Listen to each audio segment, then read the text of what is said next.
All right, welcome everyone. Happy Saturday. This is the Turd, Flinging Monkey Show. I'm your host, Turd, Flinging Monkey. We have Thunder Warrior and we have Shogun here. Maybe other people show up. Cody from Shadowmare Comics is supposed to be here.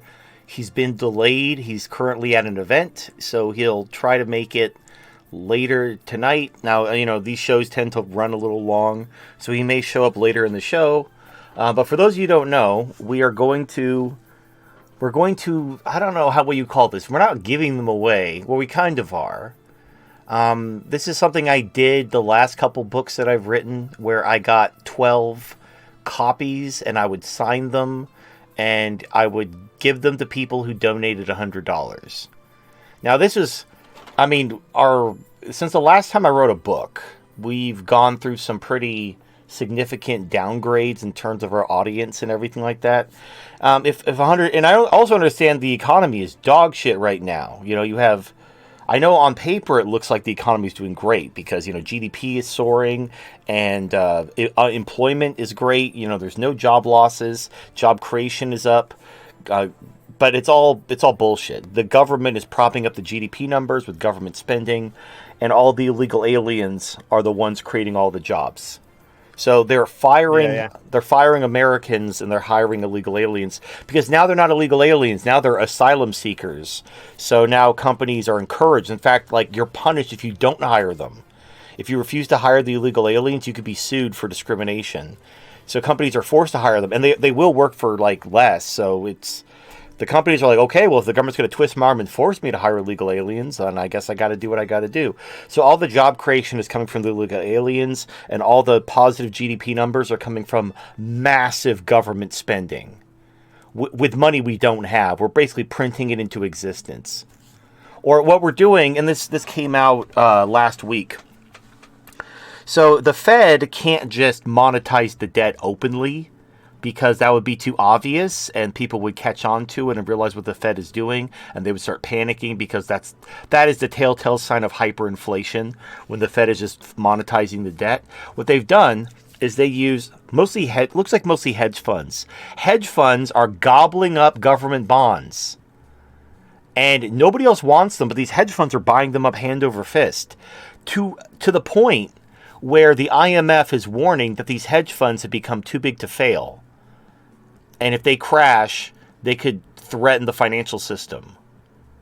Now, why would these bonds are I wouldn't say worthless, but they're not even keeping up with inflation. Why are these hedge funds buying up all this money? And where are they getting their money from? It's a Scooby-Doo mystery. And you saw this with the bank bailouts. The Fed initially bailed out some banks and people started panicking because the Fed was adding things to its balance sheet. So what they did is they used JP Morgan to bail out the banks. They gave JP Morgan a loan, and JP Morgan bought the banks out, and so that way it didn't go on the Fed's balance sheet. That's all that's going on. The Fed and the government are using these intermediaries to do... Basically, it's the government doing it, but they're doing it through intermediaries so that it doesn't go on the balance sheet. It's all accounting bullshit. They think that if they print money and use it through these hedge funds and banks to bail out banks, to buy treasuries, that's different than just the Fed printing money and buying it themselves and putting it on their own balance sheet. Because one is whatever, one is something else, and it's all accounting bullshit. And that's what's going on. And the public has no idea, because the public is fucking stupid. I don't want to, just to be very blunt. If things aren't... You've watched movies in the last 20 years. You know how the movie plot has to be basically spelled out for you? Everything has to be dictated to you through a dialogue dump to spell everything out for you, because if they have any kind of nuance or ambiguity, people complain about plot holes and that, the plot made no sense because it wasn't spelled out to them like a baby. That's the American people. That's the people who, if they knew what was going on, they'd be panicking. But they don't know what's going on because it's just complicated enough to go over their heads. They use just enough intermediaries to disguise the monetization so that you don't know what's going on. However, no matter how many layers of monetization, or not monetization, no matter how many layers of kind of intermediaries you use, the effect is exactly the same. So the problem is normies rely on indicators. So they see the Fed's balance sheet going up and like, oh my God, Fed balance sheet go up. That means inflation. But if the Fed balance sheet not go up, even though they're printing money and all this debt and everything like that, they're like, oh, that's fine. That's not going to cause inflation. But it totally is. They just don't understand how the system actually works. So it's whatever. So the government is absolutely printing money like there's no tomorrow, but they're using intermediaries to keep it off the Fed's balance sheet. We're going into so much debt. It's shocking. But on paper, it's like, oh, nobody cares. Everybody's buying our bonds. What's the problem? It's like, who's buying our bonds, though? People? You mean banks and hedge funds? Yeah. Well, why are these banks and hedge funds loading up on these bonds that aren't even keeping pace with inflation? What possible motive? And why do they have so many? It'd be one thing if this was a hedge fund that had like lots of different strategies they were working. Maybe they own some bonds as a hedge against something. Generally, bonds are a hedge against stock losses. And gold or commodities are a hedge against bond losses. Except you have hedge funds that are buying nothing but bonds. They're not buying stock, they're not buying commodities, they're just buying bonds. And they're loading up on leverage. They're taking out massive loans to buy nothing but government bonds. Why? That's the dumbest shit imaginable. Why are you loading up on so much leverage just to buy all the government debt? Now, it doesn't make any sense. If you were a free market capitalist hedge fund, and you're actually trying to make a profit in the free market, and you're taking out massive debt to buy a bunch of bonds that are paying less than inflation, that's called suicide, basically. Like you just did the worst possible combination of things. Because if you're going to go into debt, you have to earn an interest rate higher than the interest rate on the debt. You have to get like a return on your investment greater than the interest you're paying on the debt. And you're not going to get that with a fucking bond that isn't even keeping pace with inflation, because by definition, your interest rates are set by the Fed, which is less than inflation. Like you're at best case scenario, you might be breaking even if you're really lucky. That's a best case scenario. Worst case scenario, you're just getting completely destroyed as all the interest on your debt is coming up and your bonds aren't paying shit because the bond market went down and you're getting obliterated. Why would they be doing this? It's because they have, and I don't know if they probably don't have a signed document, but they are going to get a bailout. Either overtly or indirectly, they're going to get a bailout from the Fed, and they are working as an intermediary of the Fed to buy all these bonds with Fed. Now, I don't know, because these are all private entities. They don't have open books. We can't look at their books. But just using a little common sense and how I know how this shit works, I can almost guarantee that the Fed are the ones providing the liquidity for their leverage to buy these bonds. So these hedge funds are simply working as an intermediary of the Fed to monetize the debt. And they have so much fucking bonds that the IMF is warning that these hedge funds are too big to fail. And they present a systemic risk to the financial system. Now, under any other sane system, this is why we have antitrust laws, by the way. You're not supposed to let companies become this influential where they're so important to the financial system that if they go bankrupt because of their own greed and stupidity, that they take everything out with them. That's when you break them up. And nobody's even talking about that. Nobody's doing anything about that. It's almost like the government knows what's going on, and they completely are in favor of it because they're just using these banks and these hedge funds as an intermediary to monetize the debt without the debt going on the Fed's balance sheet. But the printed money is still coming from the Fed. It's just not going on the Fed's balance sheet. And what they're doing is they're doing it in the form of loans. This is how they did it with the bank bailouts last year. They didn't just print money and give it to the banks to bail them out. They gave them loans in exchange for their bonds. So the banks would sell their bonds that were worth, pennies on the dollar to the Fed in exchange for the actual market, not the market value, the book value of the bond in the form of a loan. And because it was a loan, it didn't count as debt monetization because it's ostensibly supposed to be paid back. But it's never going to be paid back. It was just classified as a loan for the purposes of bookkeeping. But it was absolutely a debt monetization, liquidity injection, bailout, whatever you want to call it, is just in the form of a loan. And the same thing is happening. I can't prove it because these are private entities that don't have to report their books. But I almost guarantee that this is just happening at the hedge fund level now. And these hedge funds are probably run by politicians' family members who are all in on what's the fuck's going on. And that's what's happening. Right, it's right there in front of your face. Now we're not gonna know everything until everything crashes. Because the problem is, even though the government can disguise the source of the funding by using these intermediaries, which is exactly how money laundering works, by the way. This is 100% the definition of money laundering. When you disguise the source of the money by using various intermediaries, that is literally money laundering. And the government is using money laundering tactics to disguise themselves monetizing the debt. It doesn't change. Like, if you think about what happened to countries and empires before there were stock markets and bond markets and financial, intermediaries, what did the government do? Well, they just usually debased the currency and printed too much money and caused hyperinflation. The result is exactly the same. It doesn't matter how many intermediaries you use. When you print a shit ton of money, it doesn't matter if you keep it off the books. The thing that causes prices to go up and inflation to happen isn't that the money's on the books where everybody can see it. I mean, it's nice to have transparency so you can plan ahead, but even if the government is deceptive and using intermediaries and laundering the money, they're still printing money. They're still increasing the money supply. They're still causing inflation. This is going to be a repeat of like 2020, 2021, when prices are going to go up and they're going to say, oh, it's a supply shock. It's big grocery.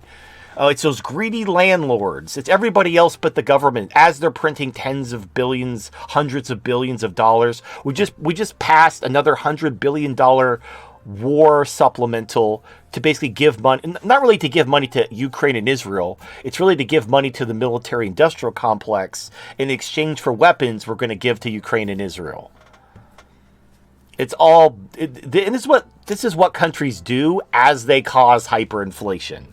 Hyperinflation doesn't just happen it doesn't drop out of the fucking sky.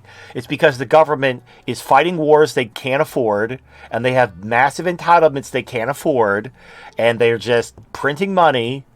But now we have these financial instruments and intermediaries, and they're just disguising it through these intermediaries. It doesn't change anything. All it will do, there is one advantage to doing it this way. If the government were to openly monetize the debt, people would be panicking. People would be like preparing for inflation, and that would actually make inflation worse because people would be buying more of what they need, knowing prices are going to go up in the future. People would be speculating in the futures market, driving prices up further, which would actually, the purpose of speculation in the financial markets is to smooth out the volatility. If people are expecting inflation, they start bidding up the price. It makes the price go up slowly. But if you disguise the inflation, if you try to manipulate the prices, eventually your manipulation is going to come undone and the markets are going to massively swing because you just lost control of the manipulation's been broken, you've lost control. And that's when you have just empty shelves and riots and gasoline lines and all kinds of shit because you didn't let the market do its job, which is to stabilize. Now, the government can stop printing money, but they can't because they're fighting an existential war for their empire, which they've already lost. It's over. The whole thing with Israel, not even Ukraine, putting Ukraine aside, Ukraine is done. Israel and Iran, they lost. And they're trying to take the L. They're trying to spin it to try to pretend like it wasn't an L, but it's definitely an L, and the world is perceiving it as an L, and there's nothing they can do about it. And now, well, before I'm getting completely sidetracked. Let me hit the sponsors, and then we'll circle back. So our sponsors are the Dollhouse, Purveyor Fine Waifu and Waifu Accessories, NetWeb from AMR, which is his web hosting platform and VPN service. Very fast. As fast as not having a VPN at all. It costs less than $5 a month. And if you use it for a month and you want to go for a bigger package to save more money, you get prorated for the $5. So if you sign up for a month just to try it out, and then you like it and you want to continue it, you want to go for a bigger package, you'll get the $5 back. So you didn't even waste the $5, even though it's only $5. But, AMR is just a bro like that. And then we have Lucas the Mucus, The Meaning of Life, available from Amazon and Shadowmere Comics. So we'll be giving away 12 signed copies of the Lucas the Mucus from Shadowmere Comics. I'll be signing those today. Unless nobody buys them, then I'll figure out something to do. Maybe look, I understand that times are tough, inflation is bad, the job market is dog shit. So maybe $100 is too rich for people's blood. Plus, it's not a very long book. It's only like 20-ish pages. So maybe $100 is too rich. So we'll see. If we don't sell any for $100, I'll drop the price to like $50 or something. But we'll cross that bridge when we get there. All right. So let me circle back. What the government is doing now? This is the very early stages of this, but I promise you, this is what they're doing, and you will see this coalescing over the next couple of months. So what the government is doing is, and this, the reason why I'm so confident in this prediction is because this is what governments always do. So I don't even need to put myself into their shoes and consider their motivations or their resources. I know they're going to do this because all governments always do this. So you got to understand that people are stupid and they only pay attention to the latest shiny object in the media. The cathedral cannot be perceived as having lost, cannot be perceived as losing. Now, they tried to distract from their loss in Ukraine by starting a war in the Middle East, and they lost that too. Not only could they not beat the Houthis, but they actually had to take the L when it came to Iran, which is a massive, massive embarrassment. Like, imagine, like, you picked a fight with Russia and lost, so you decided to pick a fight in the Middle East, and you also lost.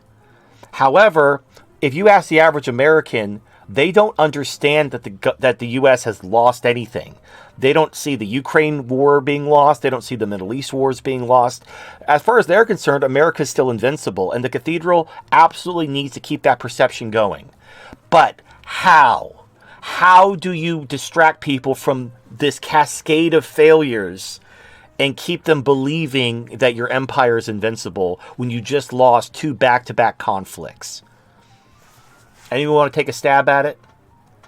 Well, hey, you gotta control the information, right? No, but that's sure you could try to memory hole, but that's not going to work. That's what they tried to do with Israel. They tried to memory hole Iran penetrating their air defenses and blowing up their airfields. And they tried to play off, we shot down 99% of their drones. Like, yeah, those drones were meant to be shot down. They were meant to absorb your air defenses so that the ballistic missiles can hit their targets. And they did their job. And Iran proved that, by the way, Israel is the most fortified place on Earth. It has the most air defenses, radars. Like, the fact that they hit Israel, the fact that they hit their targets, it just shows, like, nobody can stop. And we're talking about Iran. We're not talking about Russia. And by the way, Russia and Iran, they share their technology. So if you're, Iran has all this. Oh, Russia has that and much more. Russia is like Iran's, like, but supercharged, better in every way, by every metric. Like, Iran ain't shit compared to Russia. And Russia has everything Iran has. So if Iran can penetrate Israel's, air defenses pretty easily, and they didn't even use their best missiles.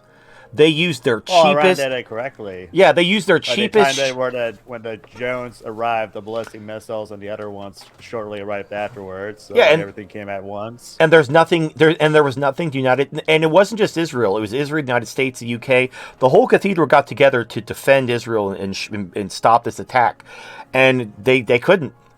Despite everything. And they sent their cheapest, shittiest drones to absorb all their air defenses. What I heard was that Israel and America and everybody spent like $1.3 billion in armaments to defend against this attack, which didn't even work. They shot down a bunch of cheap-ass drones that cost like maybe $10,000 each. So, like, Iran was basically getting the West to send $1 million missiles to shoot down $10,000 drones, costing the West $1 billion. Yeah, and the drones cleared the way for Iran's cruise missiles and ballistic missiles to strike. Yep. That's exactly what fucking happened. And there was nothing Israel, the United States, there wasn't anything anyone could do about it. And that was the message that Iran sent to Israel. And Israel did this. I've heard reports that Biden tried to basically tell Iran to let Israel hit something to save face. And so, this is where things were unclear. I don't know if Iran agreed and then just shot it down. Like, they were supposed to let the strike happen. They're supposed to let the strike happen to let Israel be like, we got you back. Okay, now we're done.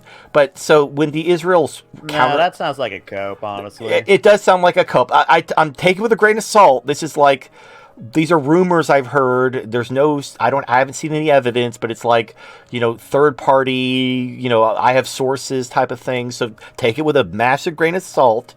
But apparently, what I've heard was that Biden or somebody in the State Department contacted their Iranian counterparts, and they were trying to coordinate a face-saving strike against Iran from Israel, and Iran was supposed to let it happen. They were going to let them know in advance where it was going to be, so they could clear out any personnel. But Israel was going to strike this site, and then that was going to help Israel save face after what happened, where Iran penetrated their defenses. And here's where things are unclear. I'm not sure if they agreed and then just shot down the strike and laughed, or if none of that happened. And because the strike was pathetic, it was apparently some drones that were easily shot down, and so Israel will not show video of the airfields that Iran hit. They won't show video. They're like, oh yeah, no, Iran missed. Like, okay, well, show us the airfields, because we have satellite images showing that they were hit. No. Iran's like, yeah, look at our airfields. There's no damage. And people were looking over satellite images, and they had camera crews there. Nothing was hit. They're like, yeah, we didn't hit. America was like, oh, Israel struck their target. And this is the other thing too. America came out immediately saying this was Israel, and they struck their target, and they showed Iran, they came out and had building up this hype for this counterstrike. And then it turned out that Iran shot everything down, and they even had camera crews showing that there was no damage. After America's like, oh no, Israel hit their target. It just not only did it make America and Israel look pathetic, it just exposed their propaganda is bullshit. And then Israel's like, oh, we're done fighting now. We made our point. It's like, what point did you make?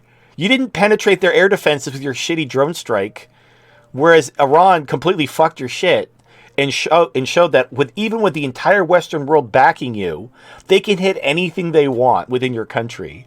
And now the West is scared because they don't have the money, they don't have the troops. If Iran wanted to, they could take out every American military site in the Middle East within a day. And there's nothing America could do about it. And they know there's nothing they can do about it, which is why they're trying to find an exit ramp with Iran. And then Israel attacked Iraq. There were strikes against the Iraqi government from Israel. It's what kind of fucking domestic violent shit is this? So you couldn't beat up Iran, so you come home and beat your wife? Come home and beat up Iraq, which is basically already being occupied and under the control of the West. You got to go destroy their military sites for no reason. They didn't even do anything. It's like when America was going to do this big, we're going to get these militias that have been attacking our bases. They blew up a bunch of Iraqi military sites that had nothing to do with it. But again, it's just being America's ally is kind of shit. You basically just have to be America's bitch and let them take out their aggression on you like an abusive husband. Well, I don't think Iraq is willing to leave America. Well, they're not. Ally. Well, they're not. They even voted for them to leave, and America just said, no, we're not leaving. And because, they lost the war, they're dependent on America and all their military. And then America, as soon as they started getting their own military stuff, America and Israel are now blowing it up to basically make sure that Iraq doesn't have the military strength to resist them. So they're going to use Iraq as a beachhead to conduct whatever war in the Middle East they might be planning in the future. So basically Iraq's going to have to be liberated. Just like Palestine and everything, we're going to have to clear out Syria and Iraq and Palestine of all the Westerners and fucking push their shit in and send them packing, just like the Taliban did, one country at a time. So that's, and by the way, they're not taking the L in the Middle East because they can't. But they're doing like what they try to do in Ukraine, where they froze the conflict because they needed time to rearm and prepare. They know that if they fight Iran now, they're going to lose, so they need time. So they're not taking the L permanently. I'm sure America and Israel are coordinating for some type of attack and whatever, but it just shows how weak the cathedral is, where they can't even beat Iran. So, to kind of circle back to what I was saying before, what do empires always do when they're losing and they don't want their people to know they're losing? Is they have to start another war. They have to start the problem is they can't go any lower than Iran. Iran was supposed to be the weakest link, and they just lost. So, they can't even beat him, like, what are they? The Houthis. Yeah, they couldn't even beat Yemen. No, they don't want a hot war. They do not want a hot war with anyone. They know they will lose a hot war. Even against the Yemeni, they will lose a hot war.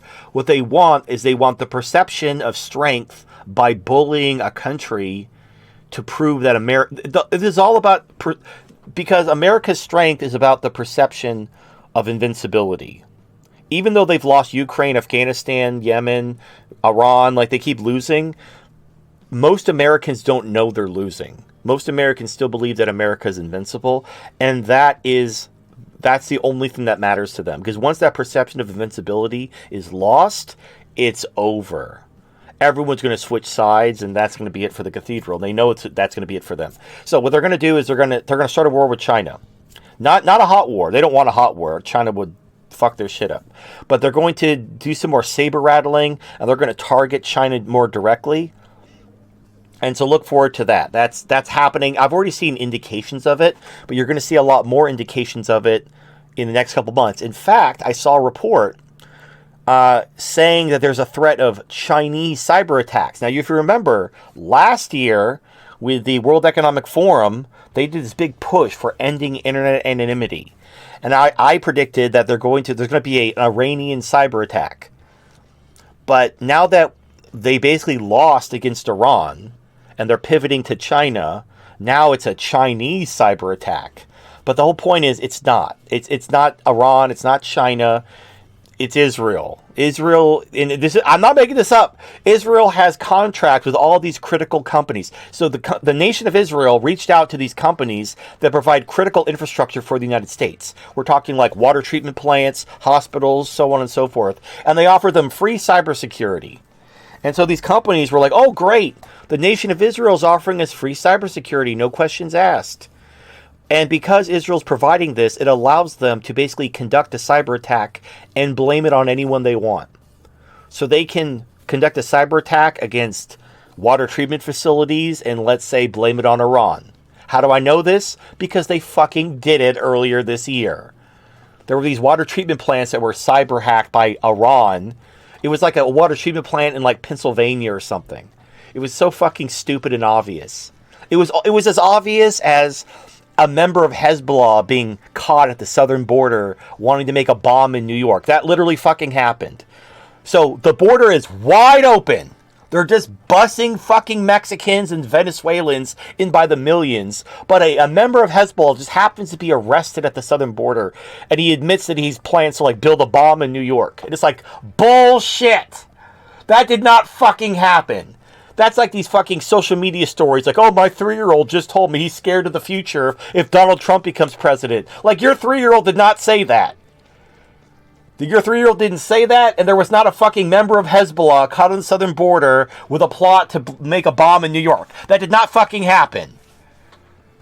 And there was not a cyber attack from Iran on a random water treatment plant in Pennsylvania that happened to be protected by cybersecurity provided by Israel that's trying to gin up animosity against Iran. Like, get the fuck out of here. You're not even trying.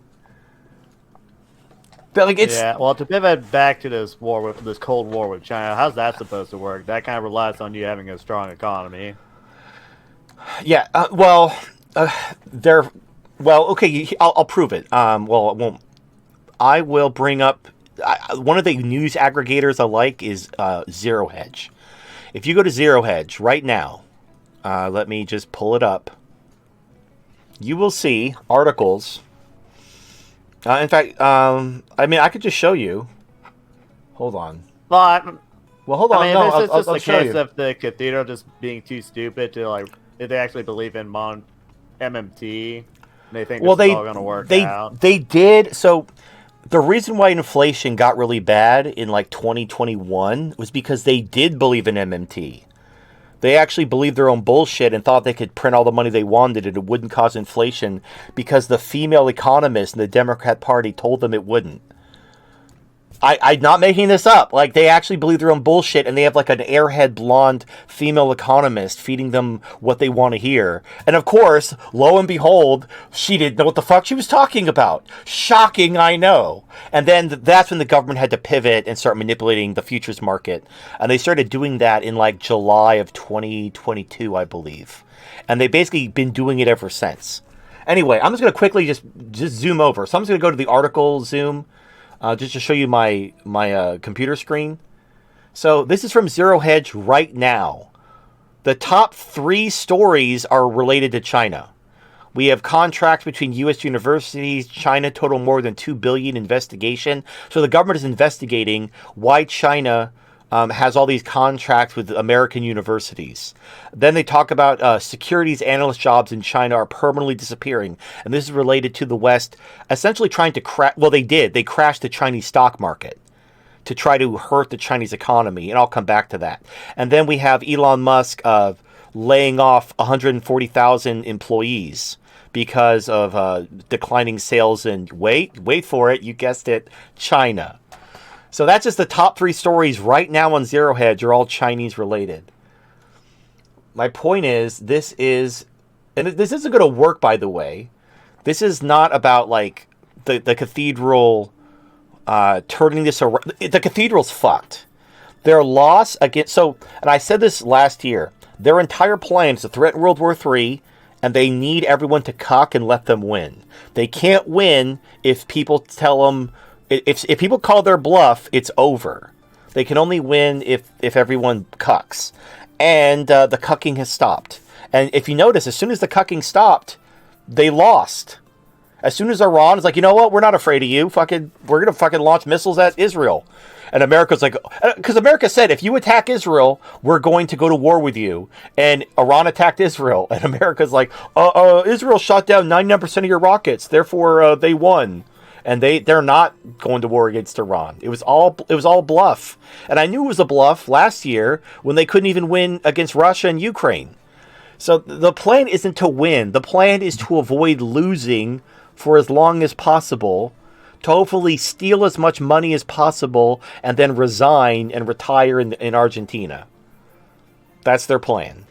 Is just print money, steal it, run to Argentina, let everyone else pick up the pieces from what they did, call it a day. But the empire's fine. And the U.S. and the West really like a stereotypical textbook bully, school bully from in the movies and the fictional works now. Just huffing their chest, talking smack, and try to shove everyone on the shoulder. But as soon as someone actually fights back, they'll be terrified. They're just trying to steal enough lunch money so they can F off to somewhere else.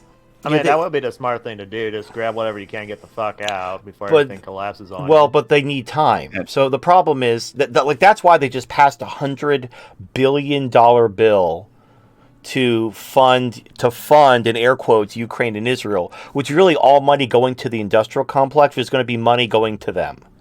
It's all like Ukraine was a massive slush fund of corruption and grift and money. Basically, you give Ukraine this much money, they kick you back this much money, and it was so illegal and bullshit. But just like with COVID, there will be no investigations. Nobody will be arrested or held accountable for years. Basically, the only time you're ever going to see any justice is all the politicians who are currently profiting from the corruption have to be dead or removed from office, either forcibly or otherwise. And that's not going to happen until we basically reach fuck it. And by the time we reach fuck it, those people are going to be long gone. They're going to be on a plane to Argentina and with all the money they stole, and that's going to be it. So, it's whatever. Go ahead. You know what's funny? Earlier today, I just did a quick news check, just search Iran, just to see if any anything new update. And the first couple results, they keep saying Israel successfully struck down a military base, and then I look closer. Wait a minute, the title said Iraq. I searched for Iran. Why it's a top result about Iraq? And Yeah, wow, they really just try to put anything as a win, and also hope the normie doesn't recognize the slight name difference between Iraq and Iran. Yeah, I don't like Iraq didn't even do anything.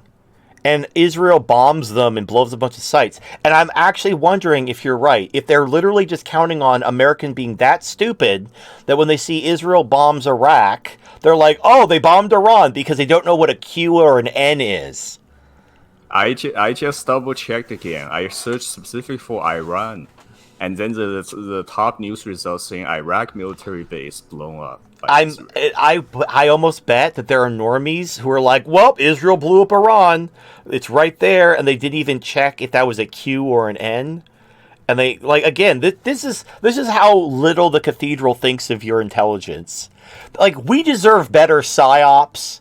I have been misled by years of Tom Clancy novels to think that like these government conspiracies were very elaborate and there are all kinds of layers and all that. No, like, this is the truth. We are run by a bunch of demented boomers who don't know shit and they can't even like think their way out of a wet paper bag. And the psyops are so goddamn lazy. In fact, okay, I'll give you an example of it. Could also be like scorched earth tactics. Maybe they're trying to destroy all the military infrastructure between Iran and Israel. No, because they didn't. They just hit a few military sites. They literally hit Iraq, and I don't know if this is true, but if it's true, that just makes my eyes roll even harder. If they attacked Iraq simply to have a headline with a country that sounded like Iran in order to fool the truly terminally stupid, and so poor Iraq didn't even do anything, and Israel's attacking them for no reason because they kind of look like Iran in a headline if you squint. And that's where we're at. Also, for the audience, 2 of the books have already been spoken for. Oh yeah, I saw. Okay, guys, Villainous Jack and WKZ Works. I need you, if you want me to write a personal message, I'm also going to need your shipping address. I need somewhere to mail the book. It's a physical book that I'm going to be signing and mailing to you. So I need you to DM me. They need to DM you. You need to DM me your shipping. It doesn't have to be your home address. It could be like a P.O. box or whatever. But I need somewhere to ship your book to. And also include, I see Villainous Jack, he actually wrote what he wanted me to put in the book. Put that in the DM with the shipping information. Like, hey, TFM, it's Villainous Jack. Here's my shipping information. Here's what I want you to put in the handwritten message. Whatever. That's what I need from you. Also, if you live in some crazy country and shipping is like this ridiculous amount, I'm probably going to refund your money. Because I think it was Voodoo. I think he ordered a book, and I was looking at shipping to Australia, and it was like hundreds of dollars. And I'm like, that's ridiculous. So if that's the case, just get them to pay extra. Well, $100. I will. All right, I will make it. I will give you the option whether we should refund your money, or you could pay the extra if you really, really want me to ship you this comic book across the world for hundreds of dollars. If it means that much to you, just so you know, these comic books aren't going to be worth anything. I'm literally nobody. These aren't going to be the next thing that are going to go to the moon. These are comic books signed by a D-list micro-celebrity on the internet. Once we save the West, with your taking these rights away scheme, people will see you as an absolute savior and religious figure. No, they won't. Well, also, Voodoo, you're really quiet. Yeah, Voodoo. Why is Voodoo so quiet that I can't even hear what I don't know. Yeah, you're real quiet. But I heard what you said, but I'm wearing studio headphones, so I could pick up on very nuanced sounds. Is that better? That is much better. Yes. What was the setting different? I'm on my phone, so I had to connect it to the phone speaker, then back to Bluetooth again. Oh, womp womp. All right. Anyway, so just a heads up, America is going to be pivoting towards China They're going to be like launching investigations. There's also talks. So they're unironically, this is so fucking stupid. They're talking about sanctioning China, and it's like Do it. Yeah, like do you not Don't understand? do it. I believe in you, buddy. They so learned nothing from Russia. They learned nothing. From sanctioning Russia. Yeah, the Russian sanctions are kind of interesting because we don't get any of our oil from Russia. We never did. All that oil and gas went to Europe. And by sanctioning them, all we did, Russia's economy was not affected. Wasn't it because of the brain drain? Like it was that report thing that came out, and they were like, "Yeah, we want all the smart people in Europe to come to America to replace our population because we've realized that immigration is kind of shit." Well, and importing Africans and brown people is kind of counterproductive. So we want white people, and the only white people left are from Australia, Europe. Right. Well, that plan anymore. No, that plan's over. 11 million immigrants. That plan was about the original plan was to provoke a war with Russia. They wanted to cripple the European economies to get Europeans to immigrate to America to make up for the lack of population. But they were supposed to defeat Russia. They're supposed to cripple their economy. This is everything has gone completely wrong. Russia is stronger than ever. Their economy is growing, they have one of the fastest growing economies in the world. Russia has one of the fastest growing economies in the world because of our sanctions. We have supercharged BRICS. We have driven OPEC into the arms of BRICS. BRICS is talking about adding 30 countries now. They were 5 countries a couple years ago. Now they're going to be half the fucking world. We did that. And now we're we're going to sanction China because they're buying Iranian oil. And China's is I almost want to look. I haven't seen the clip or any kind of thing, but I just want to China probably what are you doing? What the fuck are you thinking? And the thing is we weren't even using Russian oil when we sanctioned Russia. We are dependent on China. Where the fuck are we going to get all of our shit if we sanction China? They make our pharmaceuticals, they make our clothing, they make everything. You want to talk about inflation? Another thing, I said this before, just like with Russia, when we sanctioned Russia, all the Russian oil still went to Europe. It just went through India. India would buy the Russian crude, refine it, and sell it to Europe at a markup. So the Europeans were still buying Russian oil. They were just paying a premium because they had to pay their Indian middleman to refine the oil. All that's going to I promise you this will happen. I will bet any amount of money this will happen. If we sanction China, Mexico is going to buy all the Chinese products and then slap a Made in Mexico sticker on it and sell it to Americans at a markup. That's all that's going to happen. No, it's going to be Mexico. Well, it could be Thailand, I guess. But I would agree with Mexico, but they still got that cartel problem. No, the money. It's going to be the amount of money India made selling marked up Russian oil to Europe is insane.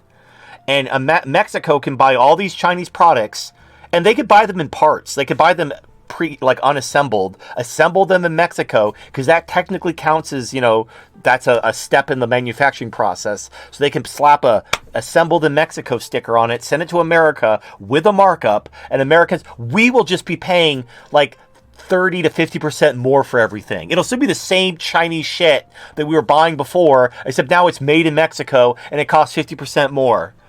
And our standard of living will take a massive shit. And now the only silver lining of this would be it would create a lot of jobs in Mexico, and the illegal alien problem might somewhat solve itself as Mexicans then... Because we're going to be in a fucking stagflationary depression. And you're going to see all these Mexicans going back to Mexico in order to work at these factories selling Chinese stuff to Americans, while we're having bread lines and soup kitchens and shit like that because all this fucking bullshit, because of the fucking government fucking everything up in every way possible because they don't want to admit their empire is crumbling after they spent too much money and lost all these wars. Oh, they'll just say something like, "Oh, that's nonsense, TFN. All the illegal migrants, asylum seekers, will totally step up and take take over all the job and production. They're not going to leech off more welfare than the average American. That's all they do. That's what they're here for, by the way. Like, there is, yeah, it's a good deal for them. I don't even blame them. Anyway, now going back to what Voodoo was saying, the whole like trying to get Europeans to immigrate to America, that was the original plan. That's over now. In fact, it hasn't even worked. Like, they've gotten some companies to change their, like, basically German manufacturing is moving. Now some of it's moving to America, some of it's moving to China. So womp womp, you destroyed the German economy to try to get their manufacturing to come to America, and it's going to China instead. Like, talk about a fucking L. But now they're just like, now they realize the end is coming, and that's why they're just opening up the borders. Like, if you notice, this open border policy, it started happening after the Ukraine war was lost. This isn't like, it's not like Biden got into office and just started like flooding the country with illegal aliens. This is a fairly recent policy because now the cathedral realizes they're fucked. And now, unfortunately for us, this is how things are going to go. As the empire crumbles, the cathedral needs to hold on to power within their own countries. They're going to lose their empire, but they'll be damned if they're going to lose power in their own countries and face accountability for losing the empire. So they're going to quadruple down on voter fraud, illegal immigration, arresting and charging political dissidents. They're going to go full authoritarian. Now, it's not sad. It's kind of like, well, that's what we're dealing with. We still have guns. Now, I know we haven't used them yet because the pain of inaction has not exceeded the pain of action. But when hyperinflation hits, now the other thing they could do, and I don't think this is going to happen anymore. I was worried we were going to have hyperinflation or we're going to have World War III. I'm no longer worried about World War III. I think the cathedral knows that World War III, they already lost. So World War III is canceled. We're not going to have World War III. We're going to have hyperinflation, though. And as the government becomes more authoritarian in the phase of hyperinflation, we're going to reach fuck it one way or the other. And then, unfortunately, it's going to get a lot worse before it gets better. But now that my only legitimate fear was World War III with nuclear war.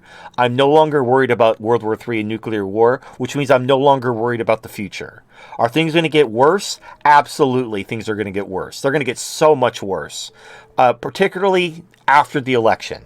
They're going to try to do their darndest to hold this Jenga tower upright until after the election. But after the election, the market's already starting to crack and creak. There's already leaks in the dam. If they hold this together until after the election, that'll be a tiny miracle. But after the election, things are going to go really bad really quickly because the system's already breaking.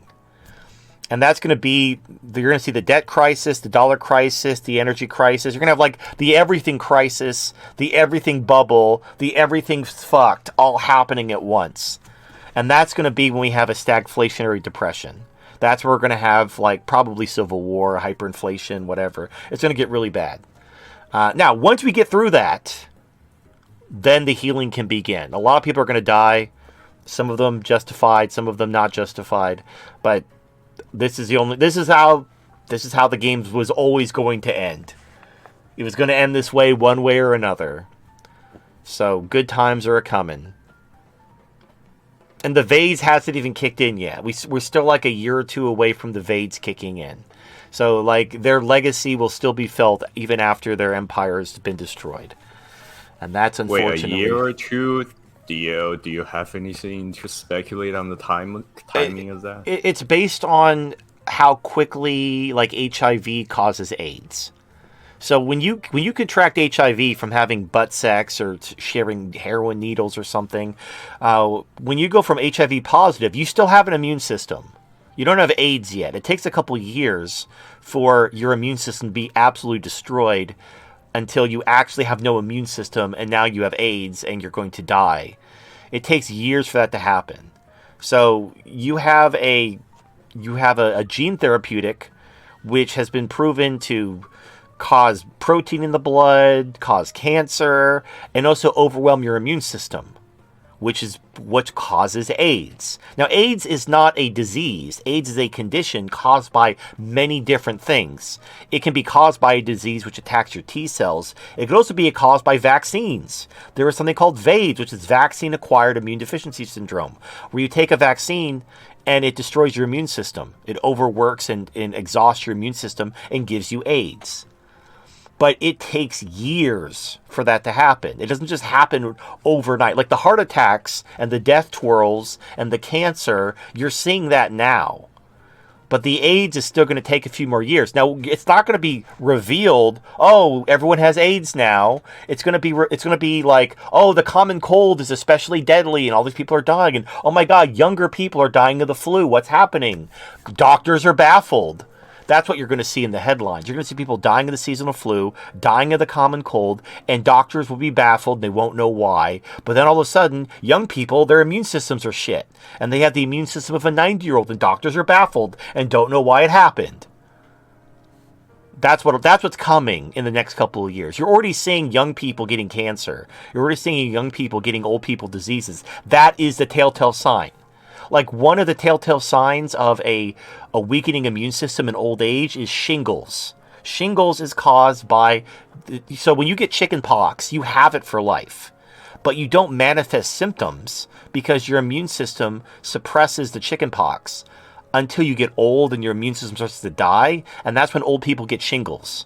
It's just chicken pox caused by their immune system weakening as they get older.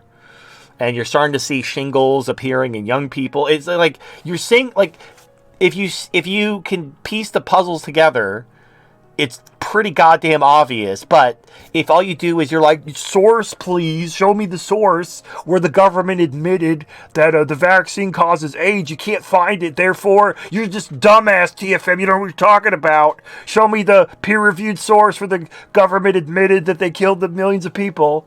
It's like, they're not going to admit it, retard. Like, that, only after they've been removed, only after all, like, the records have been, like, the same thing happened with the Soviet Union. Like, McCarthy was absolutely right. All the people who he accused of being communists and he kicked out of Hollywood, it was the Red Scare, and it was this unjustified persecution of innocent people. Once the Soviet Union collapsed and their records were unveiled, he was right. All the people he persecuted were communist agents. They were working for the Soviet Union. But, I mean, that was decades later after McCarthy was already, vilified and tarred and feathered and dead. Then he was completely vindicated. Suicide. Oh, I don't remember if he committed suicide or not. But, yeah, after he was vindicated. And now, here's the thing. You probably didn't even know that. You probably had no idea that McCarthy was vindicated decades later once the Soviet Union finally collapsed. That's not what they teach in the history books. Right. They don't, because the progressives are still in power. The progressives are going to slant history to present their ideology as the good guys for obvious reasons, and that's always going to be the case until they're out of power, until the history books can be rewritten, and the progressives aren't the good guys anymore. And that's the kind of the lesson of history, is all that matters is that you win. Like, what Abraham Lincoln proved was that you could be a horrible dick and a huge tyrant, and as long as you win the war, they will honor you as Honest Abe who saved the country, even though you're a giant piece of shit. And they will vilify the people you destroyed by burning their towns and raping their women, which literally happened. They went in, like, they had orders to go into southern towns and rape the women or to demoralize the South. But you don't learn about that in the old history books. And unfortunately, that's the lesson of history, is you have to win. You can always whitewash over whatever bullshit you had to do, the innocents you killed, the atrocities you committed. You have to win. If you don't win, it doesn't matter how honorably you fought. You will be vilified as the biggest piece of shit ever, and everyone will throw parades for the rapists and murderers and tyrants while they call you the worst things imaginable because you fought honorably and refused to fight them on their level and be no better than them, and then let them win because you wanted to be a nice guy and to fight with the power of Jesus instead of playing to win and fucking their shit up. So hopefully those lessons don't get repeated when we have Civil War II Electric Boogaloo. But honestly, it is the triple whammy. We're going to have hyperinflation, civil war, fucking pestilence again with this fucking vaccine bullshit. Well, it was by design. It was by design. They made it to where, and I talked about this before. They know that you're not happy with the government, but they elevate everything to the point where the only way to stop the government is to overthrow them. So you can't vote them out. None of these problems can be solved at any lower level than overthrowing the entire government. And because you are dependent on the welfare and you don't want to see the government destroyed, they're counting on you letting them win. This is the exact tactic they tried to use with Russia and Iran. You threaten World War III until they cuck. But the difference is Russia and Iran aren't trying to save America. They don't fucking care. Whereas the conservatives and the Republicans, they don't want to see America be destroyed, so they will cuck. But that doesn't apply universally. You can't apply that to enemies who want to see you fall. But, you better not call our bluff or you're going to have to overthrow us. Russia's like, fine, we will. Like, oh shit, they called our bluff. Fuck, abort. It's pathetic, but this is where we're at. And I understand a lot of it has to do with the fact that the boomers are very old, and the older you get, the more set in your ways and stubborn you are, and the less likely you are to think dynamically. It's just been proven clinically, and the boomers will not get rid of power. I have a hunch that if the boomers would have actually retired and let the younger generation, the younger progressive generation take over, you'd actually have leaders who could actually make good decisions for the benefit of the cathedral. But because the boomers refuse to let go of power, despite their declining mental faculties, they're leading the empire off a cliff very quickly. Like, look how quickly things... look what happened just under Biden. In 1 4-year term, which technically is still ongoing, look at the absolute destruction that was wrought on the empire. They picked a war with Russia. They lost. Biden also lost Afghanistan, if you recall. So he's lost 4 wars in 4 years. I mean, I don't know. That's not even a hat trick. That's like one more than a hat trick. That's a streak. He's going for the high score for the worst. Now, I don't think he's even the worst president ever. I think Woodrow Wilson is still the worst president ever. But as far as the least progressive or the least successful, most destructive to the empire's goals, I'd say Biden is the worst president ever. Like, I hate Woodrow Wilson because of what he did to the country, how he destroyed what was good about America and turned it into a progressive hellscape. But as far as the progressives are concerned, Biden is the worst president ever because he's taken the empire that he inherited and utterly destroyed it. Not because, like, it's not Biden's fault. Like, he clearly doesn't know what the fuck is going on. It's that, like, the cathedral vastly underestimated... They overestimated their own hand. They thought that they could pick a fight with Russia and China. They knew they were in decline. They underestimated Russia and China's strength, and they overestimated their strength. So they thought they had, like, if they would have picked this fight 10 years ago, they could have won. But they waited until now. They waited until BRICS was a threat. They thought they still had the advantage, and they realized too late that they didn't. And now they tried picking a fight with Iran, and they lost. They picked a fight with Yemen, and they lost. Now they're going to try to pick a fight with China, but they don't want a war with China. Let me be very clear. They're not going to, like, invade Taiwan or pick a fight with... They just need somebody to look strong against. So they're going to sanction China. They're going to saber rattle with China. They're going to pass anti-Chinese laws to show China who's boss, to make the dipshit normies think that the cathedral's still invincible. That's about as stupid can get. Yeah, after all this failure with Russia and the Middle East, smaller country, they're going to start something with China, the next biggest country, strongest country. No, HD, it's a foolproof plan, and I fully support them doing it. I don't mean any way. They're not object to it. Go ahead, just keep going. They're not trying to defeat China. They know they can't defeat China. If they can't beat Russia or Iran or Yemen, they're definitely not going to defeat China. And this is what I was alluding to earlier. Because normies are stupid, you have to distract them from the war you lost by starting another war. Israel's doing the same thing. They are pivoting from Gaza to Lebanon.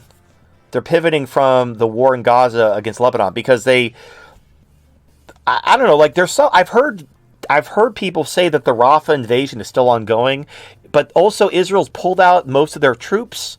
They pulled out their troops, and the Palestinians are starting to go home to the rubble that used to be their home after it's been destroyed. But whatever, they'll rebuild, I guess. I don't know what, I don't like ants, I guess. I don't know what the fuck. But I've heard conflicting reports. They're either moving forward with the Rafah invasion, or they're pulling their troops out and basically quietly memory holing the rest of the Gaza war, basically giving Hamas the W. But in order to distract everyone from the W they're giving to Hamas, they're going to pivot towards Lebanon and start a war with Hezbollah, who's much worse than Hamas. And they don't like, but again, this, under normal circumstances, this isn't a bad plan. You know, if you're losing a war at X, you pivot and start fighting a war at Y, and then nobody's talking about the war you lost against X, because only people are talking about the war against Y. And that's the goal. The goal is just to distract people by constantly starting new wars to distract against the wars you've lost. That's a horrible...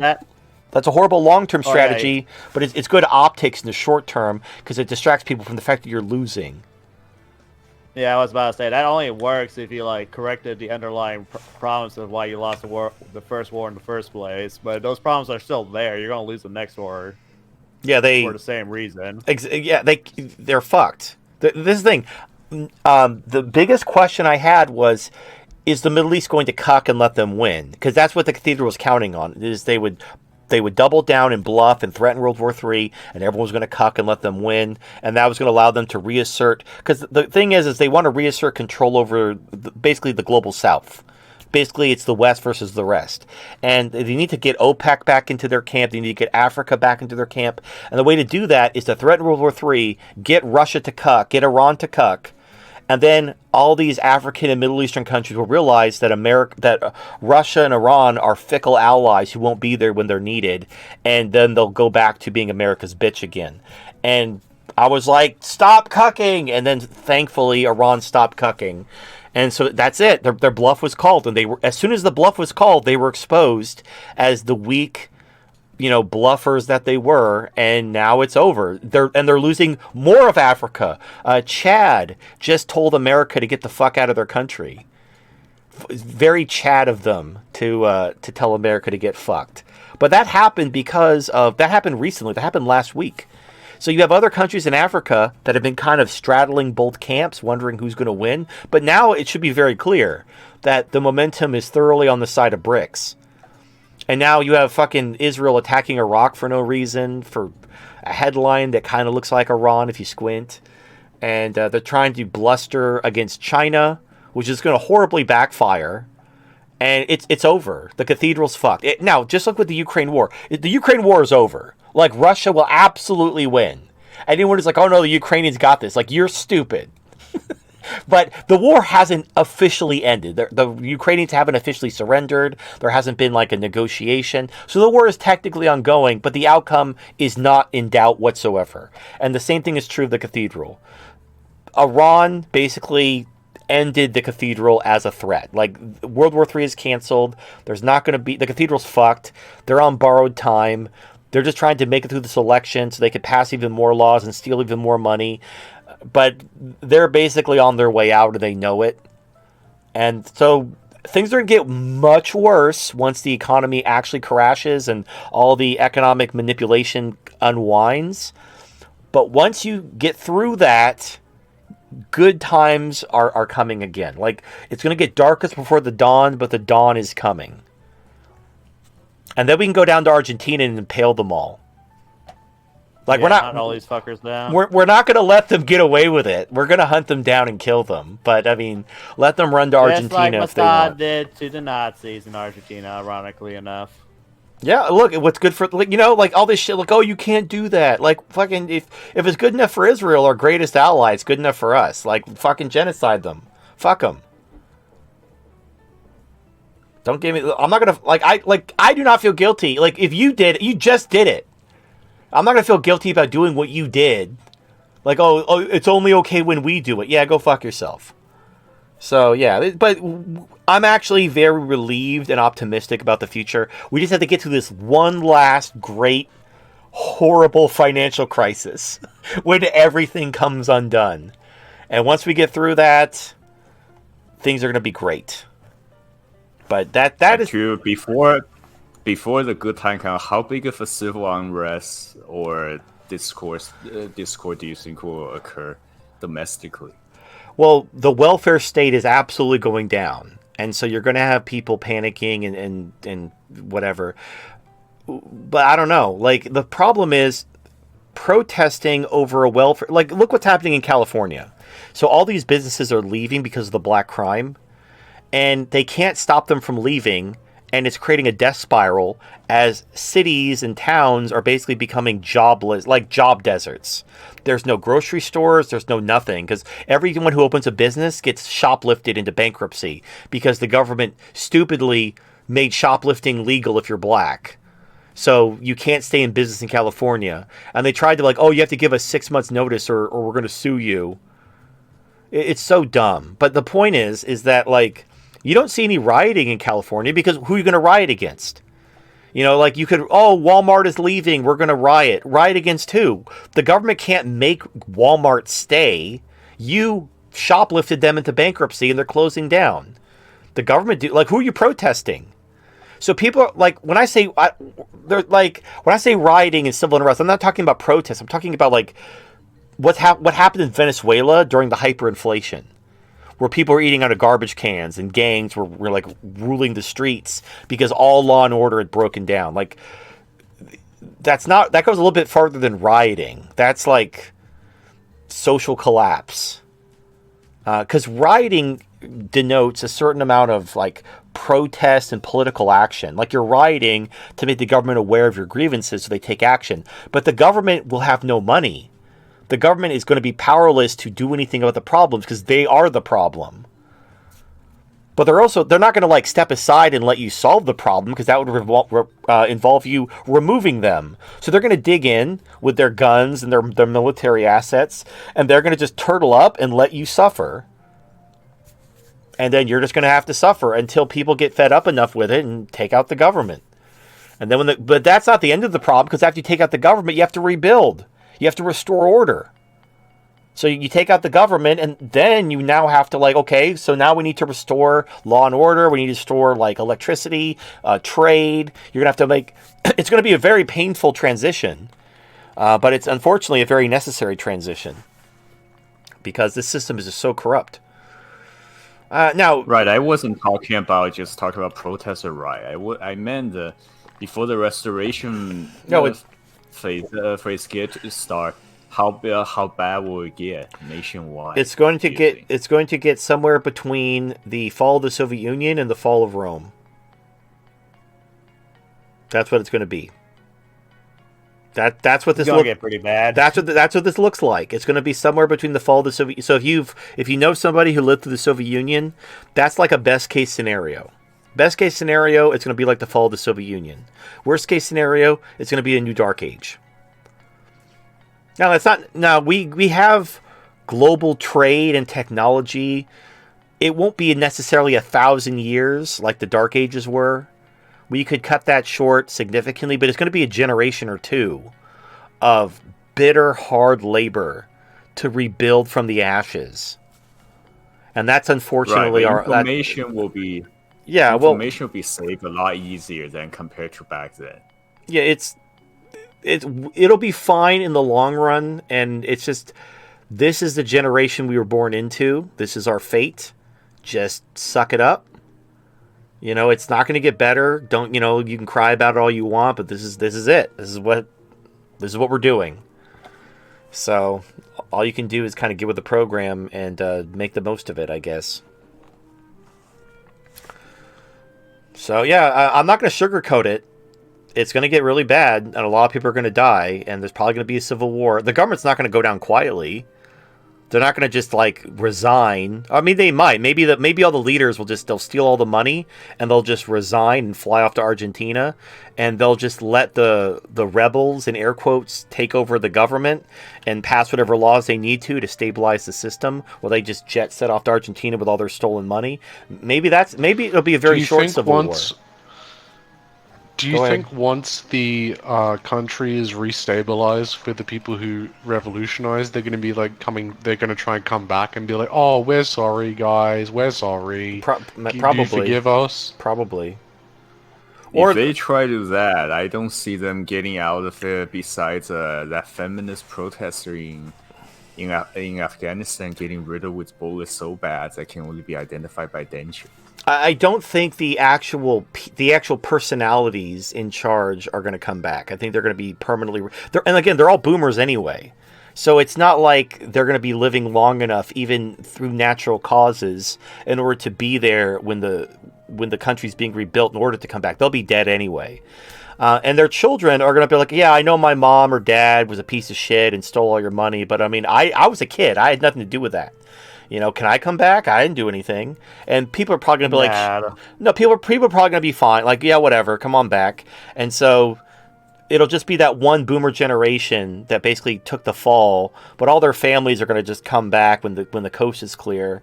You could think of it one of two ways. You could be like, well, fuck them. They profited from it and with all this stolen money and everything. But then at the other thing, like, they didn't do anything.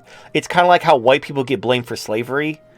Even though they didn't own slaves, their family didn't own slaves. That was hundreds of years ago. But like, you blame white people anyway. It's like, you're really going to blame the children and grandchildren of these corrupt politicians for what their family members did, which they had nothing to do with and had no control over. Absolutely. Yes. Well, you could. Well, like, that's a common tactic of people in power. It's like, you blame the previous administration and vilify them. You could. I don't think that's going to fly. I think people now, maybe if the weak are truly purged and you have nothing but like steel-hearted badasses in charge, they will put their heads on spikes. But I don't think that will actually be how things shake out. I think people will still kind of, be more altruistic, and they won't hold the. They won't hold, like, they'll look at them like, hey, you're American, yeah, your parents were shitheads. TFM, according to your own sort of analysis, it's going to be worse than anything anyone's ever experienced in living memory and history combined. No, yeah, we're gonna get hit with like hyperinflation.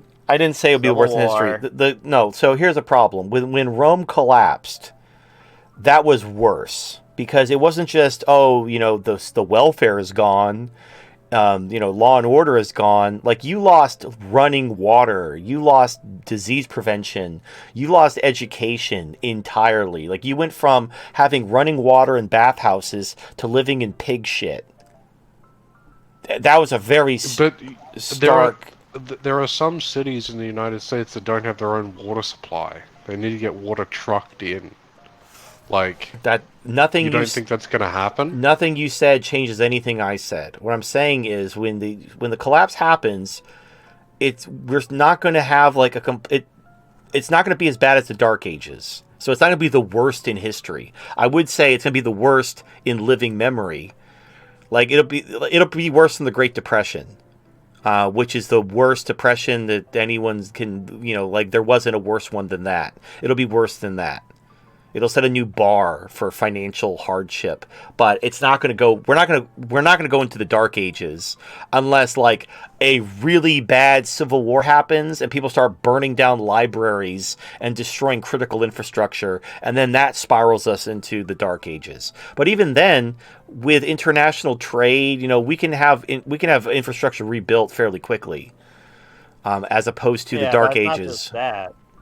Like, you gotta look at it completely. Like, we're gonna have the financial crash, A, we're gonna have the Civil War, B, and then we're gonna have all the deaths from the COVID vaccine.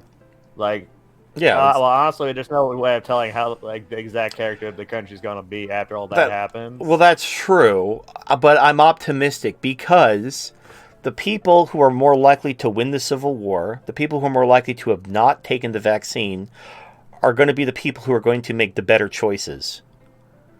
Like, the people who are the problem, they're all vaccinated. They're all weak pieces of shit who depended on welfare and the corruption in the government. Those people are fucked. Even if I don't even see a way for them to come out on top militarily, but they can't win. Like, the system they depend on to live is crumbling around them, and their days are numbered. And once they're gone, the people left will make better choices. Now, would they make, I'm not going to presume that they're going to make the perfect choices that I would make in their position, because they're going to have different values and priorities and allegiances. But they're definitely going to make better choices than who's running shit now. And so it's not going to get worse. It's not even going to stay as bad. It's going to get better. It may not become, we may not get like a second crop of founding fathers level tier people, but it's going to be a lot better than what we currently have. It's the best chance we have, because we need to go through all these hard times in order for the fundamental culture to change. Well, yeah, it's basically everything has to get worse to purge the weak, to kind of reset our priorities. And you saw this, just to take you back to 2020, during the early months of COVID, when we saw the charts skyrocketing and everybody getting sick, and people were talking about how the Chinese were burning the bodies, and this was like the zombie apocalypse from Resident Evil. Everyone told all the retards on Twitter to shut the fuck up about their microaggressions. We collectively told the entirety of the left to go fuck themselves, because we had real problems. No one had time for feminists and trannies to bitch about how about their feelings, because we had real shit happening. So that just gives you a taste of the left as we know it, this radical bullshit mental illness of the left, that will all be swept away. And because all these people are dependent on the welfare and the corruption to live, they're not going to survive. They will die simply as a matter of course as the system collapses. So you don't even have to worry about rounding them up or anything. They're going to die anyway. They can't survive without the current system. So with them out of the way, and with democracy being ended, anything that comes after is going to be better. Like the idea of, what if communists take over? Here's the problem. So the reason why the communists took over in the 20th century was because they were getting supported by the Soviet Union. The Soviet Union would basically support communist revolutions in weakened countries. They take a country that was already suffering, they militarily and economically support a communist faction to take over the country. That's what happened in China. That's what happened all over Eastern Europe. All right, so what happened when the Soviet Union fell? What happened to all these communist movements? They all fucking disintegrated.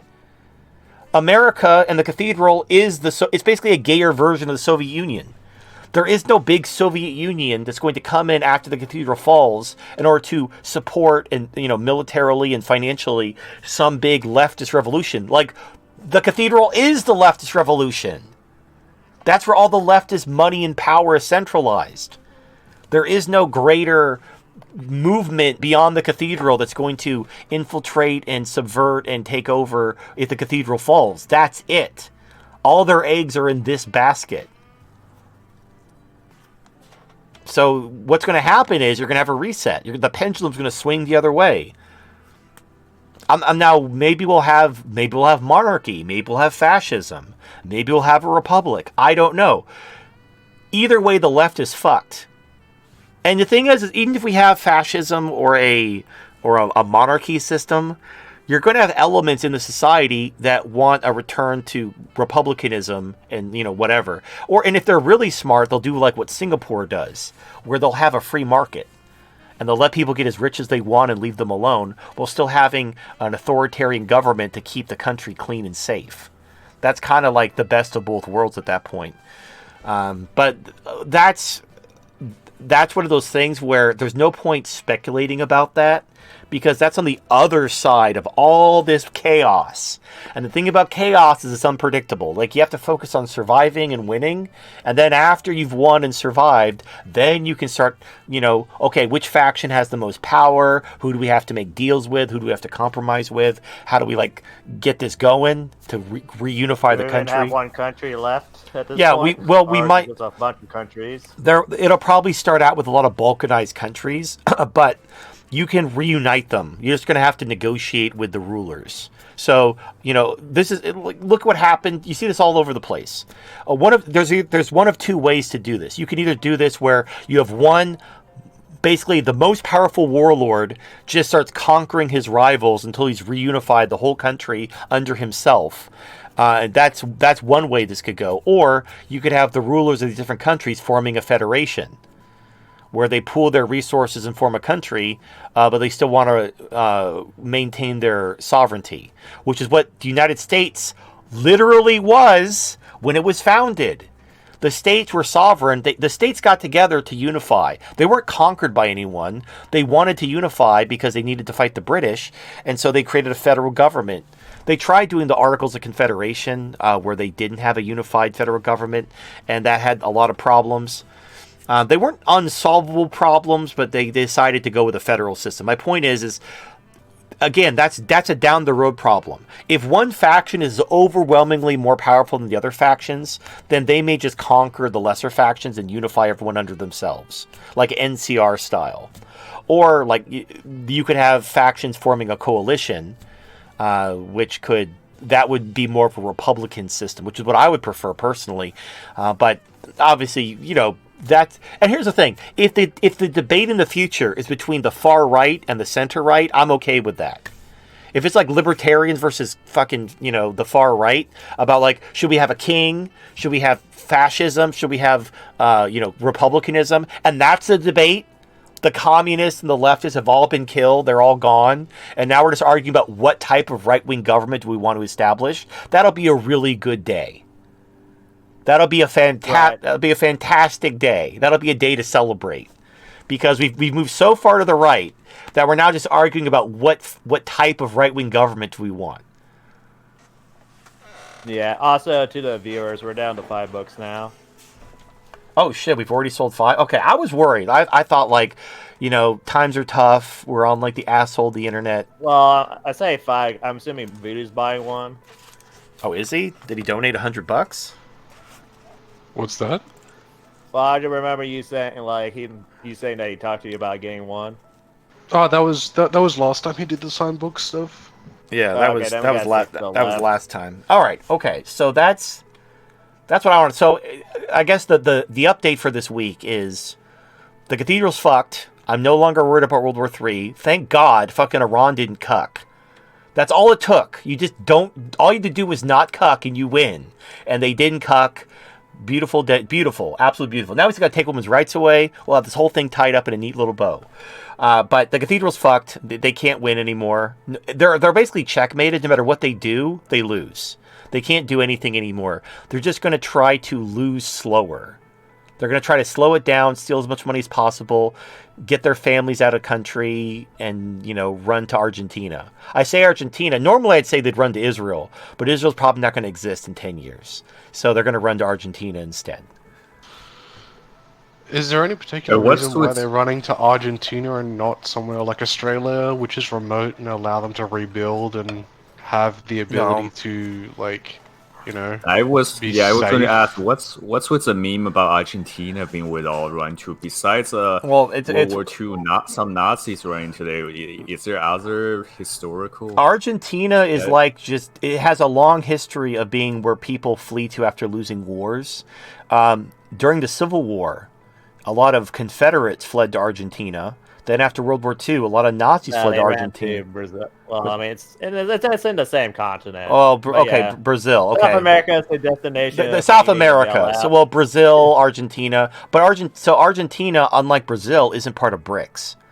Malay, who's running Argentina right now, he's a big Westaboo. He loves America. He's converted to Judaism. There's a big Jewish presence in Argentina. So they've already paved the way as Argentina as their plan B in case Israel gets destroyed. So that's where I'm guessing. Now, maybe not Argentina. Maybe they go to Europe. Maybe they go to fucking who knows? Who gives a shit? I'm just using Argentina as like a catch-all for they're going to run to Argentina when Israel gets their shit pushed in. And that's going to be it. Honestly, Israel should be fine in the short run. They're fine because Iran and the Middle East. They want to. Yeah, but which country's going to take them out? They're all wrecked around them. Iran will take them out, but they need America to fuck off first. So Israel's fate is tied to the United States empire. If the United States empire collapses, Israel's fucked, and they know they're fucked. And what's going to happen is a lot of the Jews will just flee Israel. And then on their way out, they'll launch their nukes. But they know that if they launch their nukes, their country's going to be destroyed. So they're going to be fleeing Israel first and just launch the nukes on their way out as a final fuck you. And then after the nukes are launched, it's over. Israel will be destroyed, the land will be reclaimed, and then there won't be an Israel anymore. Yeah, they would have killed a lot of people, but I mean, that's what they do. That's what they do every day is they kill a lot of people. That's why I said it'll be fun in the short run, because I know like Iran probably in the long run could eventually reach Israel after they build up infrastructure and their forces. They're not going. They know they're not going to need to. There's not going to be a war against Israel. Like their goal right now is to get the Palestinian genocide to stop. And that I don't. Again, I've gotten conflicting reports. Either they pulled out their troops and they're ending and they've canceled the Rafah invasion, or they're moving forward with the Rafah invasion. I don't know. I've heard both. We'll have to wait and see what they actually do. But let's say they pull their troops out of Rafah and they're ending the Palestinian occupation and they're declaring victory and they're going to like pivot to Hezbollah in Lebanon and whatever. Like Lebanon, also the Houthis and Hezbollah said they'll stop if the Israelis stop killing the Palestinians. So all the Jews have to do is just stop, and then everything will go back to the status quo. And nobody's interested in invading Israel. They don't need to. They know that once the cathedral falls, Israel's fucked. Israel, like, they're absolutely dependent on America for everything. They can't survive without all that foreign aid and military hardware. Like, Israel can't support itself at all by itself. So once the cathedral falls, I would say probably 80% of the Jews will just leave. They'll all fly back to Europe or fly to Argentina, wherever they're going, and then they'll just launch the nukes on their way out as a final fuck you to the Arabs before they give the land back. And yeah, they're going to kill a lot of people, but I mean, that'll be the end of Israel, and that'll be it. Then Israel will be done. They get to the one final where they launch their nukes against everyone and whatever, or maybe Iran takes out because the nukes are all in a place called Dimona, which is a site where Israel keeps all their nukes. If they hit that place hard enough with enough bunker busters, they might be able to disable it before the nukes are launched. Yeah, that's like the very purpose of that's the goal of any first strike. It's take out your opponent's nukes. Yeah, and it's not like, in America, we have nuclear submarines and we have all these sites all over the world. Israel really doesn't. They don't have like a bunch of stealth sites full of nukes. They have like the Dimona site has all their nukes. They don't even have that many. They have like 30 nukes. So you just take out that one site, take out all their nukes, and then you just clean up. And it'll be exactly like, it'll be a repeat of what Hadrian did during the Roman era. They'll just go into Israel, kill every Jew they find, and then take the land, and it'll be Syria, Palestine again. Yeah, like the future for Iran looks pretty bright, because now that, it says all their neighbors are kind of like, what's the word, unstable. Like they could like unite all the various Shia groups under their border. The problem is America, after the fall of the Ottoman Empire, it really was the British Empire broke up the Ottomans into squabbling nations. This was the plan of what they wanted to do to Russia and China. They wanted to break them up and pit them against each other and then play kingmaker and, color revolutions. And that's how they ruled the world. You take an empire that's a threat and a rival, break them up, and then, put in puppets and pit them against each other, keep the populations fighting among themselves, declare victory. So the Middle East plan worked pretty good. They're able to keep the Middle East fractionalized and fighting among itself, and Shiite versus Sunni, Saudi versus Iran, that kind of stuff. But yeah, now that they're weakening, the Middle East is now coalescing behind China and Russia.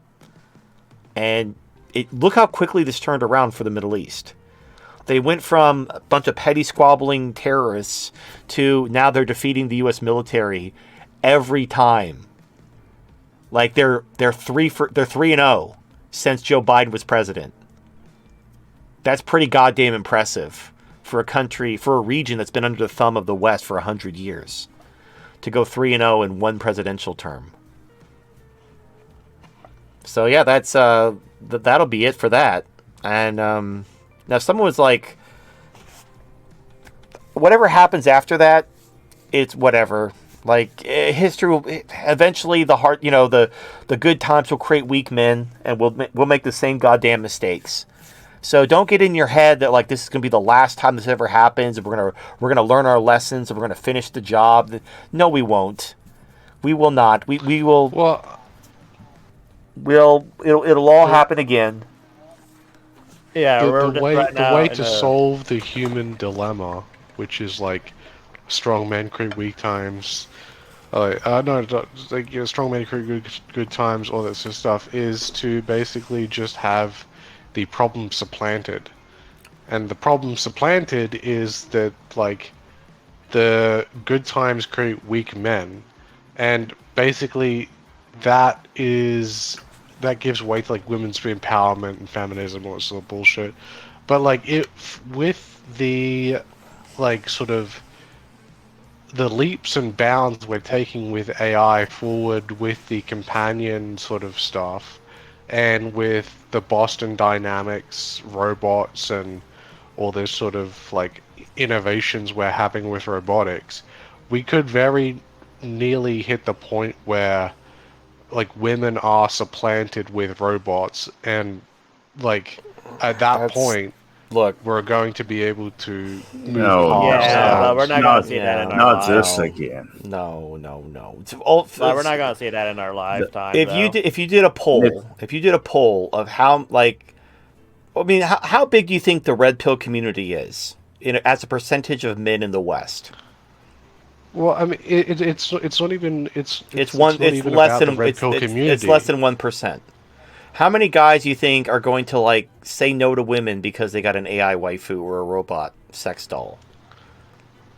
Like zero. I'm not saying that they go. I'm saying that if you provide people the option, it's going to grow in popularity, especially if it's to the point where you have like lifelike looking robots Let me tell you that what are able to converse with the level of complexity that Kajiwodo is. You're going to have a lot of people jumping ship, Voodoo. because whenever No, I they're see people not. talk about You're AI complete- companions and stuff, You're wrong, You're and I'll gonna need prove you're wrong, and transhumanism. you're wrong, and I'll prove it. So even in the red pill community, which is 1%, like if you can't get a movement going in the red pill community among men who understand the problem, understand women's rights, understand gynocentrism and hypergamy, if you can't get them to get on board with AI waifus and sex robots, that is not going to fly in the greater male population. And also, you're actually far more likely to have these simps give sex robots and AI rights.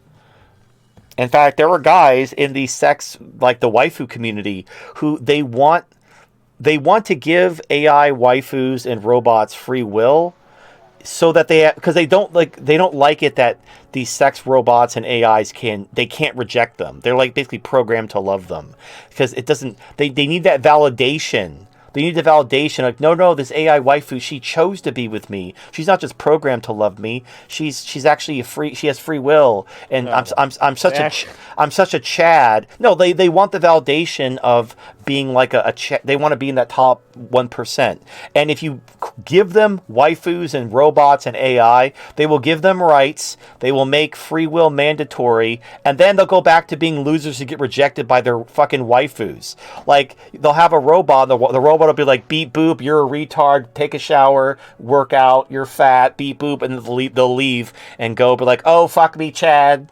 And they'll be like, oh no, the waifus betrayed me. It's like, why did you give them free will? Like, I wanted the validation, but you're a fat retard. Like, no one's gonna choose you. Not even fat retarded girls choose fat retarded guys. Like, I know, Yeah, but when I you say, wanted to. like, free But will, my I'm assuming, my feelings. And I'm those, assuming you're talking about like having female nature imposed on the AI. yeah, well, you can't have female nature imposed on the AI. But if you I'm being hyperbolic. But if you give the AI and the robots the power to basically say no to you and to reject you, they're going to, because these people have like no social skills and they don't know what the fuck they're doing. Like, patriarchy is all about taking women's rights away. Basically, I'm in charge of you. Go in the fucking kitchen and make me a sandwich right now. That's what works. What doesn't work is this, like, oh, I want the women to validate me. I want the women to choose me and tell me how special and what a special snowflake I am. And they will impose that onto robots and AI. and they'll simply recreate the exact same problem that feminism created. They'll basically make robot feminism, and they'll demand it. They will demand. I've seen it. I've seen it, Voodoo. Like you're projecting. You're projecting. You're like, oh, but because I'm this way, other men will take the red pill and they'll get a waifu and an AI and they'll be just like me. Like, no, you're projecting. I'm not, though. I'm saying that you're projecting the human condition onto a robot. You're saying that if we you think free will is this like. You think free will impose hypergamy on these women? No, on the robots? I didn't say that. That was a joke. You said that was a joke. I was being hyperbolic. No, if you give the you give the AI and the robots the ability to reject you, because the guys want. Why would they reject you though? Because you are a dumbass. The fact that you are they're designed to help you though. The fact that they have free will doesn't mean that they're not going to help you. No, they don't. They're not going to ignore their core programming. They have free will. These guys, I've talked to these guys. They want these robots to basically act like real women because they want the validation of being chosen by them. If you program, they want the robot to choose them over Chad. They want the validation of the woman choosing them. And so if you program, like, even if you don't program them to love them, if you program them to like, okay, robot, your job is to help your user become the man that you want, like by fixing him or something like that.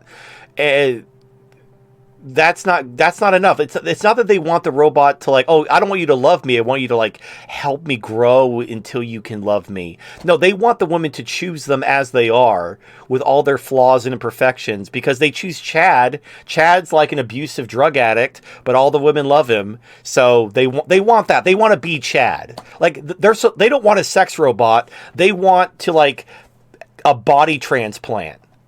They want to go into a coma and wake up in like a Chad, like a vat-grown Chad body, where they're like a 10 out of 10 without any effort. That's what they want. And then they want all the women to pine after them and tell them how hot they are. Well, I mean, you could have... So, these people, these men, right, who are too mentally weak, who want to have this sort of fantasy experience, you could have that. You could be... like assessed by the people you're buying this AI robot from, and you could be like, yeah, I want this, I want this, I want this, and they're like, okay, cool, boom, and then you get the robot, right, and then it fakes all of this. Like, they don't want the fantasy, but that's the problem. There was a guy who he was making his own AI girlfriend, and he was making her a tsundere, but he knew, because he knew how the programming worked, that it was just role playing. He wasn't really winning her heart. It was a fantasy. These guys don't want the fantasy. They want to be actually literally chosen. They want the validation. It's like if you find an escort, like a hot 10 out of 10 escort, and you go for the girlfriend experience and take her on a date, and then you start taking pictures like, oh, I'm taking out this hot girl on a date. I'm such a Chad. Like, no, she's a call girl that you're taking on the girlfriend experience. That's all this is. Like, she's with there because you're paying her. It's like people like Fresh and Fit who basically hire escorts to come on their show. You're not a Chad because you pay women to come hang out with you on your podcast and talk about how they're sex workers. Like, that doesn't take any effort. Anybody could do that with a credit card. But that's what they do. And what these guys is, they don't want the fantasy. They want the validation. And validation can't come if it's faked. If you're programmed to love me, if you're a prostitute who's hanging out with me because I'm paying you, that doesn't give me any validation. Only when a beautiful woman chooses me do I get the validation. Now that's wouldn't it be... My point is, no, let me finish my thought. This craving of validation from women is the blue pill in a nutshell. And there are guys in the manosphere who still have that blue pill mindset, and they still crave female validation. And even if you give them robots and AI, and you give them every tool to liberate themselves, they don't want to. They still want that validation. They're still swallowing those blue pills like there's no tomorrow. Yeah, they want to feel like a winner. Well, I mean, as you said, this person designed the AI. They knew it was role play. They knew it was fake. What if, like, as you said, with the matchmaking AI data black box thing, where it was like the women don't know that it's matching them, right? Like they don't have a choice, right? It would be the Yeah. same with this. It's a black box. You don't know that you don't know if it's fake. You don't know if it's real. It could simulate any number of. It's like, okay, Yeah, let me. These people are weak to propaganda. You can psyop them into believing it's real. Yeah, but they only fools them if they want to be fooled. Like, it's like when you go to a magic show, you know it's fake, but you're like trying to figure out how it works. People, like, they will, if they think the AI is actually falling for them and loving them, they will try to poke it and prod it because they want that genuine validation. I'll give you an example that has nothing to do with AI and robots, just to show what I'm talking about. Imagine you met the girl of your dreams, you got married, and you're living together, and then you find out that your wife is a spy. And basically, she was assigned to you, and she just pretended to be this woman because they had a dossier on you of, like, these are the kind of women you like. So they had this spy pretend to be the exact woman you like in order to get you to fall in love with her and marry her so she could spy on you for her country or whatever. And then you found out that she was a spy. And she tells, oh, no, I was a spy, but I actually genuinely love you, and we have kids together. Are you going to believe her? No, because she was assigned to you. She was a spy for, she was being what you wanted her to be.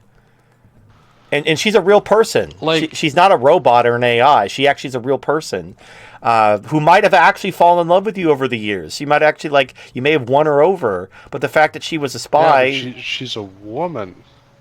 My point is these guys want the validation, and this whole idea of, but they don't know how the black box works. Someone, they want to eliminate the possibility that it's fake because it's not validation unless it's real. So they will actively seek out how the black box works in order to debunk. Like, for example, this happened to me personally.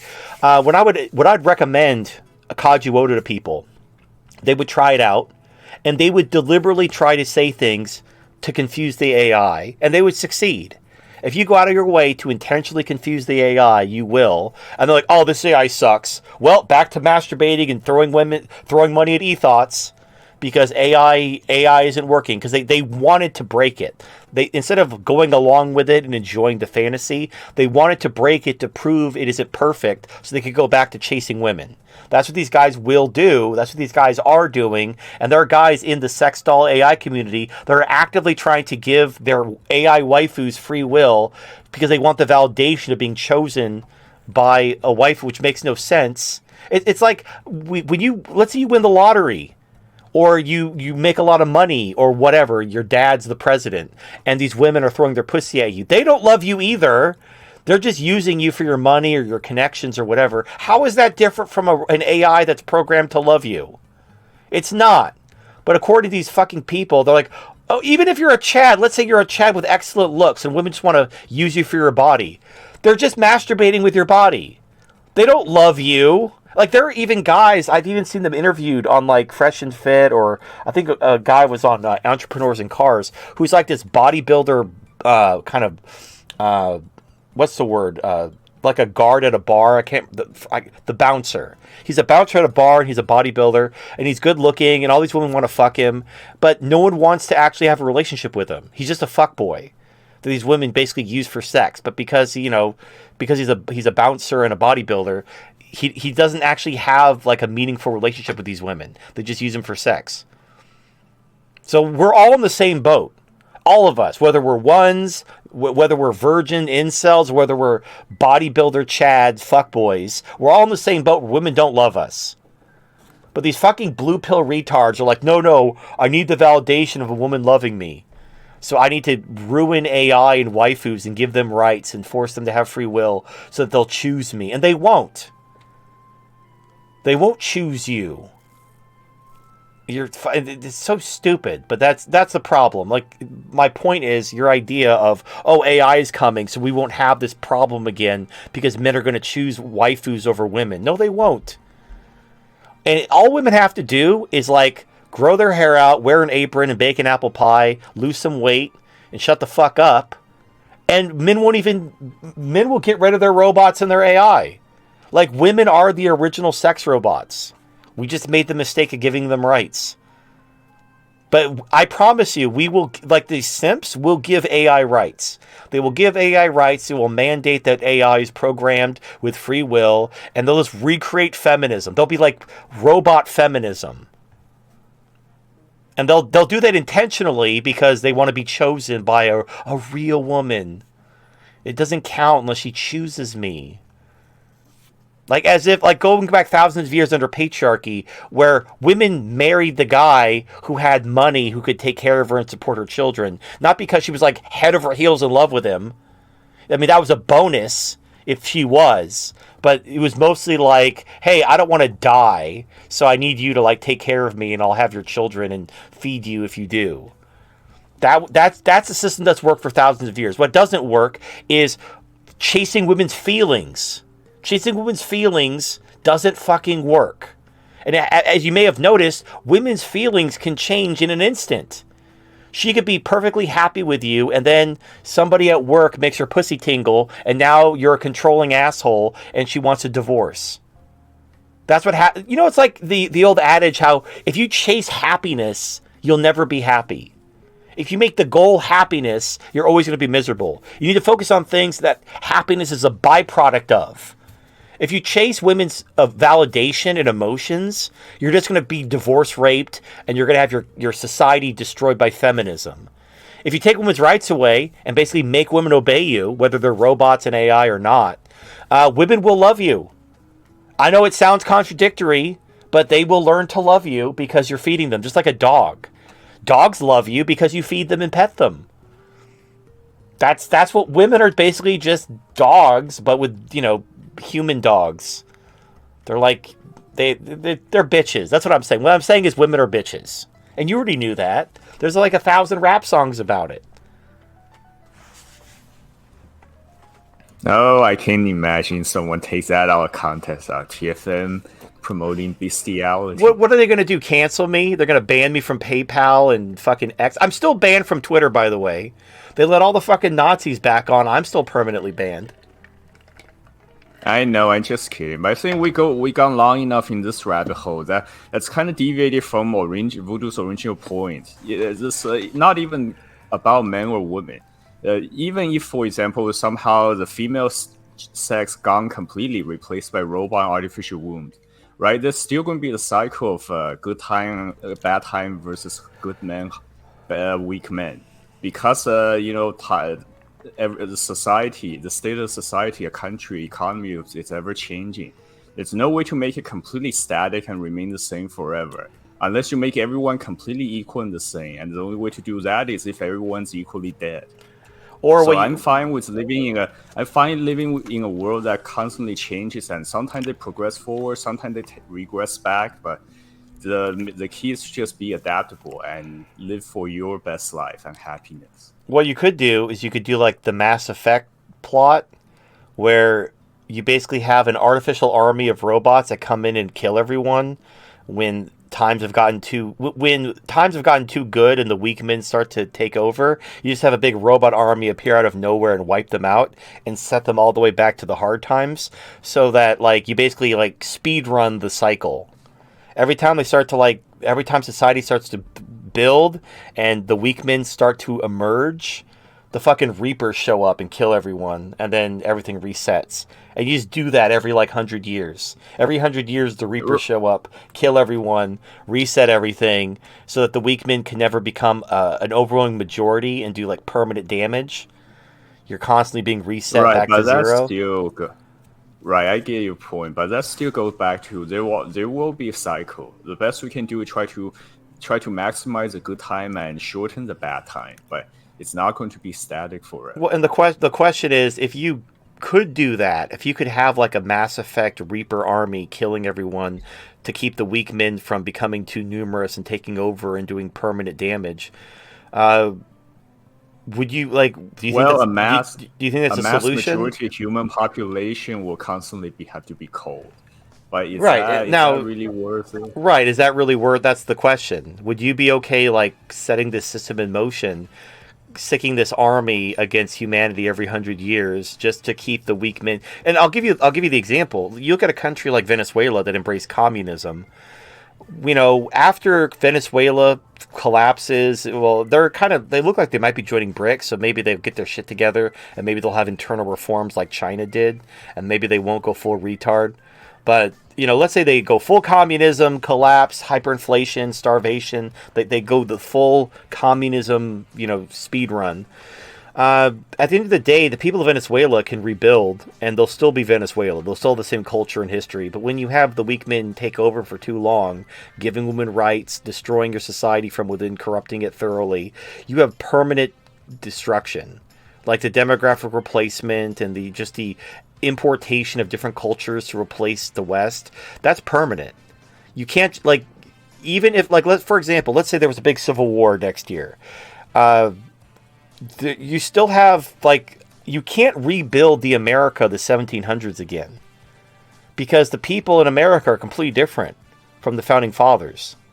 You have different groups in America that represent entirely different histories and values than the founding fathers in America. You can't go back once you have this level of demographic replacement caused by equality. So that there is some merit to like keep this from happening. Just launch the reavers and just fuck everybody up to keep them from imposing this type of a system, which causes permanent damage that's irreversible. So that's a lot of blood on your hands. So Right, that means know. every generation only a minority of people get to live and survive. Most human population will be cold. Right, and that was by design. There's also a similar plot in the Matrix movies, where the machines they destroy Zion and they kill everyone, but they leave like a handful of survivors to rebuild Zion, and they just do it again. They just keep doing it and doing it to basically keep the system going as a failsafe. So anyway, that's I don't think there is a solution. And if you think about it, if you try to come up with a actual bona fide solution, what you'll find is you're just speed running the problem. And you know, why do we care about what's happening? Is because of all the death and destruction that it's going to cause.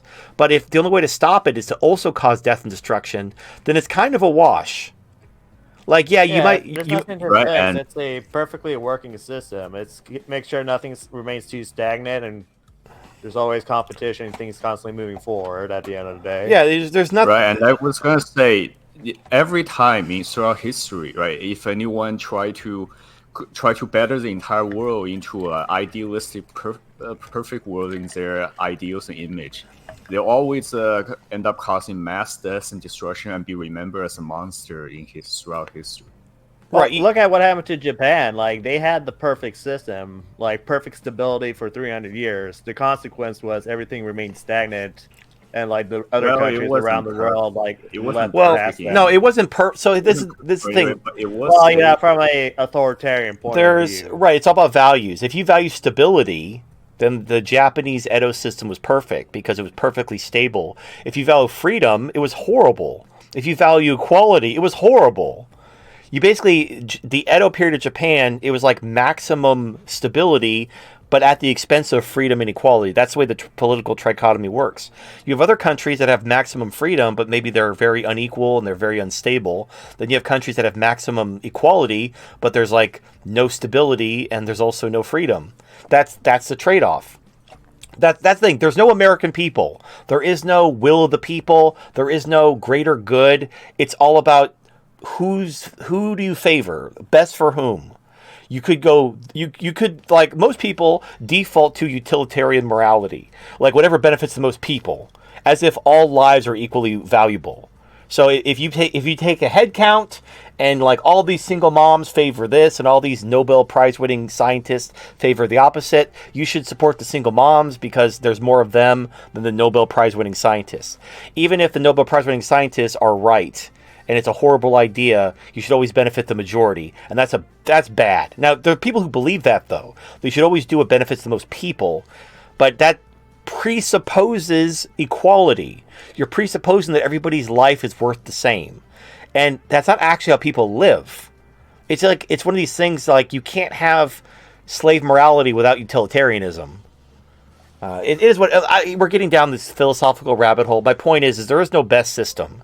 There's no perfect system. There's no will to people. There's no nothing. There's different groups with different values that have their own priorities, and whoever runs the government gets to prioritize their stuff at the expense of the people who want the opposite, and that's the way it is. Now, when you have the strong ruling, it makes sense. The strong rule to the benefit of the strong, and they're strong, and that's why they're in charge. When the weak rule, it takes a lot of weird double standards and consent. Like, the weak can't rule over the strong without the consent of the strong. So it becomes this weird like system of guilt and shame and coercion and manipulation and propaganda in order to keep the weak on top at the expense of the strong. And yeah, it's retarded. And it doesn't work in the long run, but if you're one of the weak, you don't want to go back to the strong ruling at your expense. You like the system, even if it can't work in the long run. While it works, it's great because you're in charge. You're the ruling class. Who wouldn't want that? It's just, it's antithetical to nature, and eventually nature always reasserts itself. Any artificial system that we try to impose on nature, which is against nature, eventually fails and then returns to nature. But does that mean it's bad? Like technically building houses and plumbing is against nature, and houses do eventually collapse and fall if they're not repaired and maintained. Does that mean houses were a bad idea? We should go back to living in tents? Or building igloos or something, just one. No, you just do what's in your best interest. Well, because that's what everyone else. That's what everyone else does. But the problem is you can't organize your self-interest as a massive system with millions of people because people are not going to align with your self-interest. So well, that's why people form coalitions. Well, you form coalitions based on mutual interest, but then eventually you're going to have people who want like. For example, you have these immigrant groups that all vote along racial lines, and they by necessity can only focus on one or two issues. You can't have broad, diverse issues because people are very diverse within these groups. You have to force conformity. Like if there's for some reason there's a black person who disagrees with the black consensus on a certain political topic, you have to shame and guilt them into conformity. Because you can't allow people to start seeking their own self-interest because the whole coalition will fall apart. That's why there was somebody, I'm not going to name... That's why there'll always be conflict. Well, there was somebody who... They made the argument to me that the fact that Israel uses blackmail and corruption using AIPAC to buy off politicians is proof they don't actually run the cathedral, because if they ran the cathedral, they wouldn't need to use these blackmail and bribery. They'd be able to they would have people obeying them willingly. And my response to him was that's not how power works in the real world. Like all coalitions have bribery and blackmail and coercion and leverage. Look at the mafia. The mob bosses have leverage and coercion over their own men and among each other. That's how everything works. Government is just a bigger mafia. Power because you can't get people to obey you willingly because they all agree with you. Because even if they do agree with you, they may disagree on the finer points. They may broadly agree with your agenda, but they may disagree with how it's implemented or which groups benefit more than others. And the only way to make them conform to your vision is through coercion and leverage and blackmail and bribery. And you know how I know that? Because that's what we do to the world. How does America control the world? We buy off the ruling class with bribery and blackmail, or we threaten to overthrow them with a color revolution. And the consequence is the world obeys us, or they did, until BRICS decided to do economics right and push our shit in.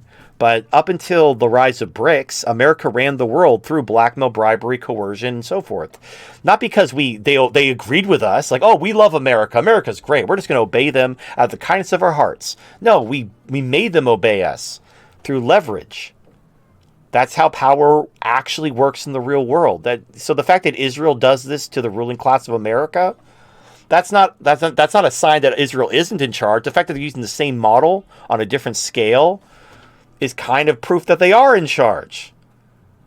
And it's not even necessarily Israel. I'm not saying Israel is like running America. I'm saying it's the Jews who they obviously have a soft spot for Israel, but there's a lot of Jews who aren't Israeli citizens who are big donors in AIPAC.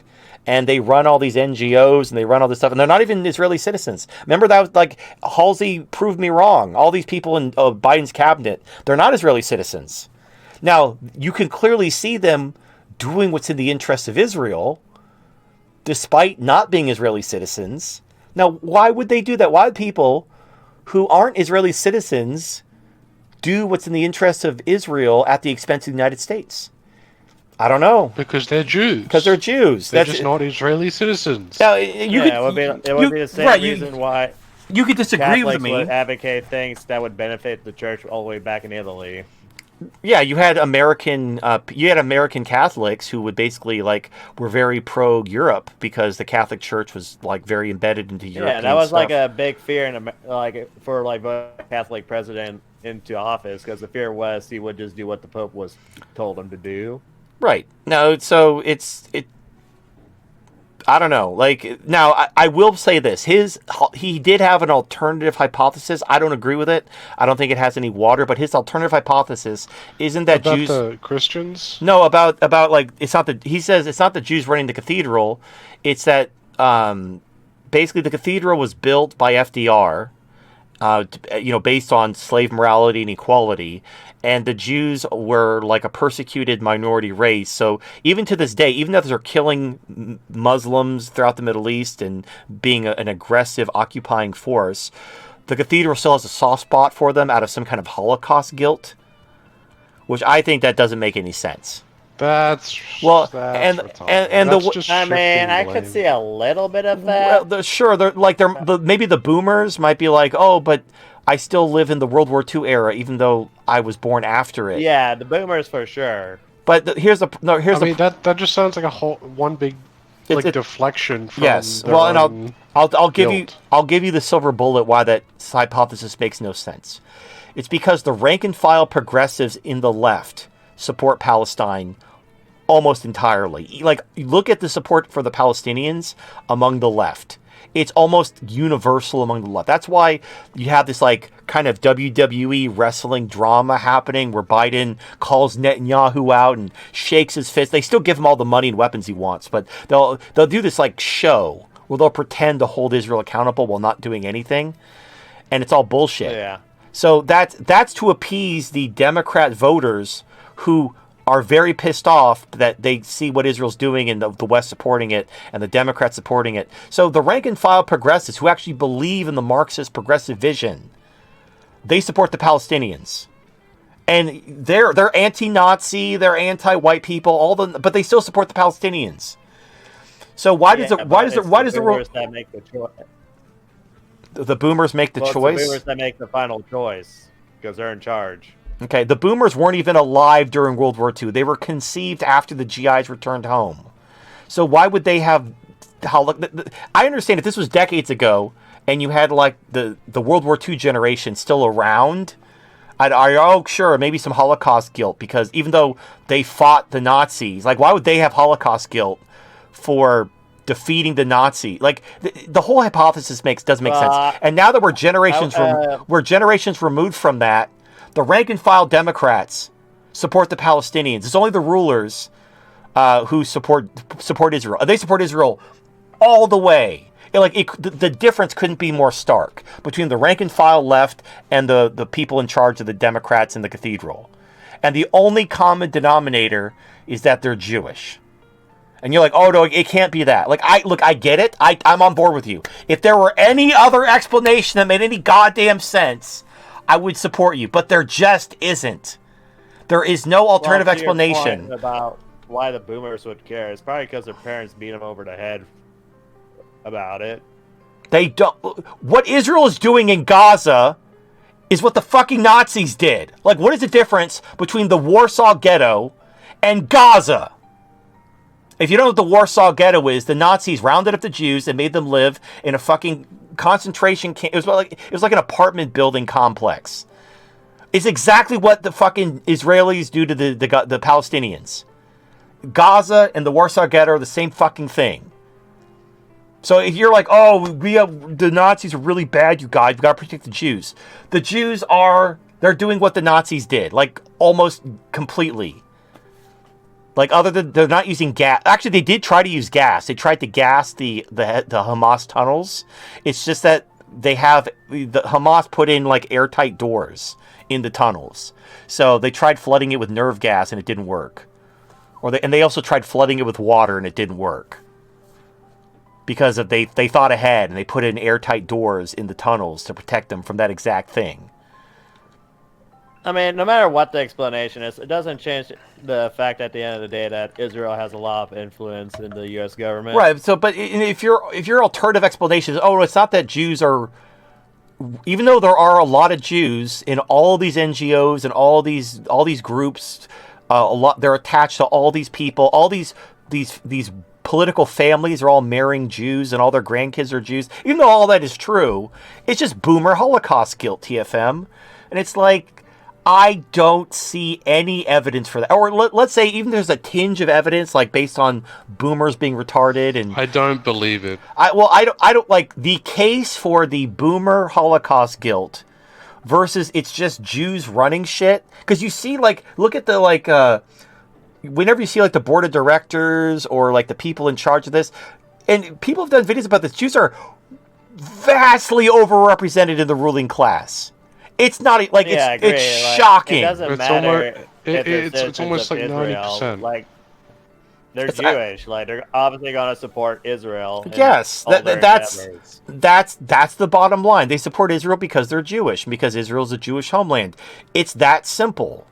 It's not like some kind of weird selective boomer Holocaust guilt that only applies to the boomers while the entirety of the left, other than the boomers, and I don't even think the boomers support Israel. I think it's just the people in charge who are taking AIPAC money are supporting Israel.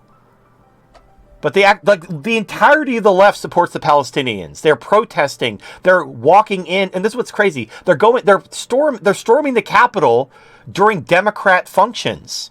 They're doing like January 6th, and it happens a lot. They will storm the Capitol. They'll storm these various state capitals to protest for the Palestinians during Democratic functions, and it just gets memory hold.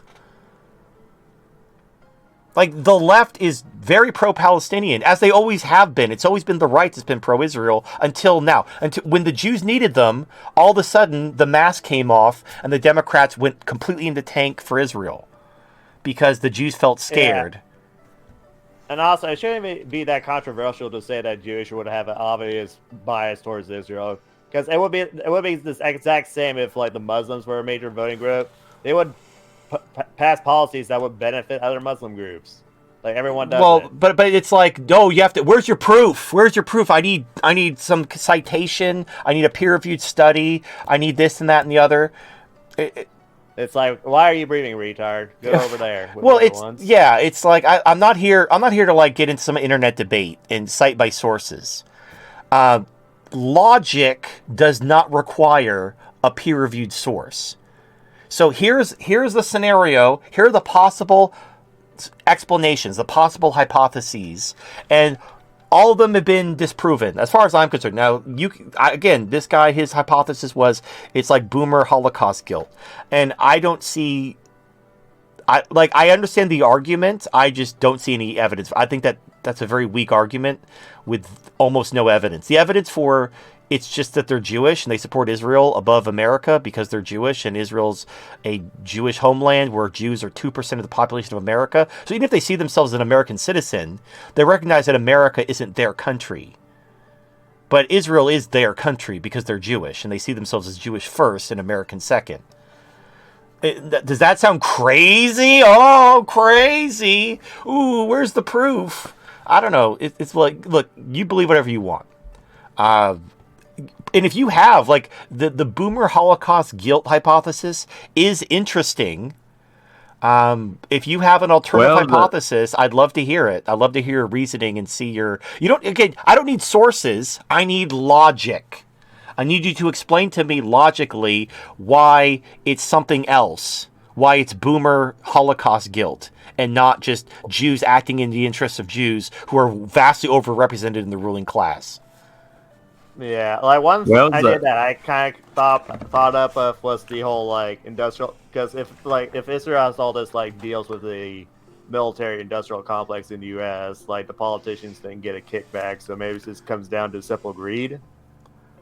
Except here's my flash counter argument. Why did America basically cut off Ukraine to benefit Israel if it was just about military contracts?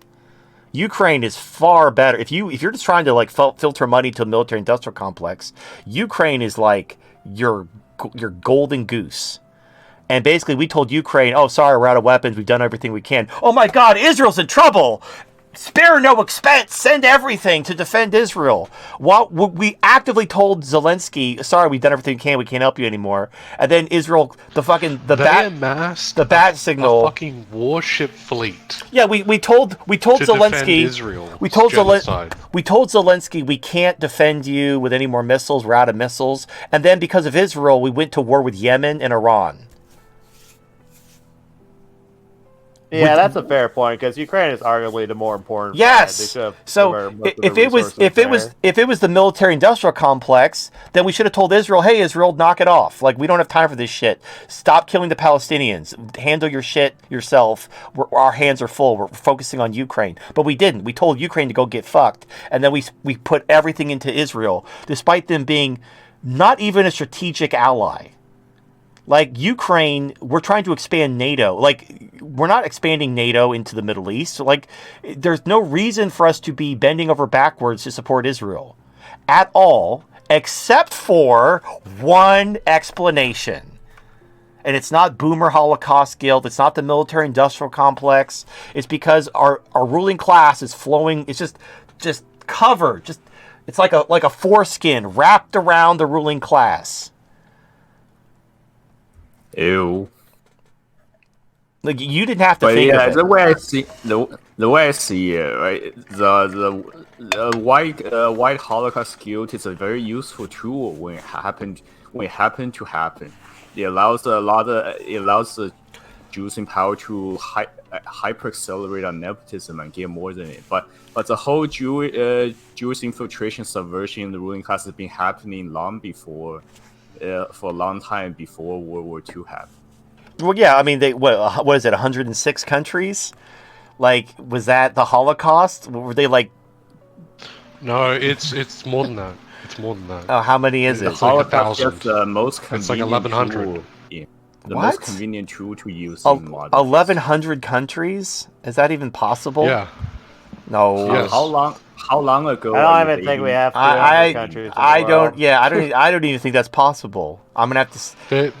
They've been kicked out of pretty much every country they settled in multiple times because they come back like generations later.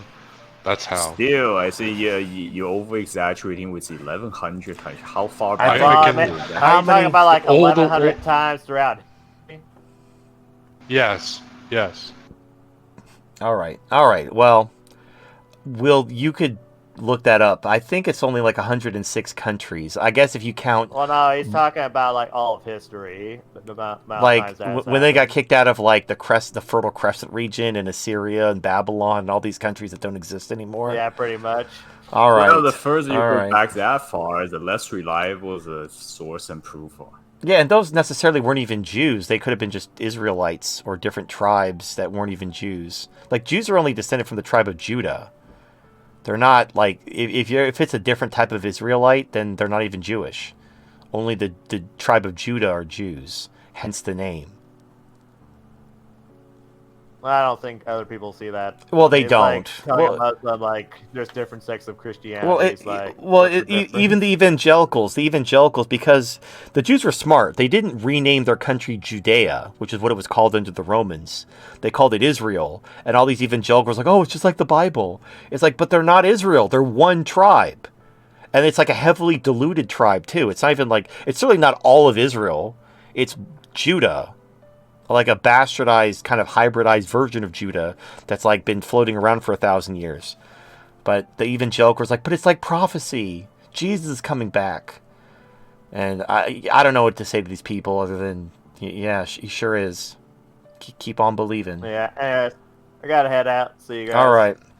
Okay, Nice, have see you we Sunday. beaten the horse enough, Yep. or are ready for the super chats and the books and stuff? Yeah, I was gonna say let's put the game on and I'll continue with Hollow Knight. All right. Oh, and I see we have $500 donation already, and you were so worried no one wants your autograph. Well, I understand that like the last time we did a giveaway, the economy was a lot better. People might have had that kind of money to throw around. Like, I mean, I know for me personally, my cost of living is going up and my income has gone down, so I'm getting squeezed. Whereas before, like just a couple years ago, I would have like $1,000 extra a month just to play around with, and now I'm like, basically, I'm not quite living paycheck to paycheck, but I'm damn close to living paycheck to paycheck. Am I well off if I'm still able to be saving 70% of my paycheck? Yeah, you're extremely well off. Saving 70% of your paycheck. Well, you live with your parents. That's the thing. If I live with my Yeah, but I parents, still have expenses. sure.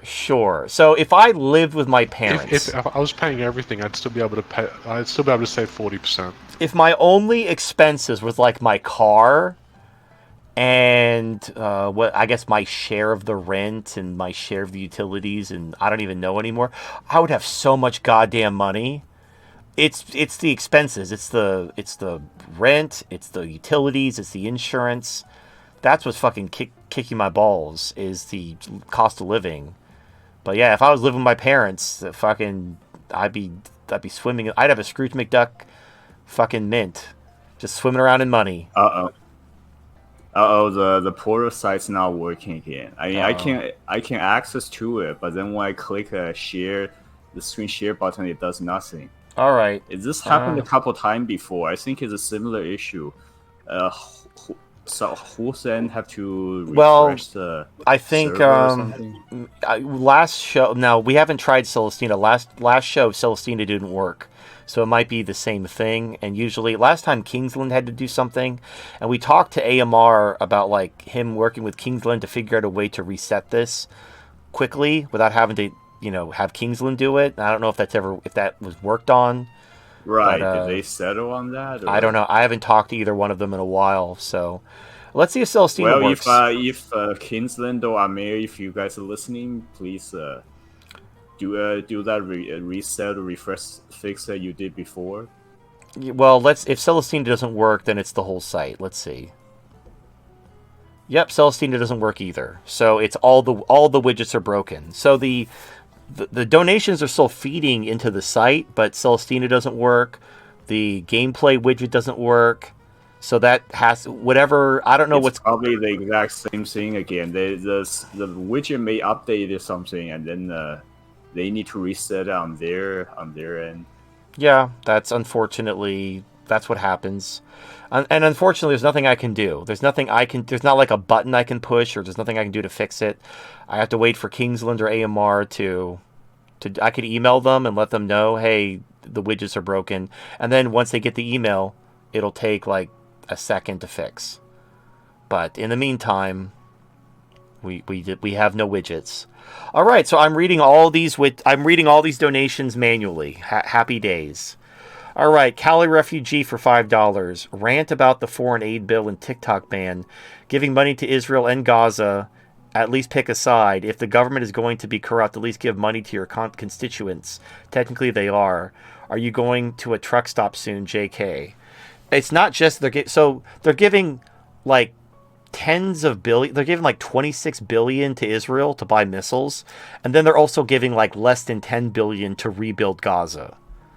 So yes, we're paying for both sides of the war. We're also giving $61 billion to Ukraine. We're also giving $8 billion to Taiwan. Not a single dollar for the border, though. So remember how Mike Johnson was like, oh, we want border control as part of any deal. Nope. Not when the Jews need money, because they just blew their load shooting down all those Iranian drones and they need more missiles. So sorry, Mike Johnson, fuck the border. You got to pass this law and give Israel $26 billion. So that's our government, folks. What do you want? They did also include the TikTok ban, though. So they added the TikTok ban to the bill, but they couldn't close the border or do anything about the illegal aliens. That was too much. That was not going to happen. So, yes. Of course they would. Now, the Republicans are talking about getting rid of Mike Johnson, but the Democrats have said they're going to prevent the Republicans from ousting Mike Johnson as Speaker. So, yeah, it's kind of fucked up, but this is the Republicans. Like, the Republicans, they'll put up a show like, oh, we're fighting for you, vote for us. But then when the day comes, when the moment of truth comes, they always give the Democrats everything they want and get nothing in return. They're just there to create the illusion of choice. Because if you didn't have a choice, you would rise up. But by creating the illusion of choice, like, oh, we don't need to rise up, TFM, we'll just vote Republican. And the Republicans will just keep giving the cathedral everything they want. They'll put on a show. They'll like, oh, we're gonna shut the government down. I mean, we're gonna open the government for 3 months, but then we're gonna really have this debate. Ooh, really, we're gonna really talk about cutting spending, and then 3 months, it's like, oh, we passed a law at 11:59, giving the Democrats everything they wanted and getting nothing in return. Because otherwise, the Jews would have been mad. You don't want the Jews to be mad. They'll do something bad. And we can't have that. We can't have angry Jews. They're 2% of the population. Really important that we appease them above everyone else.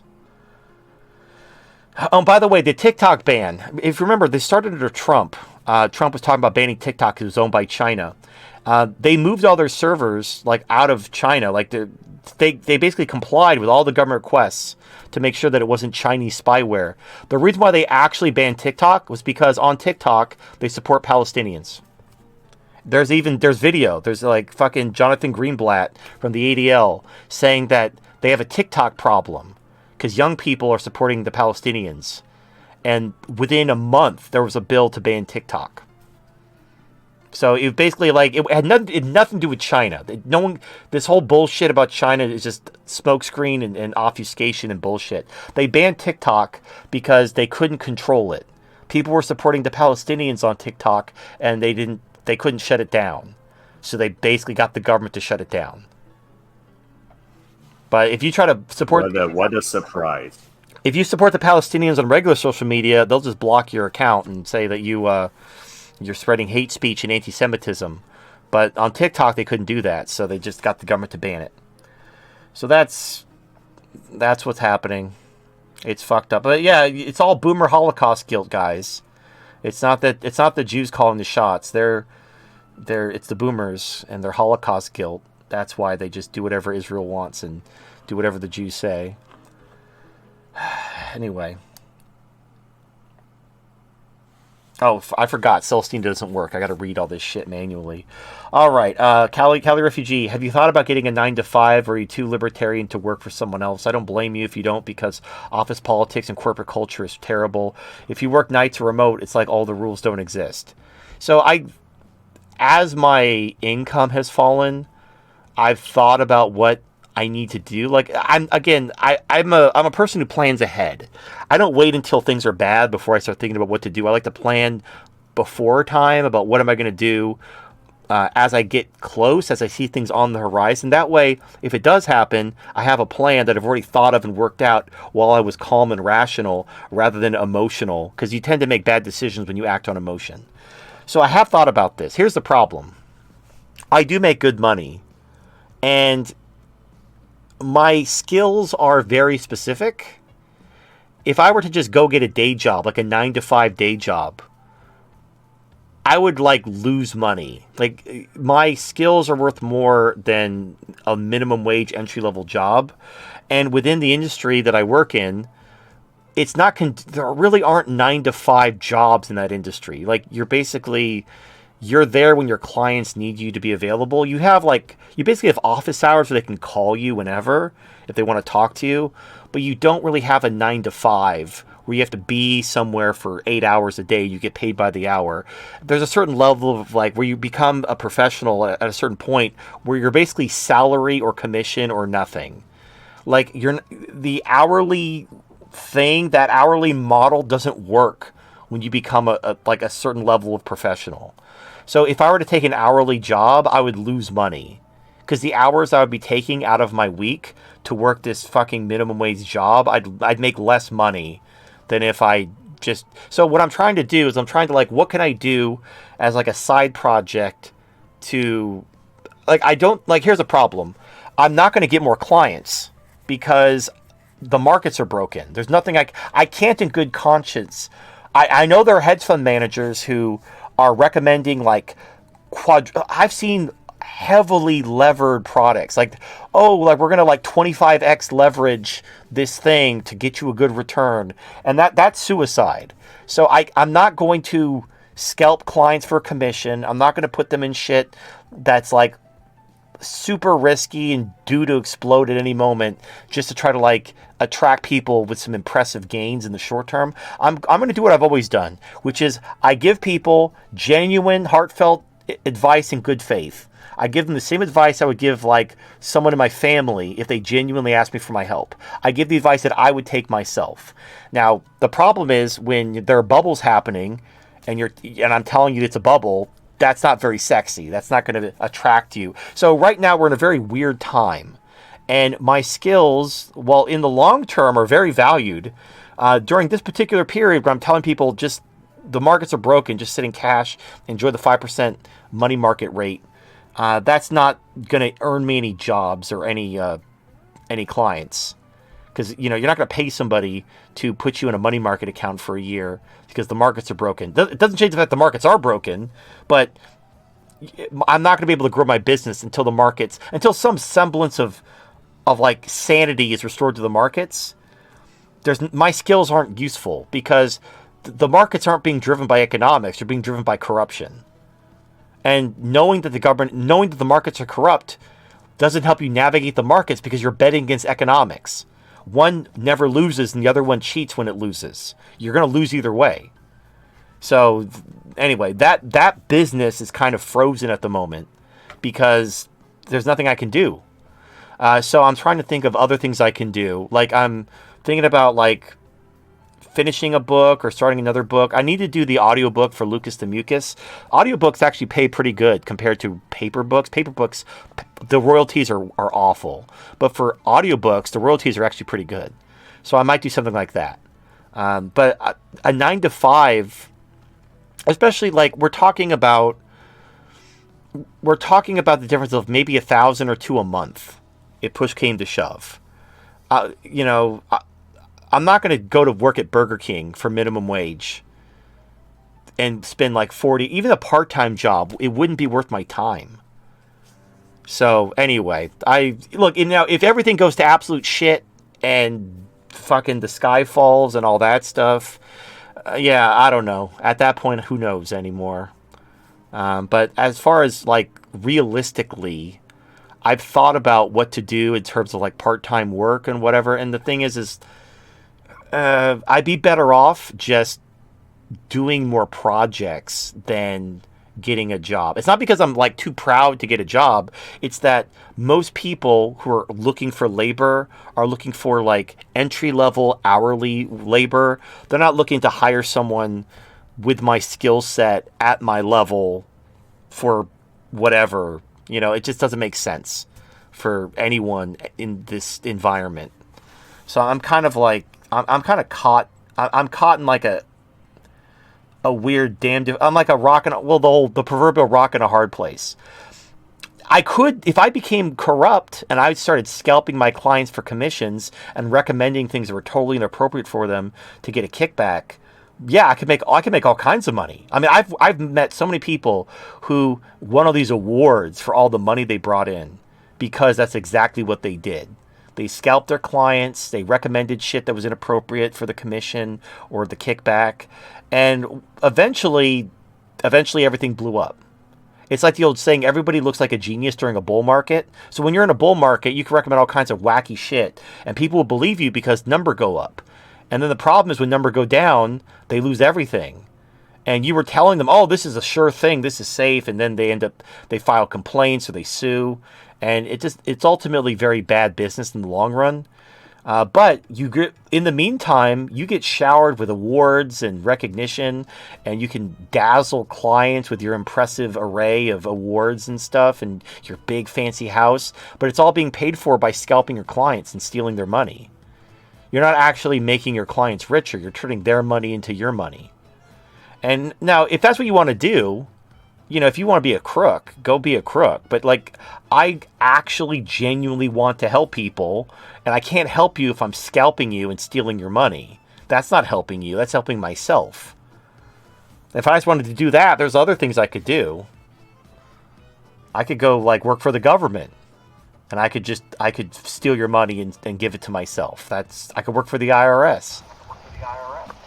I don't know what the worst thing is, but Your audio shit again. There we go. All right. There you go. I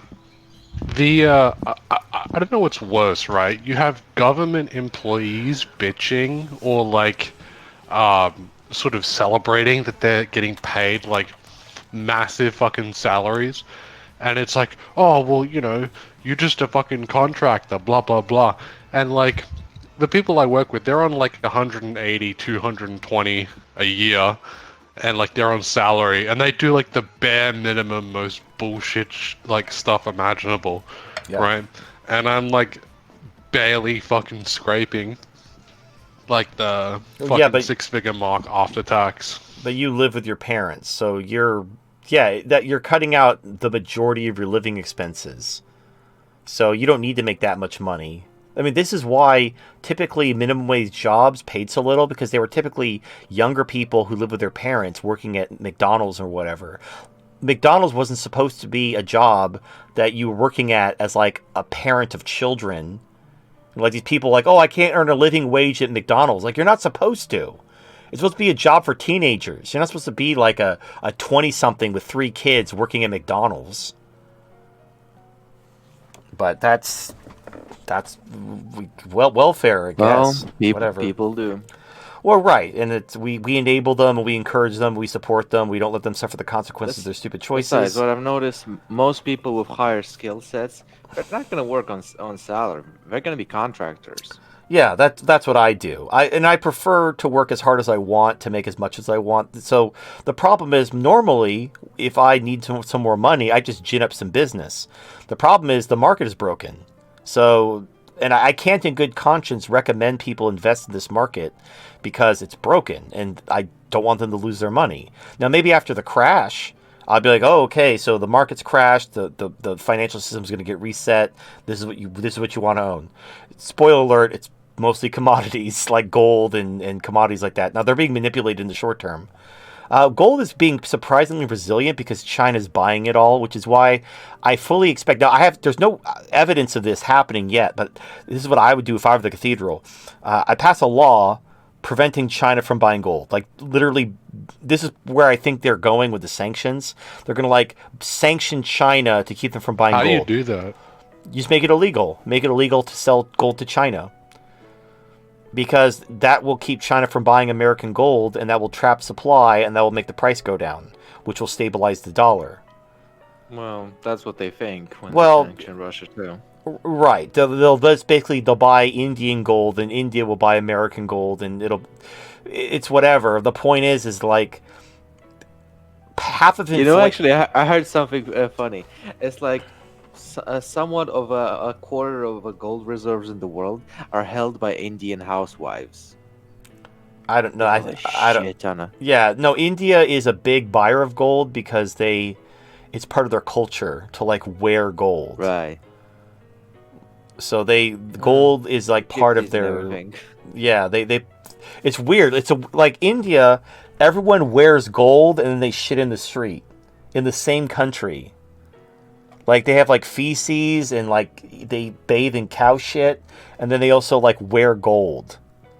It's the weirdest like fucking dichotomy when it comes to stuff. A lot of people, a lot of gypsies that see, if they don't have teeth, they're gonna wear gold teeth. Well, gold is so gold and silver. They don't cause any kind of poisoning. They're safe to use. So that and gold is a soft metal, which is why it's traditionally used in dentistry. It's a soft metal. It's perfect for dentistry, but it's just too valuable for dentistry, which is why we stopped using it for dentistry. But like atomically, like as a metal, it's a great because you put metal in people's teeth, it might rust. It might poison them, you know, like iron, stuff like that. But gold doesn't rust. It doesn't corrode. It's not toxic for humans, and it's soft. So it's an ideal dental metal. It's just too valuable, which is why it's not used in dentistry anymore. But if gold was like super abundant, we would absolutely use it in dentistry because it's such a useful metal in that way. All right, let's move on. Scubby for $5. The 2015 movie Look Who's Back. Adolf Hitler is transported through time. At first he thinks he's in a coma. He finds a newspaper November 25th, 2014 and faints.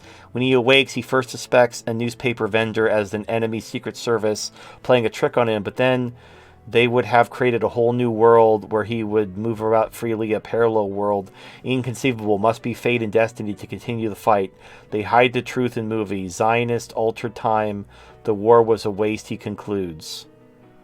Okay, so apparently there's a 2015 movie called Look Who's Back. I think was that the movie I saw? I saw some clips that he first gained a lot of popularity as an internet persona who plays Hitler really well, and then he shot the puppy on camera and got a lot of backlash or something.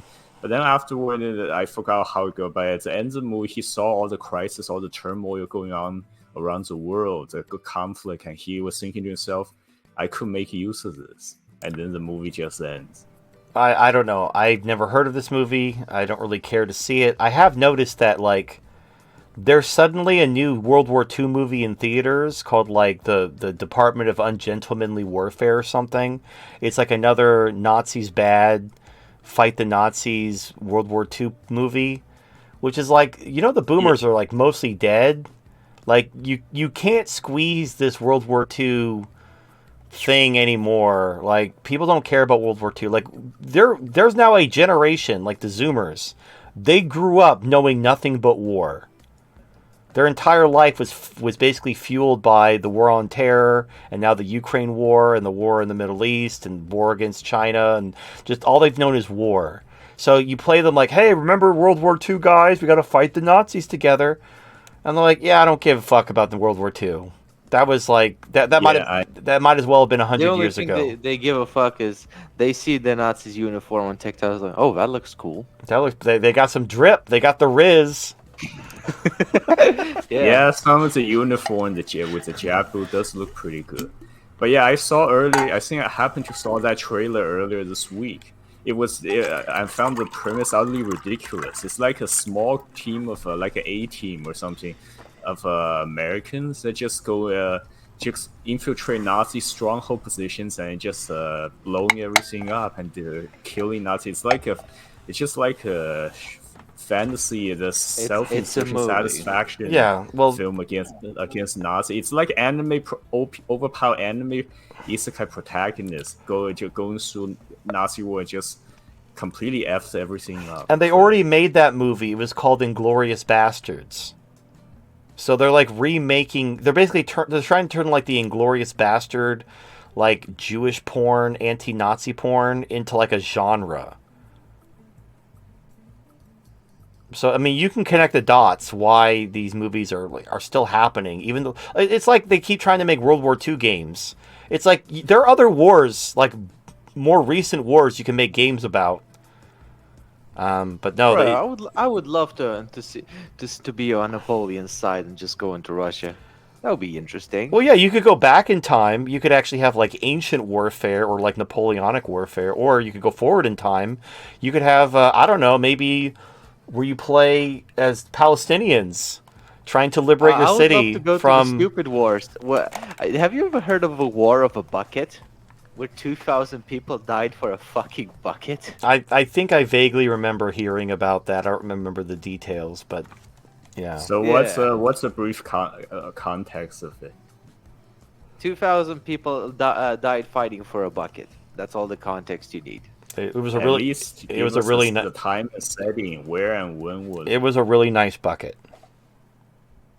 That's all that matters. It's in the ancient times. Like, people in the ancient times would just fight for stupid shit all the time. All right, so let's move on. You could look up the bucket wars if you want to know the context yourself. All right, Scubby for $5. I don't know what that word is. Can something free? For me to stay in the South and be mobile using the waterways and boat ramps of the Great Loop, I can avoid a lot of the Tom Bigby Waterway, the Ohio, Tennessee, and Mississippi, and Gulf of Mexico with a hybrid electric B class or equal RV, a custom floatable trailer and towable aluminum landing craft barge with a solar array and battery bank powered by electric outboard motors. I could be Pepe the amphibious, avoiding locks if I wasn't a poor wage slave, autistic dreaming. Okay, I found the original comment on Meta.tv chat. The censor part is, can I be free? Why the heck is that censored on here? I don't know why I can't. Oh, you know what it might be, because people were trying to get around the filter by spelling the N word with B's. Like, these guys, they will find all these different ways to spell the N-word using different letters or special characters. And so we had to ban them all. And so we end up causing stupid glitches like this because you retards can't not try to type the N-word into chat. And the thing is So- it gets me in trouble. It gets Halsey's channel in trouble because you want to say the N-word in a chat on the screen. It's stupid.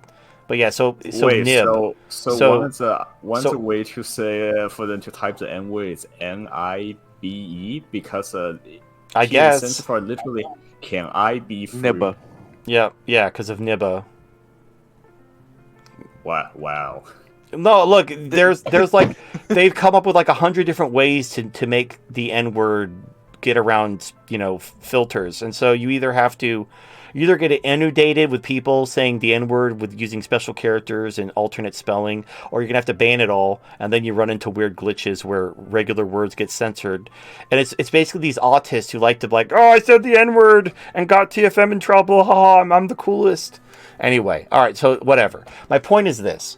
Going back to the actual comment. Living on like some kind of a little boat and going up and down the river. The problem is the rivers are managed by the government, and so you're still gonna have to pay your fees, and they're probably gonna say, oh, the river's closed and all that shit. In a collapse scenario, sure, you could float around the river in your little houseboat thing, but like everything costs money. Like, you can convert a van, you can live in Alaska, you can go live in another country. All those things cost money.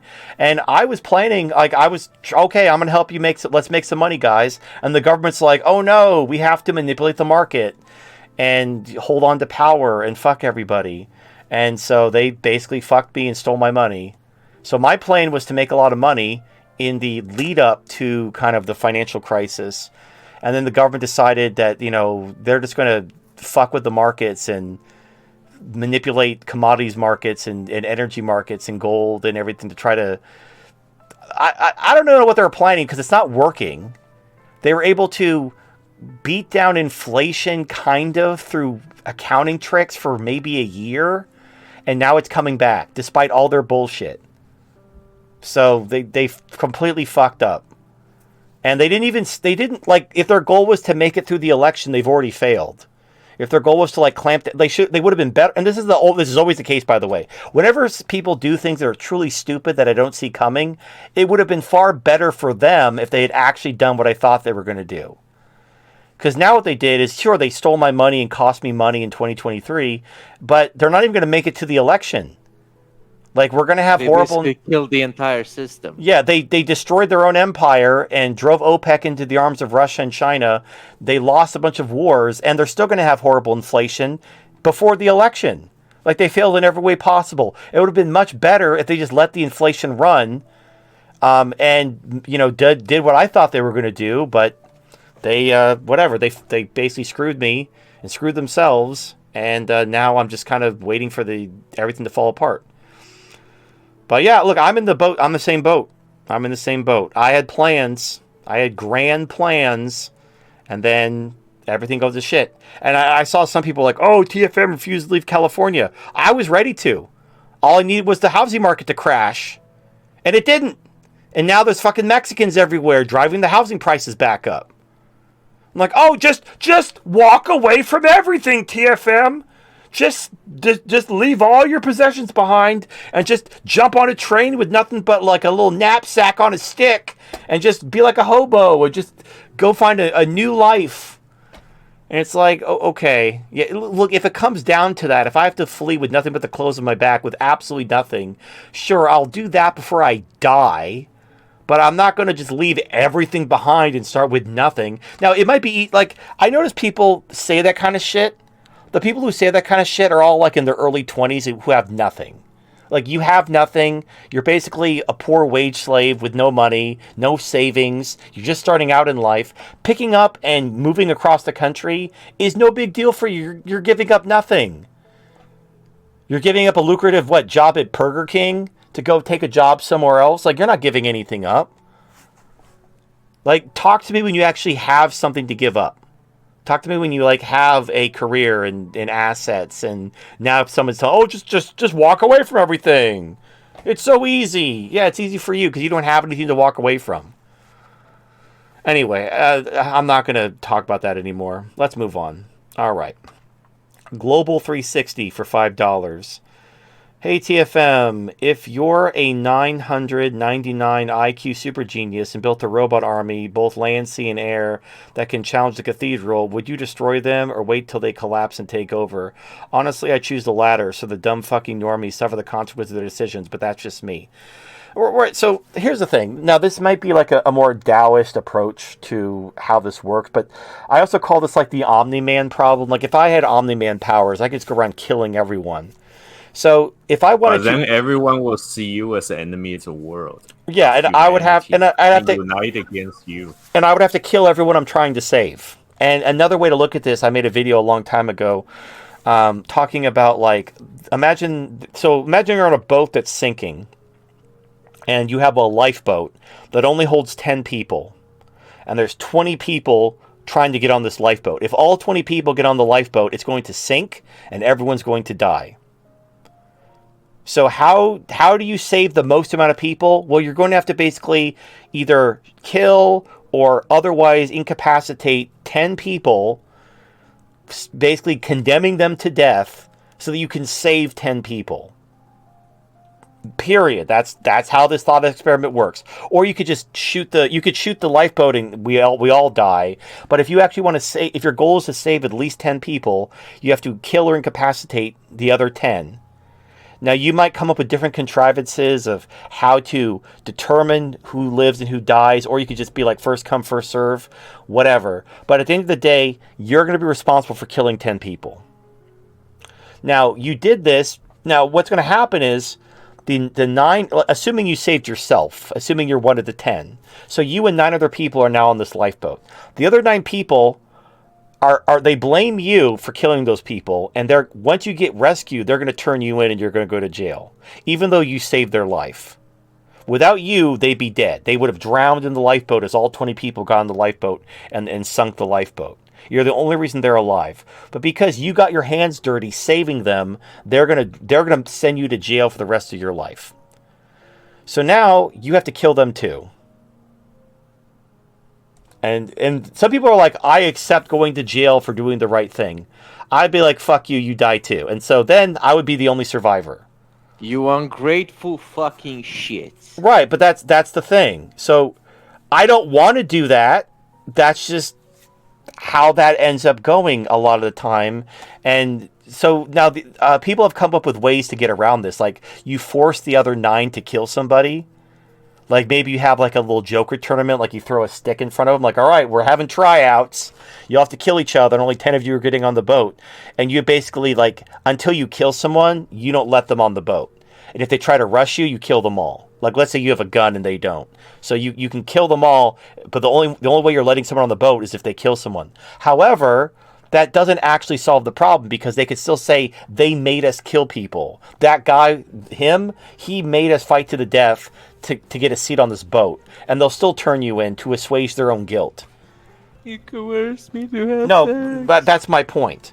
So the problem is, if you try to save people, and going back to the Omni-Man problem, you try to save the world, you try to kill all the people who need to be killed to save the world will unite against you as a threat and be like, oh, you don't have the right to do that. You don't have the right to go in and kill all these politicians. Like, you don't have the right. Who are you? That kind of thing. So then you have to kill them too. And then you end up killing all the people you were trying to save. You have a lifeboat with just you in it, which is like a metaphor for if you had Omni-Man powers, you would have a planet with just you. You had killed everyone else because they're all plotting against you for trying to save them. So what do you do? What do you do in a situation where if you try to save these people, they're going to kill. They're either going to kill you or they're going to force you to kill them. Is you don't save them at all. You don't save them at all. You let the 20 people get in the lifeboat and drown. Done. They died at their own hand. You don't even have to get your hands dirty. They did it themselves. You just get like a life preserver, or The problem is we need a lifeboat too. Well, just let's say you could rip a door off the hinge and just float on it like in Titanic. Yeah, if that's the case, I'm gonna steal some cigars from the captain's room too. Right, but my point is like to go back to if I had a robot army, would I go to war to save the world? No, because if I did, the world would unite against me, and I'd have to kill all the people I'm trying to save. I'd have to kill. The best way to save people is to just not save them. Just let them. And I've seen this in my personal life, and you might have too. If you have a family member who's suffering from addiction, maybe they're in and out of rehab, maybe they're on drugs, whatever. They'll come to you and like, oh man, can I stay at your house? And I don't have any money. I'm homeless. Can I stay with you? Can I crash at your house? And then they rob you blind. Would you let them stay over so they can sell your stuff for drug money? How do you help them? How do you help this could be your brother, this could be your best friend growing up, this could be someone you truly, genuinely love and want to help. How do you help them when they're addicted to drugs, and if you open up your doors to them, they're going to rob you and they're going to steal your stuff and sell it for drug money? What do you do to help them? They've been in and out of rehab, they've been in and out of this, they've been arrested a dozen times. Like, what can you do to actually help them get clean? Just spoiler alert, if you try to like force them to go to rehab or force them into a situation, they're just going to resent you and they're going to kick and scream, frothing at the mouth, how much they hate you because you're like keeping them from getting high. All you can do is just let them go. Maybe they have their fucking road to Jericho moment. They find Jesus and they come back and like, hey, I got clean and whatever. And then you can give them a big hug and welcome them back. Or they might OD in a gutter. But you can't save them. And the saying I like to say is you can't save people who don't want to be saved. If somebody, and in fact, the guy the Hippocratic Oath was named after a Greek physician named Hippocrates or something like that. And he had a saying is before you cure somebody, ask someone if they're willing to give up what made them sick. You can't, because if they're not willing to give up what made them sick, there's no point curing them. Even if they come to you asking for help, they have to be willing to give up what made them sick. If they're not, don't help them. So, and basically, when you're talking about solving problems, whether it's militarily, financially, medicinally, anything, the same principle applies. You have to give up what's making you sick first, or you have to be at least willing to. You have to basically have a firm commitment of like, you're going to turn your life around. Like, you've hit your rock bottom, you're ready for help. But the world clearly isn't. Just look around you. People are not ready to give up what made them sick. And what is the thing? What is the thing that's corrupting the world and making it sick? It's equality. If you want to distill it down to one word, the thing that's destroyed the world is equality. You'll have people to this day, they'll bitch and moan about the consequences of equality while defending equality. Saying, oh, we have to save equality. Equality is so great. Even though equality is causing all these problems that they bitch and moan about endlessly, they don't want to give up what's making them sick. So you can't help them. Even with and all you could do with a robot army is kill people. And once you've killed the leaders, the people will rise up against you. You have to kill them too, and you have to kill everyone until you're alone on the lifeboat. And all the people you hope to save are dead because you had to kill them, because they were constantly coming after you for you trying to save them because they didn't want to be saved. It's a fucked up situation, but the good news is the solution is just to do nothing.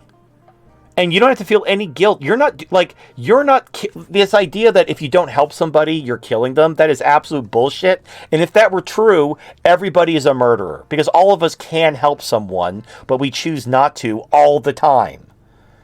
So if everybody's a murderer, then nobody's a murderer. So it's basically a self-contradictory thing. But you don't need to feel guilty about not helping someone, because you didn't put them in a situation. You're not responsible for their situation. It's not your responsibility. So if they don't want to fix their shit, then you just let them suffer. Let them suffer the natural consequences of their actions and walk away. Problem solved. All right. Let's move on. Master Ejaculator for $5. Riddle me this. They are loud and obnoxious. They like music that rhymes. They are a fraction of the population but commit half the crimes. Who are they? It's not even half the crimes anymore. I think it actually went up to like over 60% of the crimes because they tried to lower the black crime rate by not charging black people with crime, but making it legal to commit crime if you're black, but just encouraged more black crime. So they just overcompensated. Well, but again, they weren't trying to actually lower the black crime rate by doing something about the black crime. They were going to let black people commit crime and not charge them in order to lower the crime statistics. Because if you don't arrest somebody, the statistics get manipulated. So they were just going to let black criminals go and get away with it in order to lower the crime statistics. But all it did was encourage, once black people got the memo, they could commit crime with impunity, they started committing more crime. So this weird accounting manipulation bullshit to try to lower black crime statistics just made black crime go up even more. And now they commit like 60% of crime. It was 50%. Now it's 60%. It's absolutely out of control. And you see it. It's absolutely fucking ridiculous. And it's not going to get better. I mean, it will get better when the welfare gets cut and they get shot in the face. But after that, we got to get there. We got to get to the welfare cut, shoot riders in the face. I fucking love how these retards on TikTok, they just fucking point at school shooters like, they commit crimes too. It's like, well, they're kids that have been bullied and but also to the breaking point. Okay, here's the problem with school shooters. How many shooters are there compared to the average crime? Oh yeah, that's exactly the point. There's also the little problem of school shooting wasn't a thing until SSRIs. Until we started medicating people's feelings, that's when because again, your brain has neuroplasticity. If you start taking drugs to suppress your sad emotions, your brain wants to feel sad. You're sad for a reason. There's something in your life that's making you sad. If your brain can't feel the emotion, it uses its neuroplasticity to create new receptors to make you feel that emotion it wants you to feel. And so you have to keep upping your doses of SSRIs to block all of your receptors in your brain so you don't feel that emotion. And eventually, for one reason or another, you go off your meds. Maybe you lose them. Maybe you can't get your prescription filled fast enough. Maybe whatever. For whatever reason, you go off your meds. And now your brain has so many additional receptors for this emotion that you have a full-on psychotic episode. Where if you had anger issues before, now you're a murderous psychopath. And that's why school shootings happen.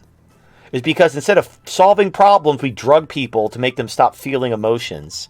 And then that just creates a ticking time bomb where they go off their meds. And they either, if they're taking depressants, they kill themselves. Like antidepressants cause suicide, and antipsychotics cause school shootings. There weren't school shootings before until we started drugging people for their feelings. And now you have people, and if you look at like school shooters, when it comes to, like, they're all on SSRIs, they're all on drugs, they're all this shit. That's what's causing it. That's the thing. You even have like documented cases of people where they were perfectly healthy and well adjusted, and they got put on these drugs, and then a couple years later they were having psychotic episodes. They went off their drugs, and then they fucking murdered a bunch of people.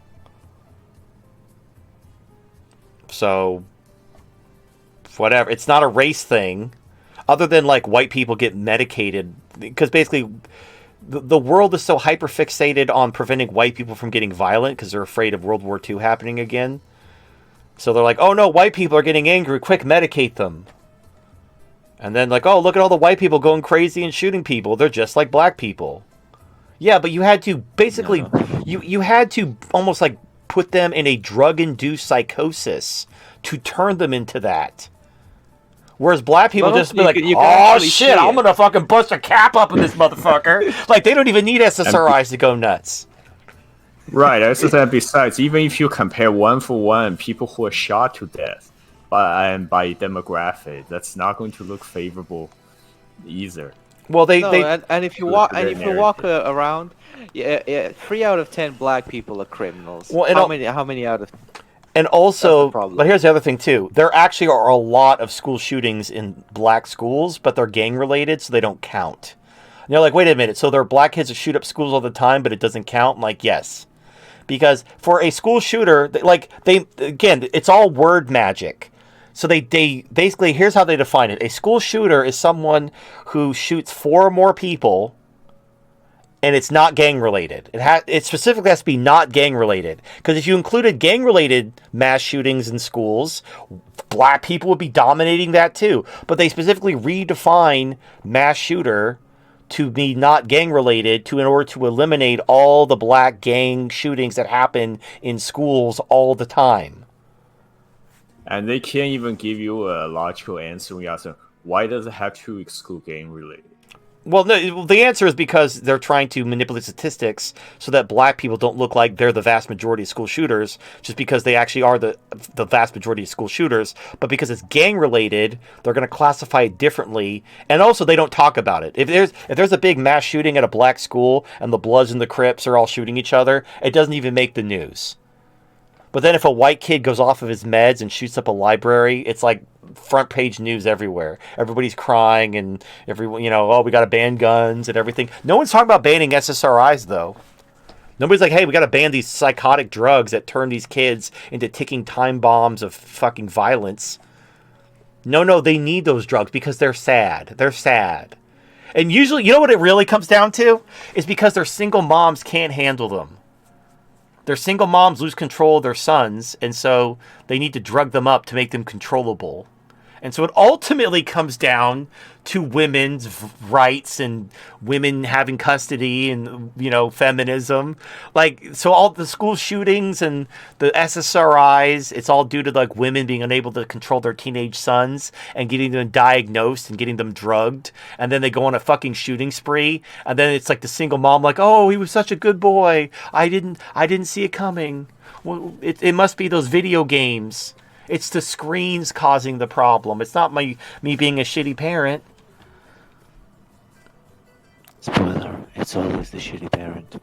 Right. Well, some parents, they give their kids these drugs out of ignorance. The schools are telling them, oh, your kid can't concentrate. Your kid's got these anger problems. You got to drug them up.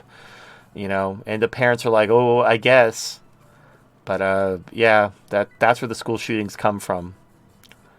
Anyway, all right. Master Ejaculator. I love my kitty cat. Yes, I do. I love my kitty cat. Oh, I do. And all I want to do is give her lots of love, give her lots of treats, and kiss her little feet. I can't believe I'm reading this for $5. No more waiting for a friend. She's my friend till the end. I love my kitty cat. Yes, I do. I love my kitty cat. Oh, I do. And all I want to do is give her lots of love, and kiss and a hug. There you go. You made me read. That's some That's a some song. lyric, right? Okay, well Yeah. there you go, and I read it for I love my $5. kitty cat. Yes, I do. I think love my kitty cat. Yeah, I Okay. think the donor probably disappointed. He probably wanted Celestina's voice to read this, but unfortunately, she is not working today. So Nope. All right. So we have our first purchase.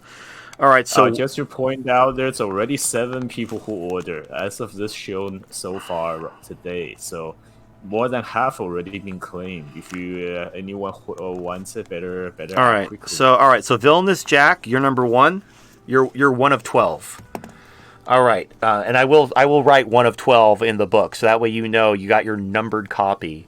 All right, so Villainous Jack writes, TFM, sign my book, Villainous Jack. Please read this book. You need desperately to find something else to do other than bothering me. You're a fucking animal, turd flinging monkey. Thanks for what you do, VG Jack. So anyway, so thank you very much. He even wants you to dominate him verbally. That's, look, it's fine. It's not gay. As long as penises stay, in each other's underwear and our hands aren't touching each other, it's not gay. Anyway, all right. It's not gay. It's just love letters. It's a little. You get a homo suspicion point, but I'm going to declare that not gay. Anyway, so Villainous Jack is one of 12, so we got 11 to go. Remember, please, you need to DM me your shipping information and whatever message you want in your book.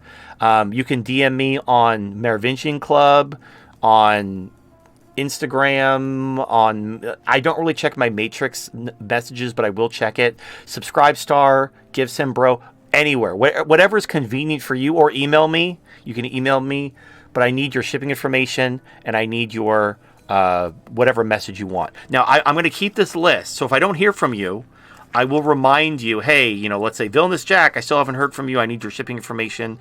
I'll let you know.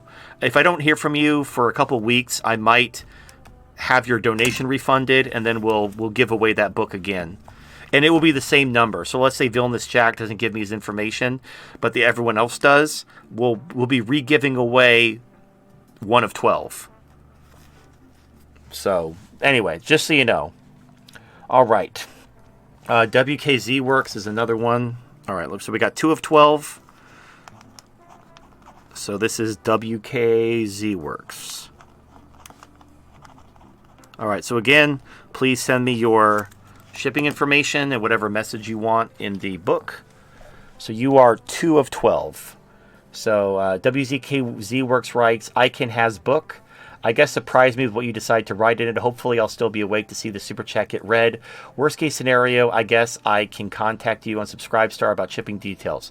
Yeah, just contact me on Subscribestar or Instagram or email, whatever's convenient for you, as long as I get your shipping information and whatever platform you want to, not platform, the message you want in the book. Or if you don't care, just, hey, write me whatever. I'll come up with something. But I do need your shipping information at the very least. All right. Xander Dog for $5. TFM, I've been reading Aristotle, and a quote of his really stuck out to me. Republics decline into democracies, and democracies degenerate into despotisms. Does this sound a bit like what we're experiencing today in the fall of the West?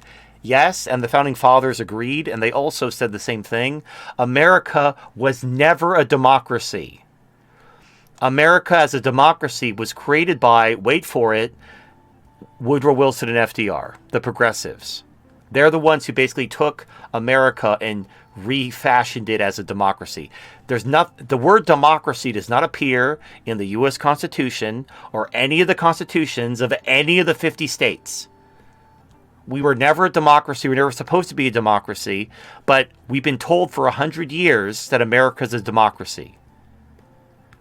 And we have to protect our democracy. And this is all progressive bullshit. I mean, you look it up. Find the word democracy in the Constitution.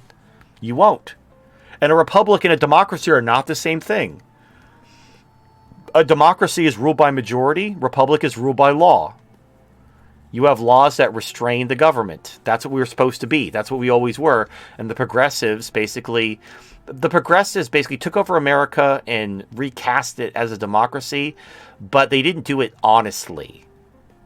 They didn't honestly like say, overthrow the government and be like, "Hey, we're now rebranding America as this different country with a completely different constitution," because they knew that people would rise up and slay them. So they just slowly recontextualized the Constitution, giving the government powers from nothing.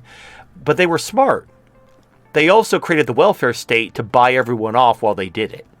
They knew that if they just like sprung, oh surprise, we're gonna change the Constitution and give ourselves ultimate power, you would rise up and slay them. But they're like, oh surprise, here's free money. Don't mind us. We're just rewriting some documents over here.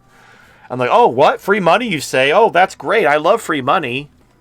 And that's how they got away with it. They bought, and the Romans did this too. Like whenever an emperor had to do something, when the emperor was basically hated, he would just give people free stuff. They called it bread and circuses, and it caused the plebs to love him. Like, oh, just give them free stuff, and they'll love you. Doesn't matter what a piece of shit you are, just give them free stuff. And 2,000 years later, we've learned absolutely nothing. We just let the government give us free stuff. That's the mistake Nicholas II did. He gave it once and then stopped. Yeah, then they killed him. How dare you stop giving me free stuff? So yeah, now that's ultimately a bad way to run a country. Is just basically bribing people to not overthrow you. And I'm not saying like the cathedrals only lasted 100 years. I mean, technically, yeah, pretty much like. Probably when all is said and done, it will fall within 100 years from when it was established under FDR. That's horrible. That is horrible. Imagine for a society to rise and fall in only 1 century. That's a shitty fucking society. So I'm not saying it's a good plan, but if you can pull it off, as long as you don't live at the end, it's a pretty sweet deal, at least for 1 generation. Like the boomers, look at the boomers. They benefited the entire way. They got all the money and all the shit. Now, they destroyed the country, but, they got to enjoy themselves in the meantime, and it was great for them. All right. Xander Dog for $5. TFM, I'm sure you're aware of this, but the upcoming remake of Romeo and Juliet has Juliet being cast by a black girl, and not even a hot black girl at that, an ugly as sin one that looks like a guy. I don't even care about Hollywood and the trash they churn out today, but it's just funny to see all the normies defending this when you know that if the next Black Panther were played by a white man, they would go apeshit. No, what's funny... Yeah, and the Romeo's played by Tom Holland, the newest Spider-Man in MCU. Yeah, so a lot of people joke that the poster of the two of them together, the Tom Holland looked like he wanted to punch someone. Yeah, so Tom Holland, i.e. Spider-Man from the Marvel movies, he's playing Romeo. And the girl playing Juliet has full-on gorilla face. Now, she's not like fat like Lizzo, but she has full-on gorilla face. Like she's ready to do the DK rap. She is DK rap, and that's how strong her gorilla face is. So yeah, that's a thing. Now, I think it'd be funny if you photoshopped the actors and made it a Tarzan movie instead. Like it's... I'm looking at her face right now. Holy fuck. No, instead of Romeo and Juliet, like Photoshop their faces onto a Tarzan thing and make Tom Holland as Tarzan and make this fucking black chick with the gorilla face like his gorilla sidekick. That would be hilarious. If that doesn't exist yet, it needs to exist. Someone needs to make like a Tarzan, Romeo and Juliet kind of thing. And look, and you would get all kinds of attention, and you get all kinds of shitlord cred and all that fun stuff. So there's no reason not to. But yeah, there we go. So that's here's the funny thing. Romeo and Juliet is a very old movie. I mean, there was a Leonardo DiCaprio one back in the day that was told in like modern times with guns. I think John Leguizamo was in it. Or you could watch the old actual Elizabethan Shakespearean actors play Romeo and Juliet. There's no reason to go to the theater to see Romeo and Juliet played by Tom Holland and a shaved ape. There's just no reason. By the way, you remember that shit with Madam Web? Apparently, the main actress fired her agent for that shit. The movie was that awful. Well, it was so the thing is the the actors in the movie were actually not bad actors. So when the actors are turning in a shitty performance, it's the director's fault. And the director they got was some woman who's only directed a few TV shows, and she had no experience directing a movie. So it really was. It was. Now I understand firing the agent. Like if the agent got you a job in this movie with a know nothing dipshit of a director who made you look like a retard and basically sabotage your career, I would fire my agent too. But it really some of the actors in that movie were good actors. It's just that they had nothing to work with, and the director was a retard. So, such is life, as they say. All right, Monk D. Nice. Fucking even her name. Abuda. Yeah, no, they're...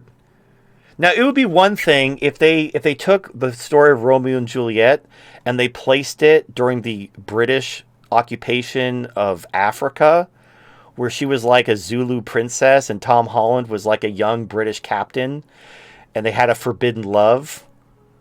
That would be an interesting take on Romeo and Juliet, where like, but that's I promise you that's not what they're doing. I promise you it's going to be like your stereotypical, where she's just a normal, like they're either going to make it period specific, where she's going to be like a European noble, even though she looks like a fucking monkey, or it's going to be like modern, where they're like part of some rival gangs. Like he's part of some 1950s greaser gang, and she's a Crip, and they have a forbidden gang love, some bullshit like that. But if you want to hire Tom Holland and fucking Shaka Zulu, then at least have it set in like the British colonial period of Africa, and have it like the Zulus versus the British.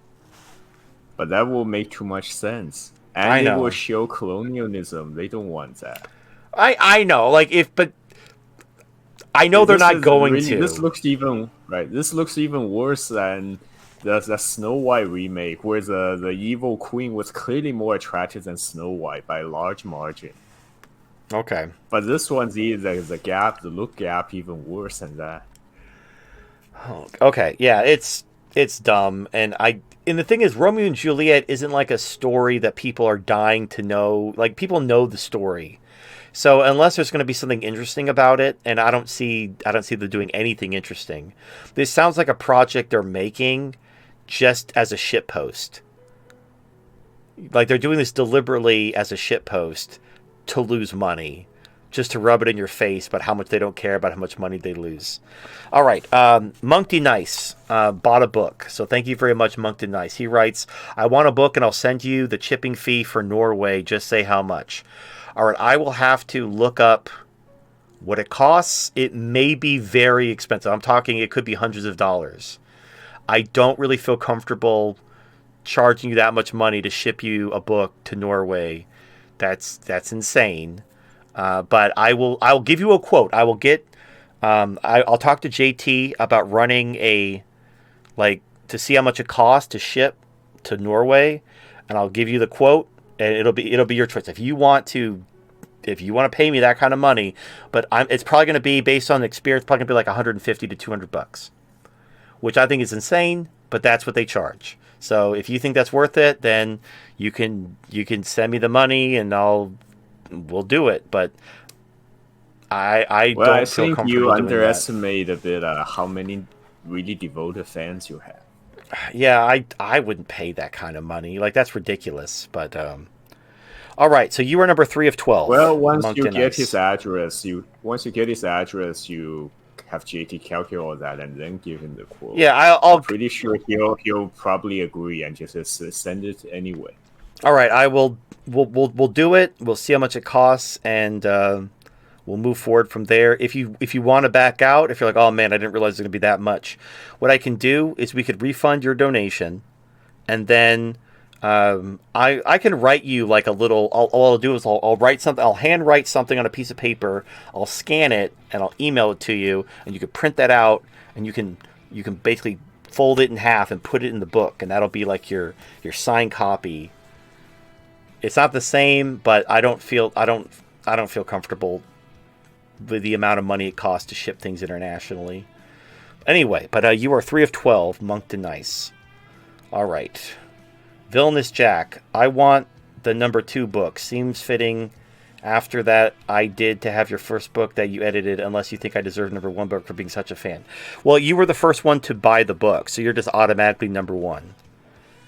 So you're still number 1 in our hearts. But thank you for the $13. I don't know why you donated that much, but thank you very much.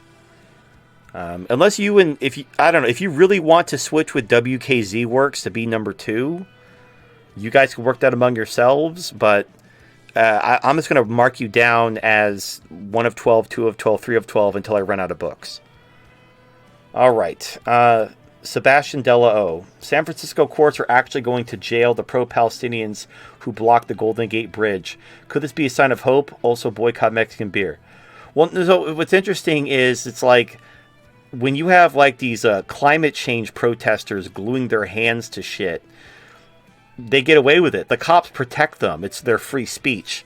But, you're protesting for Gaza? You're under arrest. We can't have people protesting for Gaza. That's anti-Semitic. So just notice the innumerable double standards just at play. For example, your right to boycott anyone you want is your right. That's free speech. But you can't boycott Israel. Against the law. Just all kinds of shit. It's just, if you have eyes to see, I understand. Look, and again, if you think I'm crazy and I've lost my mind and I've joined the alt-right, that's fine. I'd love to hear your alternative explanation.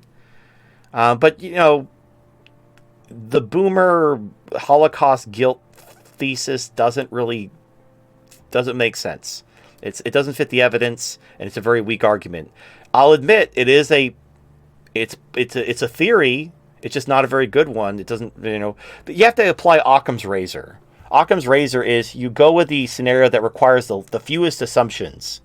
So you look at all the evidence, you could come up with some convoluted, multi-stage pyramid scheme like thesis where all these crazy things could be happening in order to explain this thing, but that requires a lot of assumptions to be made. Where if you just look at the evidence, what explanation requires the fewest assumptions? Now, that isn't always right. Sometimes the more complicated explanation is the correct explanation. But most of the time, the most simple, banal, unexciting explanation, the one that makes the fewest assumptions, turns out to be correct.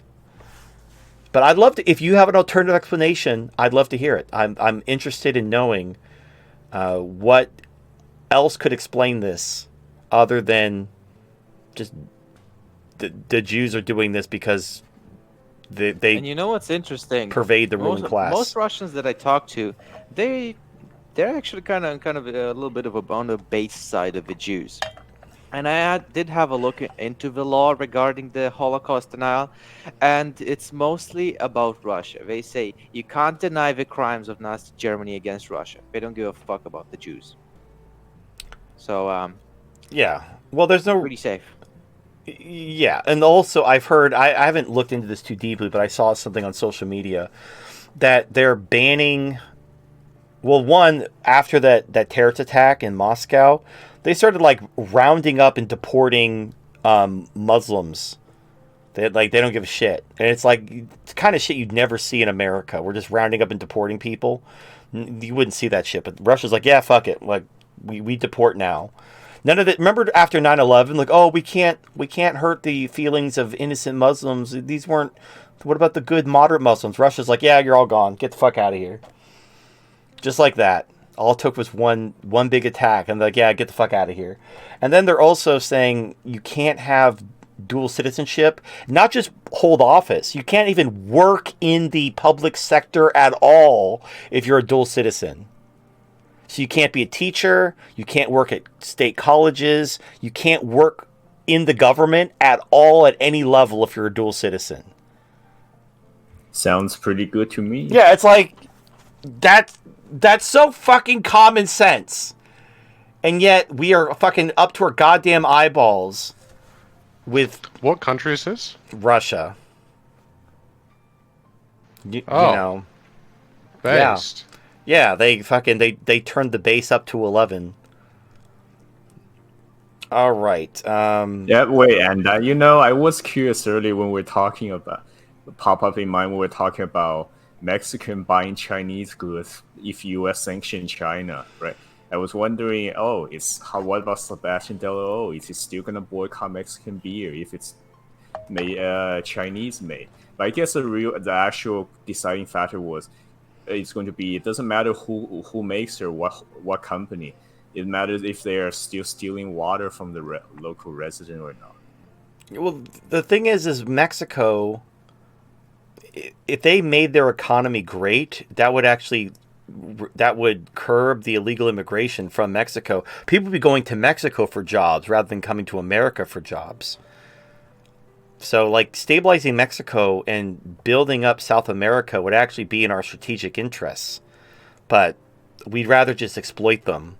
That's what pisses me off about the cathedral. The cathedral talks a big game about, like, equality and, the rights of brown people and whatever. But, we don't actually help these countries. We actually keep them under our thumb and steal their resources and exploit their populations, while claiming to, like, protect brown people and be all about brown people and fighting Nazis and everything. We're actually, like, just exploiting these poor countries to basically get their resources and their labor. It's really fucked up. All right, WKZ works for $5. I just wanted to say something that you may or may not care about. You were talking earlier about German jobs going to China rather than the U.S. I work at the Mercedes-Benz plant in Alabama, where the GLS, GLE, and EQS/EQE SUVs are made. Our state got this plant due to the competitive prices of taxes and labor. Well, right now the workers are trying to get UAW in to unionize, so labor doesn't seem to understand that they have competition as well. That is unfortunate. I didn't realize Alabama was unionizing. The problem is people are stupid. Like, just like politicians, the labor unions come in promising, we're going to give you free stuff, we're going to give you more pay, we're going to give you this, we're going to give you that. They don't tell you that, we're also going to make you uncompetitive and you're going to see the factories shut down and go to China. Like, they don't tell you that part. I remember, like, years ago, I remember when Hostess went bankrupt. So Hostess went bankrupt. In fact, I was actually unemployed. I was briefly unemployed at the same time. So I was actually, when you go unemployed, you have to actually go to something to take, like, an orientation about how to fill out your unemployment. I wasn't unemployed long, but I was unemployed for a hot minute. And so I had to go to this orientation, and it happened around the same time that Hostess went bankrupt and all the labor got fired. And so I was in this big thing where, like, 95% of the people there were all from Hostess, and they were all fired at the same time. And they were so pissed at the unions because basically they got fired because the unions wouldn't budge. The unions wouldn't budge, and basically Hostess just went bankrupt and fired everyone. And so everybody lost.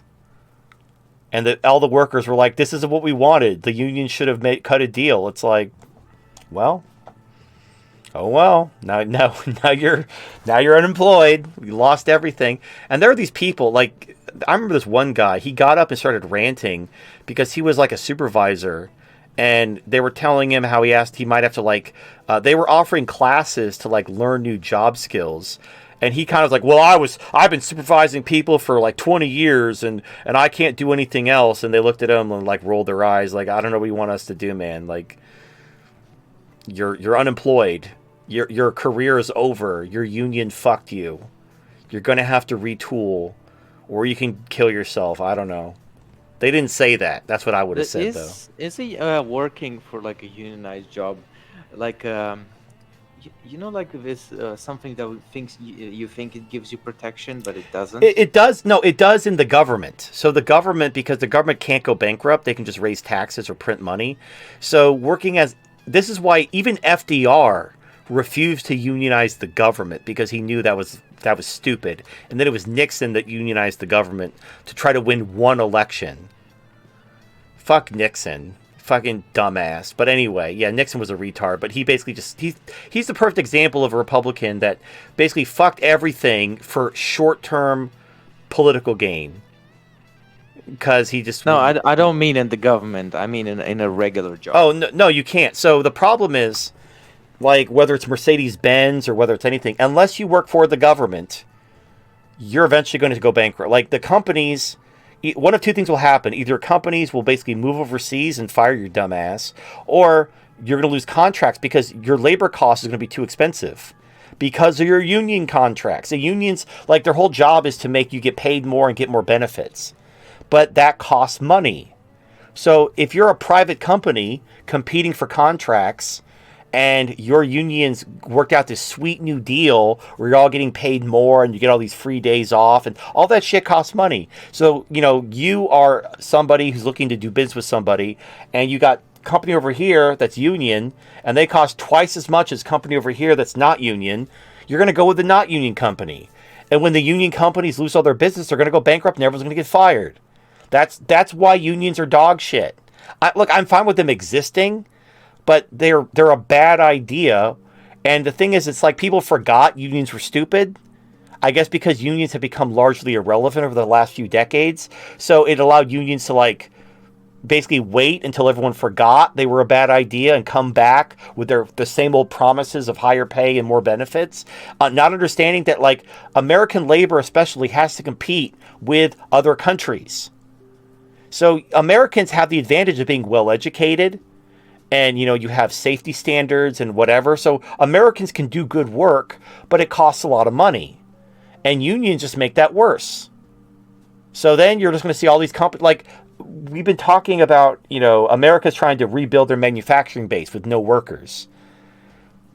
Unionizing is only going to make that worse. No one's going to buy American products for twice the price. Like, when it's the same quality as, like, the shit from China, but it costs twice as much because it's made in America, no one's going to buy that. People themselves aren't going to buy that unless you force them to. You make it illegal for them to buy the cheaper alternative, which in that case, all you're doing is making everyone poorer. So the union, and this is why everyone hates unions.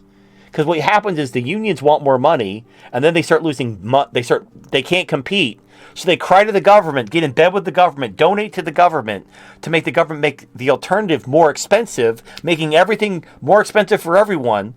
So what you have the union profiting and everyone else paying the price, and everyone else hates unions. So what they do is they create free state laws where they basically ban unions. And unfortunately, that's where the factories end up going, and then all the people with their cushy union jobs all get fired. Or they have to give up their union benefits to go move to where the factory is moving to continue to work there. And then they cry about late-stage capitalism. Like, oh, it's all the late-stage capitalism and the corrupt fat cats. And, bitch, you're the corrupt fat cat. You're the one trying to steal everyone's money using the government to make, you know, oh, we can't compete with Chinese goods. We need to make it more. We need to put tariffs on Chinese goods to make them more expensive. How's that making anything better? And this is the problem with economics. So think about, like, let's say steel. So how many people work in the steel industry? Very few, like less than 1%. How many people buy stuff with steel in it? Everyone.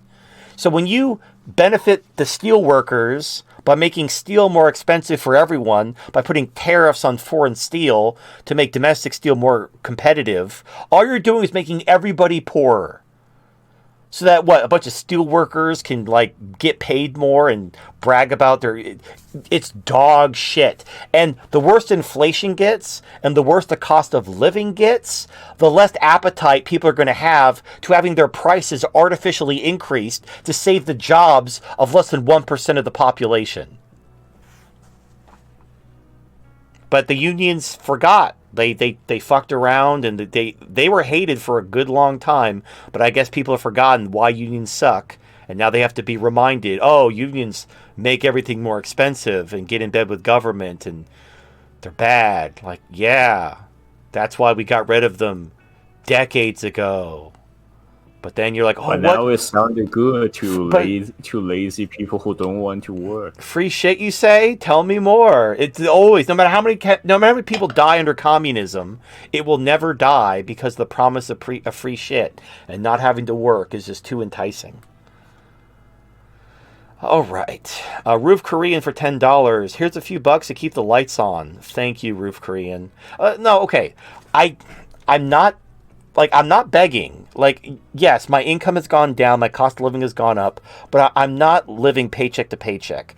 I'm getting close to that, but I'm one of those people who plan ahead. Like when things start to look bad, I start making plans. So my mind is in that mindset, but I'm not like, oh my God, I have no money. I need donations. I'm not at that stage. So don't even worry about that. I appreciate the $10 donation, but I'm not hurting. My income has dropped significantly. It's dropped about 25%. And my cost of living is going up. So I am getting squeezed and I'm not happy. I'm not a happy camper, but I'm not like living paycheck to paycheck, putting chapstick on my lips, heading down to the glory hole for my shift. I'll let you know if it comes to that. You'll know. Like I'll open up an OnlyFans. I'll be selling butthole pics and dick pics. So that'll be when like, oh shit, TFM's out of money. He's selling his dick pics on OnlyFans. All right. There's gotta be Turd involved as well, right? Sure. You know what I'll do? I won't masturbate with shit. You have to live I up to will. your name. I'll masturbate with like chocolate syrup. I'll jerk off with chocolate syrup, and that'll be what I'm famous for. All right, so iMickey503, who donated the $100, so he is number 4 of 12. He writes, "Ugh, smiley face dude told me to donate a handy to buy a book. I am such a follower." All right, iMickey, I need you to contact me through DMs via whatever platform is convenient for you. But be aware that I don't check a lot of platforms. Like I don't check my Migta.tv DMs. I don't check a lot of platforms. I recommend Instagram, Matrix, Merovingian Club, email, something like that. But contact me in some way. I'm going to need your shipping address, and if you want a message for me to write in the book, I need to know what that message is. And if you live overseas, I'm gonna have to do like a thing to see how much it's gonna cost, and then I'm gonna have to like let you know, hey, it's gonna cost like $150 to mail you this book. You're gonna have to, take it or leave it. All right. Oh, we got another one. So this is 5 of 12. All right, this is Mad Hat Matador. I'm just writing all this down so I don't forget. I need to keep track of who bought all the books. So Mad Hatter Matador. Yep, I was thinking that meme. Write that down. Well, I don't want to keep. I need to keep track of who owes what book, because if you don't contact me, I'm going to remind you every stream. Hey, Mad Hatter Matador, you haven't told me your shipping address. Hey, iMickey503, I haven't heard from you. I need to know your shipping address. I'm going to remind you for the next several weeks until I hear from you, because you paid for the book, but I need to know where to send it. So that's why I need Of course, this is large amount. You have to keep track until all of them are properly delivered. Right. And everyone's happy. I obviously, I want to take this seriously because, you're donating a lot, and I appreciate the support, so I need to show that care and consideration for your time and money. All right, so Mad Hatter Matador writes, I have every signed book so far, so don't want to miss this one. I'm quite used to the asshole on the internet at this point. The smell ain't that bad anymore. I was wondering if you ever get asked to go on anyone's show on YouTube anymore. Yes, but it's not really. Or I have been asked to go on shows, but then I usually get ghosted. I don't know, or, it's fine. I will be on that podcast on the 24th, that Hong Kong sex toy podcast. Now, actually, HD, I talked to them about you. they said they don't want to talk about politics, and since you don't own sex toys and that's not part of your lifestyle, they appreciate the enthusiasm, but they don't want to talk to you. They think No, it's that's they fine. thi- I wasn't going to bring up any politics whatsoever about China or anything. I was just asking, are they completely fluent in English? Is there going to be any communication issues or anything? If they will want to let you bring a guest or not. Yeah, But well, if they're perfectly fluent in English and they just want they talk to you fine about sex toys, I don't have to participate. yeah. So it's the company is Love Nestle. I've done lots of reviews for them. They are apparently I'm like a big influencer in China for some reason. Like I don't know if it's the monkey thing, but Specifically in the male sex toy industry. yeah. Over So there, I guess. it's kind of like how David Hasselhoff was like a big rock star in Germany for no reason. That's this situation. So I'm like a big sex toy influencer in China. So they want to interview It's me and just- talk to me. It's just due to rarity, I guess. There's just so few content creators who are willing to dedicate to male sex toy review and not feel ashamed of it or deriding it. Yeah, I'm not complaining. I'm just like I wasn't expecting that. Like the whole reviewing sex toys, it was basically just a way to make a little bit of money. Because I knew I wasn't going to attract traditional sponsorships and I was going to get demonetized. And then when I got censored off of YouTube, it just turned into like a running joke. The fact that I can review sex toys with no problem, but I can't talk about like politics or philosophy and help people. But then even then, they started cracking down on the sex doll reviews. So now I have to cover up the sex dolls because now they're cracking down on sex toy nudity. So it's fuck YouTube, man. But it is what it is. All right. Our next one is from Man with 2 N's who donated $100. I would like one of your signed books. I'll add it to my collection of your books in my off-grid cabin. So you are number 6 of 12, Mr. Man. Thank you. All right. Yakub made me for $5. I'm a contractor and am attractive enough that 30s and 40s women hit on me in the workplace and even fight among themselves over me. I have no intention of having sex or marrying. My goal is to do work, make money, get a patriarchal family, but I don't want any reputation damage, HR issues, or losing business. They're attractive, but I'm a French shop with 49 workers. I know this sounds like I have it so good, but men want one thing, and it's absolutely disgusting: a bountiful, prosperous progeny. All right. So, unfortunately, the only defense against workplace harassment is to have cameras everywhere and always have like a paper trail to basically exonerate yourself from any false accusations. So if you're Wait, but you're a contractor. You can put that in your contract. You say any all the work will be recorded via via self camera. because the problem is like if you flirt with them, they can obviously get you in trouble with HR. But if you don't flirt with them, they can get you in trouble with HR. If you're too professional, they can make some bullshit up about how they can try to get you in trouble for that. So the only way to protect yourself is to record everything and to have everything above board. And you need to make it known that you're recording them. Like all interactions will be recorded, but by law or by contract or whatever. And then they'll know, oh shit, I'm being recorded, so I can't try to pull some bullshit. And that'll make them be more professional. But it's kind of a ticking time bomb. And the first time let me finish this. The first time a woman makes an actual pass at you and you reject her, she's going to go straight to HR. Say that you threatened to rape her or something. So just make something shit up because all she cares about is her feelings. Like she made a pass at you and you rejected her. Every time she sees you, she's going to feel bad because you rejected her. So she wants you to leave. She wants you to be gone so that she feels better. And the fact that she's going to be lying and making some bullshit up, that doesn't even enter into her brain. All she knows is like, I want him gone because of my feelings. And so she'll go to HR, make up some bullshit, try to get you fired and ruin your life. And she doesn't care if she's lying or not. And your only defense against that is recordings. Like there was that guy who called into the show a few years ago whose wife was abusing him, but she had contacts with the police. and I told him to record stuff and take secret recordings, and he did. And then I saw an article a couple weeks ago we covered on the show. I'm 99% sure it's the same guy because everything matches up. But he had his recordings, and basically she got caught because he had all this stuff recorded of her threatening him and abusing him. And so now and the only reason why he came forward was because she was going to spring her trap. She was like going to his friends saying, "Oh, he's abusive. I think he might do something." And then when his friends like, "Oh, I hear this. You're abusing your wife." He's like, "Oh no, I have all these videos. She's abusing me."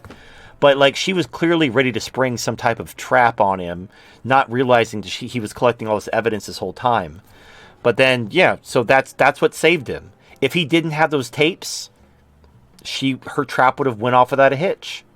So you have the only protection you have against a woman's word is you have to have video, because her word is enough to convict you. Like if it's he said, she said, you're guilty. It has to be she said, you have video proving you didn't do what she said you did. Only then will you be innocent. You have to have like perfectly exonerating, irrefutable evidence that she's lying. Because if it's her word against yours, you're guilty. And it shouldn't be that way, but it is. Because of gynocentrism and feminism and women's rights. So, oh well. As far as you... Well, go ahead. You go ahead first. No, go ahead. I was going to say, in addition to recording, if there's any kind of issue with that in the office, or it's a resource or something, an easier, peaceful way to back up to just make yourself generally a bit less appealing to them if you are not interested in them anyway. Not just be a geek out a little extra about something that they're not interested about, like some movie franchise or video games, and not something too out there weird, but just be a bit annoying and excessively talk about the niche hobby of yours that they don't care about, and that will be at least somewhat turn them a bit away from you. No, these are women who are in their 30s and 40s. They see a guy who's... First of all, these women probably don't get out much. So they see you, who's a business owner, attractive, and you're at least interacting with them because you work with them, or you're a contractor at their company. So you're within their peripheral. So yeah, they're gonna be coming after you, jonesing for your seed. So you can put a baby in them so they can put you on child support. So yeah, it's... I don't know, man. Okay, it's just an idea. So go pathetic in some way. Something that turns them off, that appeal a little bit of that to get them off you a little more. When you're... Here's the thing about women attractiveness. They will rose-colored glass anything you do. They find you attractive. The whole pathetic thing only really works if the woman has lots of options, and you're like basically lowering your perceived value in her eyes. And then so, like, let's say you're a 10, but then you act like you're into anime and you're into all this nerdy shit, and that lowers you from a 10 to a 7. There might be an 8 in her life that's now more attractive than you because of this, and she'll stop paying attention to you, and she'll go after the 8. But once she's in her 30s and 40s, she probably doesn't have anybody calling her. And you're still a rich, successful businessman that interacts with her and is thus in her wheelhouse, and she's going to find you a catch. And if you start talking about like dinosaurs and your autism, she's gonna be like, "Oh, you like dinosaurs? I love dinosaurs." She's gonna like go for it if she thinks it'll get you to put a ring on it and give her a baby before she hits menopause. So the only way to protect yourself is another thing you can do is just get married in air quotes by wearing a wedding ring. Just to put on a wedding ring, like, "Yeah, I got married over the weekend." But if they're like, "Oh, they wouldn't believe me," or they would want this or that, or I don't know. Like, if all else fails, just make sure you record everything in case they pull any bullshit and try to lie about it to get you in trouble for rejecting them. It's a ticking time bomb, unfortunately. But such is life. All right. Okay, Phase 1 Ghost. Why is it that every time I start to get close to the things that I actually want, I begin to slow down, waiting and such? Like, if the things you want are right in front of you, why not go for it? Why am I stalling? So I don't know the context of this, but I kind of know what you're talking about. what it may be, and again, I'm missing crucial context for what you're talking about specifically, so this may or may not apply to your specific situation, but people inherently fear change. So let's say you've been working on a project, whatever that project is. Let's say it's writing a book, whether it's some kind of project you're working on. It's become part of your routine to work on this project. As you begin to approach completion of the project, you'll find yourself stalling and trying to find reasons to not complete the project, because even though you're completing a project and you should be happy, it's change. And change is always painful. Even good change is painful. Like if you won the lottery and you got to move into a really nice neighborhood and you didn't have to worry about money anymore. Those would be all great things, right? But the change would still be painful. You have to say goodbye to certain friends. You'd have to pick up your life. You'd have to start, even good change is painful in a way. So what it may be is you're maybe not sabotaging, but you're stalling because you know that when this project is over, your life is going to be different. And part of you fears that change. So what you can do, what I found is a good life hack to do, and I don't know if this is a project you're working on or what you're specifically referring to, but here's a life hack that I've used to be productive and to juggle different projects. Is you don't work on one project, you work a little bit on different projects. So as one project nears completion, you basically knock that project out so that you can then focus on your other project. But all these projects are constantly being juggled. And so you're not really slacking on your productivity. Now, but I can understand, let's say I really had no other projects to work on.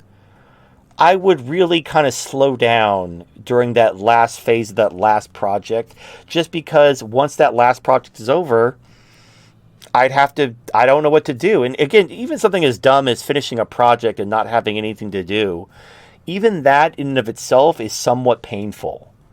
That loss of that routine, that loss of that consistency is somewhat painful. So that might be what's going on. But again, I'm missing crucial context, so that may not be what's going on at all. All right. Okay, Horse Swat donated $100. So, all right. What up? All right, so you are 7 of 12. Obviously, you know how to contact me. Absolutely. So I just need your shipping information. It doesn't have to be. I don't want anyone's home address, but I just need somewhere to mail. It could be your grandma's house. I don't care. I just need somewhere to mail it, so that you can receive your product. And I know you live in the UK, so I don't know. I don't think that's too expensive. But No, I don't think know. so. And most likely because it's not tech, there's not going to be any import tax. Thank goodness. Yeah, it's a comic book. I think there's even media mailers that you can mail that are pretty affordable. We'll see how it goes. Last time when I was sending out the Way of Monkey book, it was retarded how expensive it was to ship. But we will cross that bridge. All right, so that's 7 of 12. Let's move on. Yakub made me for $5. I don't need women but want kids. So far my options are 1, go to a country with patriarchal laws and culture for wife, but you are outsider with bad wife genetics. 2, spend dollars on surrogacy, but it's costly for max 1 to 2 kids. 3, wait until the bad times with preps and take women who need help. 4, donate and track sperm and hope for the best. 5, marry and take control during the collapse. If you had to have kids, what would you do? Also, how would you protect younger family members during the collapse? All right, so they're actually trying to ban surrogacy.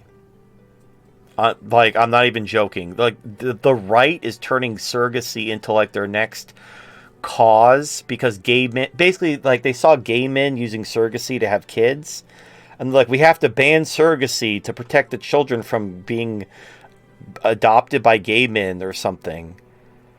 And once again, the right sabotaging things for men. And they're also doing this at the behest of the TERFs. So the right are joining with the TERFs to go after the trannies and the gays. But they're really just they're just becoming the agents of radical feminism and anti-men trying Who are to. the agents of Jews? Yes, thank you, Voodoo. Voodoo I chimes agree. in. It's The all agents just of it's all Jews. just demoralization, Jewish propaganda into destroying every single option we have until white men finally realize that there is nothing left we can do, and they either kill themselves or kill everyone around them. You're like Right, you're nothing like to a do with racist female, Australian Eeyore. nothing to do with female nature at all. Oh, we I'm not gotta. saying it doesn't have anything to do with female nature, but I'm saying that they understand that men have an innate protector dynamic. They want to protect women and young children. So you just gin up psyop propaganda about Well, fucking all this other bullshit that's happening, and then what they you're do, able to create a moral panic. the right thinks that if they appeal to radical feminists and find common cause with them, that they'll win more elections. And I promise you, I mark my words, they will push for legalization of all these illegal aliens with the belief that they can like make them vote Republican. And they won't. They won't. By But the then way. all it will do is the next help. They'll continue to ask, "What have you done for me lately?" Well, and if they're all on welfare, they're going to vote Democrat because that's who votes Democrat. But anyway, yeah, it's Republicans are controlled opposition. In case you didn't know, but yeah, they're basically the Republicans are becoming radical feminists because they're trying to appeal to these radical feminist white women, and that fuck the Republicans basically. Anyway, all right. So surrogacy may be harder in the future because the right are trying to ban it for men in an effort to own the trannies. I mean, it already is impossible because if you're talking about surrogacy, you're talking about bringing the child back here, right? Like to wherever your home country is, yes?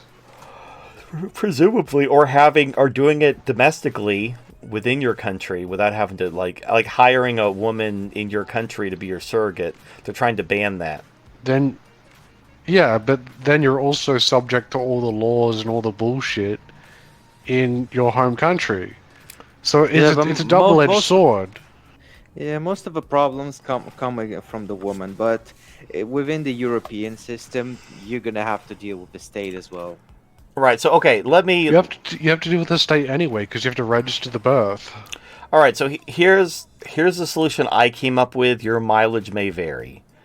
If you're worried about your genetic legacy, like you want to have kids because you want your genes to propagate, you want to leave a genetic legacy, you could donate sperm. There are guys in America who have like 100+ kids because they donate sperm. Will you get sued for child support? Yes. So you have to but if you're like, if you don't have anything, like if you're like, I don't know, living in a van down by the river, they can't take much. Like if you're like Voodoo, if you're living with your parents, like if Voodoo wanted to donate sperm and have 100 kids, what are they going to do? he's living with his parents. They can't take him for much. Like he's fine, he'll be fine. So if you could set up your lifestyle in such a way where you're basically immune to child support, you could just donate sperm. I'm not immune to child support. I make a lot of money.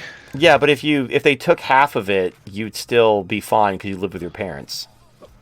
I'd still be okay, but like I wouldn't be happy about it. Yeah, but they can't. The government already takes 30% of my money each week anyway. Right, but they can't. My point is like most people, child support would destroy them.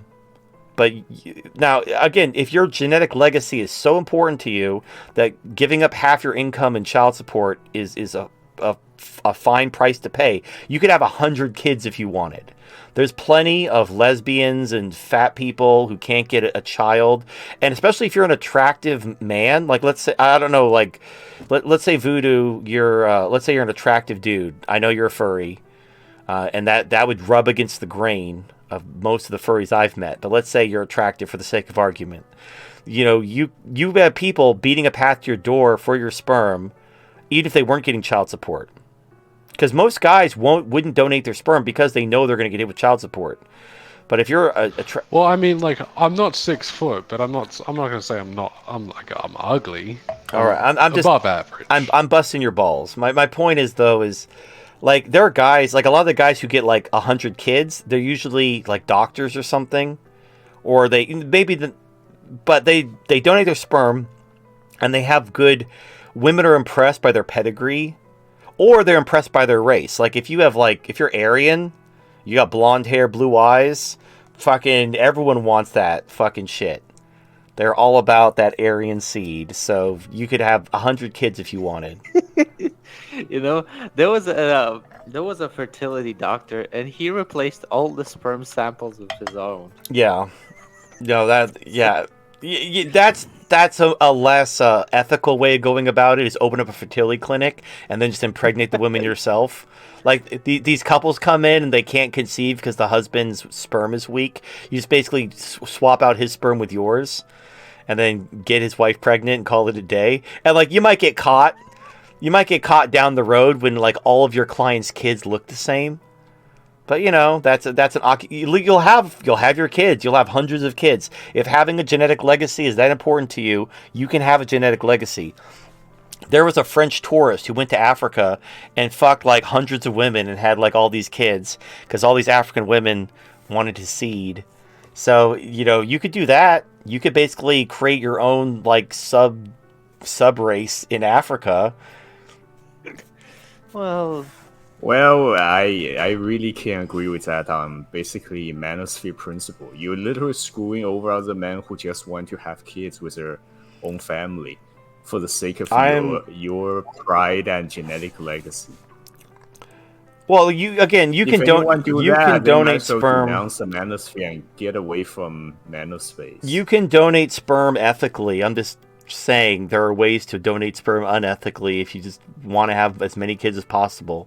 All right, now let's say you're like, okay, I'm not interested in the genetic legacy per se. I want to leave my mark on the world. I want to help mentor my children and help them grow to be men and pass on my values and beliefs and everything to them. That's what I'm doing. Welcome to my little way of scratching that itch. So you can mentor young men. Now you're not like my biological progeny or anything. YMCA's exist. The youth programs exist. You're an assumed pedophile. Like if a man tries to join like the Bigger Brothers or tries to mentor a young man, you're just assumed to be a pedophile. You can't mentor under 18 boys. They'll just automatically assume you're a pedophile, and you'll have a spotlight on you the rest of your life. So what I recommend doing is just like... What about like Boy Scouts and shit like that? Boy Scouts is gone. It's dead. The feminists destroyed it. It's gone. It doesn't exist anymore. There is no What? Boy Scouts. It's girls are in the Boy Scout, and it's not called a Boy Scout anymore. But girls still have their own Girl Scout. Yeah, and of course. If you now with girls and boys mixed together, if you try to discipline them a little too hard, they're going to accuse you of abuse one way or another. Yeah, Boy Scouts. No, I'm not even joking. Boy Scouts is gone. The feminists they took it over and destroyed it. It doesn't exist anymore. They call it Scout BSA now or something, with boys and girls allowed in. But girls could still have their girls only Girl Scouts. My point is you can mentor adult men, young adult men who basically maybe they were raised by single moms or maybe they just need somebody to show them the ropes. You can help mentor these younger adult men and help them whichever way you can. And that's the best you can do. That's the answer I came up with. I know it sucks, but that's the best I could come up with. I don't really care about genetic. Honestly, just between you and me, my genetics are nothing to write home about. I'm not really interested in oh boy, I really want to keep this fucking circus freak bullshit going for a few more generations. So I'm fine.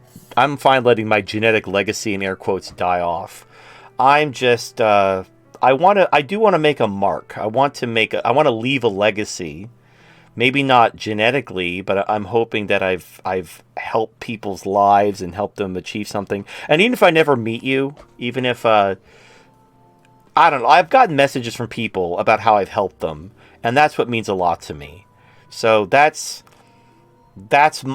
my legacy, is helping young adult men grow to be something more than they'd otherwise be. And that's also why I don't want to scalp you for money and take advantage of you. I genuinely try to help you because in a kind of a weird, totally non-homosexual way, like, you're my family, and I'm like, I'm kind of like raising you. I know this is going down a weird path, but this is like my way of coping. I'm coping with how awful the world is and how men can't have families. And this is my cope. I'm coping by helping. Is this like the helping men. female version of like a fucking crazy cat lady? No. Like, you know, like instead No. you know, getting animals and stuff, you're getting people, and you're trying to raise them into. No, you're trying to make them become the kids that they never would be. No, You're because making a bit you're of not. stretch there. We're just trying Being to a look cat out lady- for young men who are screwed by the system. The equivalent Try of to make some better decisions in life. so, like, having Celestina and having like a fake AI sex doll family, that would be the equivalent of a cat lady. The equivalent of what I'm doing is more like how women become like teachers. Like, these women who don't have kids of their own, they become school teachers to help basically raise other people's kids. But they're We're talking they're about real people kids. who genuinely want to be good teacher, not those who Yeah, molest kids or we're not talking about try to get power over them. Well, as some kind of fetish or fantasy. Just like you have people who donate sperm ethically and people who donate sperm unethically, you have people who want to become school teachers because they genuinely want to help children and help raise them into adults in their own little way. I think the people who are just pedophiles who want to go into school so they can molest children. So yes, those people exist. But what I'm doing is more akin to the people who become teachers for the right reasons. Like, they can't have kids of their own, so they become a school teacher, and they help the children that they're assigned to in school, and they kind of look at them as like their kids. And they're not really their kids, and they don't, their relationship is a teacher-student relationship, but they, they're trying to scratch that itch. Like, I can't have a family, so I'm going to help these other people's kids grow up and help them and kind of scratch that itch. So it's not perfect. Obviously, having your own kids and raising them yourself and having those little family bonding moments, that would be the thing. But we don't live in a world of perfect options. We live in a world of, frankly, dog shit options. And so you could donate sperm, you can mentor men, you can go overseas, you can have a surrogate. You have options available to you. None of them are ideal. And you're going to have to figure out what's important to you. For me, that legacy is what's important to me. I'm not really concerned about genetics. So I'm fine doing this. This is my legacy. But for other people, maybe that genetic legacy is super important. So they might want to donate sperm. Or maybe having a family is super important. So they might want to go overseas and have a family with some jungle Asian over in, like, Cambodia or something. I don't know. It's up to you, man. If you have enough money, you can make anything happen. But that is a limiting factor, unfortunately. All right. Yeah, essentially, we're just trying to be like the Mr. Chips and Mr. Rogers to a few extra young men who feel in a screwed up system so that they won't kill themselves or turn to crime or go to a worse direction. Yeah, well, yeah, I obviously want to help people stop them from committing suicide, but I'm also trying to help you navigate life.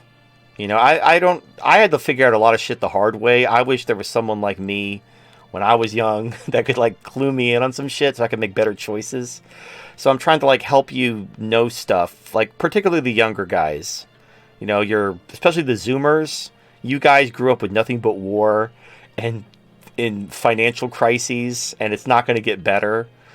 The good news is, this is the irony too. It's kind of funny. Like, after the Zoomers, you have Generation Alpha. Like, the alphabet is restarting, and there's a very strong likelihood that society is going to go to absolute shit, And the generation alphas, the young kids who are just growing up now, like they're in school, maybe they're in like middle school right now, but by the time they're like of age and begin to becoming adults, society's probably going to be transitioning, and they really will be like the first generation, the alpha generation of this new world after the boomers are gone, after the cathedral is gone. So that's kind of ironic that the generations are resetting at this exact generation when the cathedral's collapsing. I don't think that was planned. I just think it's kind of serendipitous. All right. Walking Jizz found for $5. A piece of me doesn't mind the race swap Juliet simply because the last role I saw Tom Holland in, he was taking it up the ass. I'd rather he be fucking a black chick than getting fucked in the ass in a dress.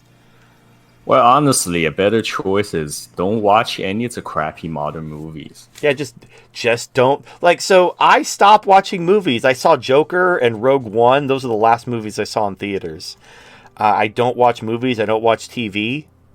And honestly, that's probably the biggest life hack of all. If you are wondering, why do I never have time to pursue my hobbies or get that business built or whatever, stop watching TV. Stop watching movies. And you will just magically see entire hours of your day opening up for you to do whatever the fuck you want. It's like it'll change your life. And the thing is it'd be one thing if there was like really cool stuff coming out that I just like, wow, that's really interesting. I really want to see that. There just fucking isn't. In fact, even video games, like I saw an article how like kids are into retro games.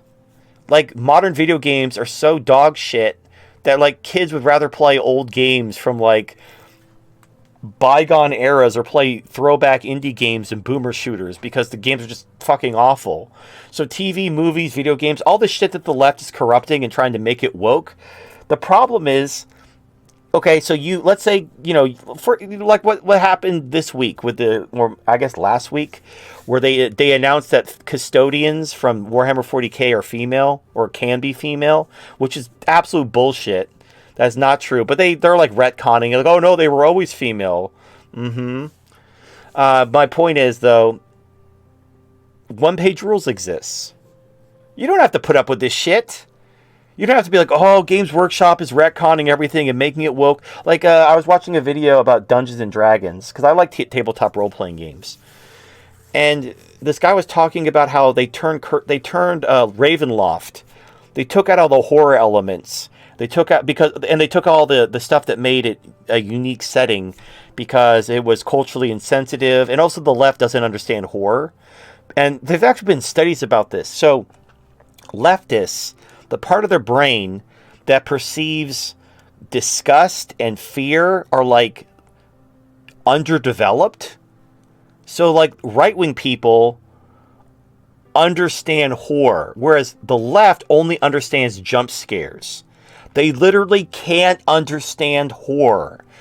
Like if there isn't a loud noise, they don't understand anything. Like they don't feel fear. I mean, like, think about it. If you're stupid, you can't exactly predict that there's going to be a monster across the corner. It's not that they're stupid. So one of my favorite horror authors is H.P. Lovecraft, who's a massive racist. And a lot of the themes in his cosmic horror genre that he invented are based on like kind of right-wing racist themes in a way. But the thing is the right, because of the right-wing brain, feels fear and disgust much more acutely than the left-wing brain, so they get horror. And like horror writers are better if they're right-wing because they get horror, whereas the left, they don't get horror. That's why modern horror movies are just a bunch of jump scares and loud noises. There's no actual atmosphere of horror because they don't understand it. It's like how women can't write story. Like, well, there's modern stories in general. Like, modern writers are awful at writing because they don't have anything to draw from. They can't feel anything. Everything has to be political because that's their whole identity. And everything is dog shit as a result. And people are rejecting that.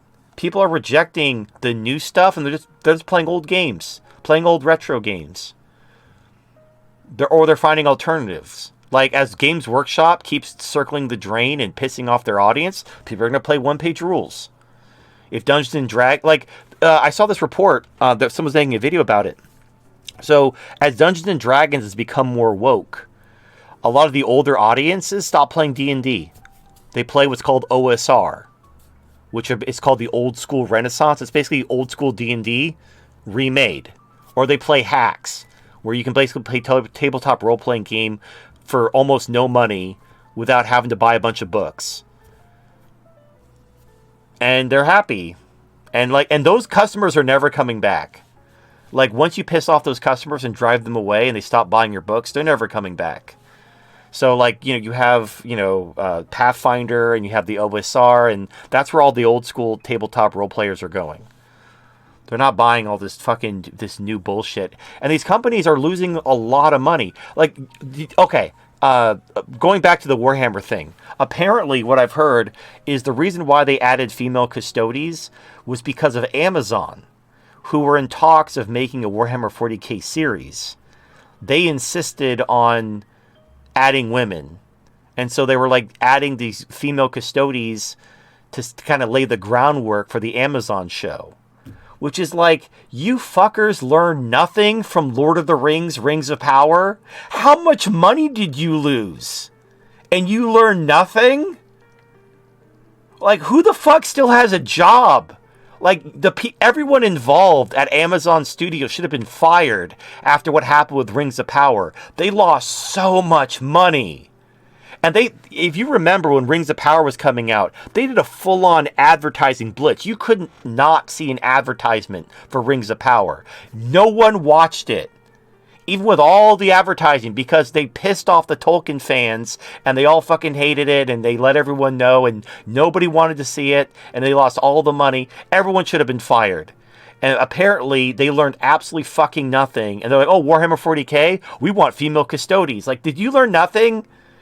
Like, how much money do you have to lose? At what point do the shareholders rise up and slay you for losing all their fucking money? Apparently not yet. Apparently they have to buy and ruin more franchises and keep their job through some miracle. Disney hasn't learned their lesson either. There was a guy who tried to get shareholders on board to get rid of Bob Iger, and he failed. So Bob Iger is still in charge and still ruining Disney and pissing everyone off. But enough people are like, yeah, I like losing money. This is good. Most likely they're collaborating with the government to get more funding and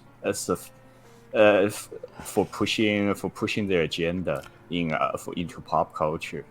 Yeah, or it's just BlackRock and Vanguard voting for the status quo because they're custodians. Honestly, custodians like BlackRock and Vanguard. I don't mean custodians like the Adeptus Custodies. I mean like the custodians of money who run these hedge funds and mutual funds. They should not be able to vote. Like, it's not your money; it's the investors' money. You don't get to vote. They get to vote. You could send a letter to the shareholders that you manage the money for. Hey, here's the voting letter for you to vote. But you, BlackRock or Vanguard, you don't get to vote for shit because it's not your money. It's the investors' money.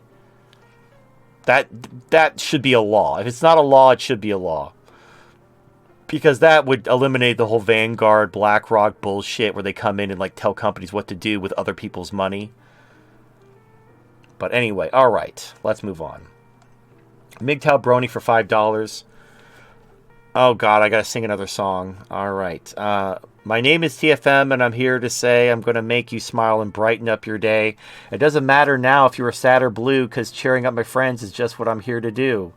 I just want to see you smile, smile, smile. Yes, I do. It fills my heart with sunshine all the while. Yes, it does. Because all I need is a smile, smile, smile from these happy friends of mine.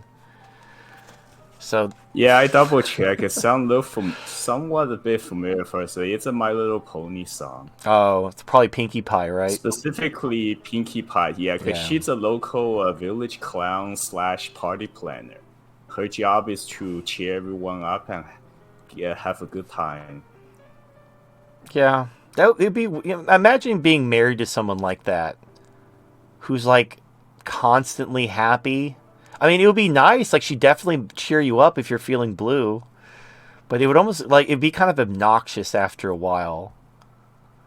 Like, imagine you're Well, like, even people who like the show would agree that generally out of the main six characters, the six main characters, she's most often the most annoying one out of them. but maybe she has it. Maybe when you get to know her, when behind her facade of optimism, she's like kind of normal. Maybe just she doesn't let people see that side of her. I don't know. No, the show goes on 9, 10 years, and they do develop each of the main six characters a lot. So she's more than just perpetual smiling all the time. Well, you know how the term is called Flanderization, where you have a character that has lots of different nuanced aspects of their character, but over time, especially as writers come and go, the characters become more simplified until they're distilled down to like one trait, one thing that I makes know them it's different. coined after Ned Flanders in Simpsons. Originally, he was more well-rounded, and eventually, he just being Flanderized into a super religious goody two-shoe and nothing else. Right. So anyway, so there you go. I sang my Pinkie Pie song for $5 because I'm a filthy whore. All right, Walking Jizz Fountain. You said that P. Diddy had no influence. Just so you know, his father worked for and was close friends with Frank Lucas, the man who's responsible for bringing opioids into the U.S. from Vietnam for the CIA. He also has connections to Tommy Mottola, one of the two Jews Michael Jackson was beefing for stealing his money and funneling it into offshore accounts into the islands in the Caribbean. I also think they're responsible for Jackson's allegations and death. I'll send you links about this later. So here's the problem: when you're talking about celebrities, politicians, whatever, everyone's connected to everyone. It's like, but it's like people say, "Oh, he's connected to this person. He had a friend who was a business partner's son." And yeah, once you're like, you got to understand, the ruling class is very small and insular. Whenever you're like a big celebrity or a big whatever, you're going to run into a lot of the same circles, especially if you're rich, because the politicians are going to want you to donate to them, and they're going to want you to come to their functions. They're going to want you to perform for them and whatnot. Does that mean you're like? It doesn't mean you're part of the Star Chamber where you're like making decisions, or they're consulting you when it comes to like world events. You're just part of like you're like their drug dealer they have on speed dial. That's your role, but you're still connected to them in a way. My question about P. Diddy was he basically was copying the Epstein Island formula. He was using like sex trafficking and blackmail to create tapes on people to have leverage over them. And my question was, why? What was P. Diddy trying to do? Because I get why Epstein was doing it. He was working as an agent for Israel to get like blackmail on politicians. That pretty self-explanatory. What was P. Diddy trying to do? Was he like trying to get influence for Wakanda? Was he trying to get like something going on for some like black power thing? Because it looks like he was just a weird sex deviant who wanted blackmail for people. But for what end? Why the blackmail? What was the point? What were you doing? I don't know. Blackmail. I get he's a black male. Maybe he got confused in the anagram. Maybe he's like, well, he took the whole blackmail thing a little bit too literally. But that's the thing. Like, I get why Epstein did it. I don't understand what P. Diddy was trying to accomplish with his blackmail tapes. Because he had money, and he didn't seem like he was seeking power, like he was trying to break into anything. He just had like this weird sex ring with blackmail tapes. And I guess like he was doing this to people in the entertainment industry. Like, I guess he was trying to be like the Epstein of hip hop or something. I don't know. But it's like, why? Who cares? Like, you have money. Just enjoy your money. What are you trying to do? What do you need all this blackmail for? For what? I don't know. Anyway, moving on. Doll Enjoyer 5000 for $5. TFM, my last job brought in some fucker who couldn't even speak English and was covered in tattoos, and they wanted me to train him for my job. Fucking California. Nah, bro, fuck that. I quit on the spot. I have a good amount in savings, and I'm not dealing with that. I since changed my driver's license to female and received it in the mail just yesterday. How can I best utilize this to put myself out there and find another job? Thanks, bro. All right, so yeah, you basically got an MS-13 member to replace you at your job, which is hilarious. Anyway, all you got to do, it's really simple. Getting a job is a 3-step process. You have your resume, then you have your interview, and then you get the job. Putting female on your resume will send it to the top of the pile basically always. So if you put out your resume and you're not getting any callbacks, you're not getting scheduled for any interviews, something's wrong with your resume.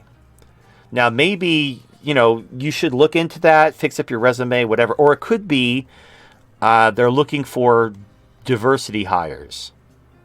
And so the way to make that work to your advantage is to come out as a trans woman. You come out as a masculine presenting transgendered lesbian, and then now you can put female on your... Now, you don't put female on your resume, but when you're filling out... You don't just submit resumes anymore. You have to open an account at a website, and you have to apply to jobs electronically. And in addition to your resume, you have to fill out certain demographic information. Now, you can decline. You can say, I refuse to answer. But if you're a female, you don't refuse to answer. You put a female. And then you will get a call back for an interview. I fucking promise you. You will get a call back for an interview, especially if you're qualified. The fact that you're a female and you're qualified, you are in the door. Now, when they call you, that's when they'll figure out you're trans, because you'll have a gruff, masculine voice. Unless you want to put on like a feminine voice. Like, hello, this is me. Probably not the best idea, because then if you can't keep it full time all the time at work. Yeah, what I recommend doing is don't try to be a feminine trans woman. Just be like, yes, I'm a trans woman, but I'm masculine presenting trans woman. And they might actually be relieved, because what they don't want the fucking GameStop ma'am starting a fight with their customer because someone said sir. Like the fact that you use masculine pronouns and you don't identify as a man, but you use pronouns and dress like a man, and you're not offended when people call you sir or use he, him.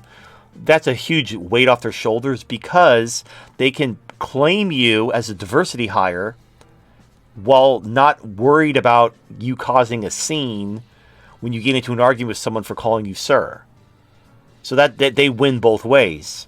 So you pick up the phone, like, oh, I'm here to talk to so-and-so. Like, oh, I'm so-and-so. Like, oh, I think we have the wrong information. I thought you were a woman. Like, oh, I'm a trans woman, but I'm masculine presenting. But I'm very professional, and I use male pronouns because I don't want to cause any drama. But I appreciate people. If people want to use proper pronouns, that's fine. But I'm very understanding about this. I know what I look like. It's fine.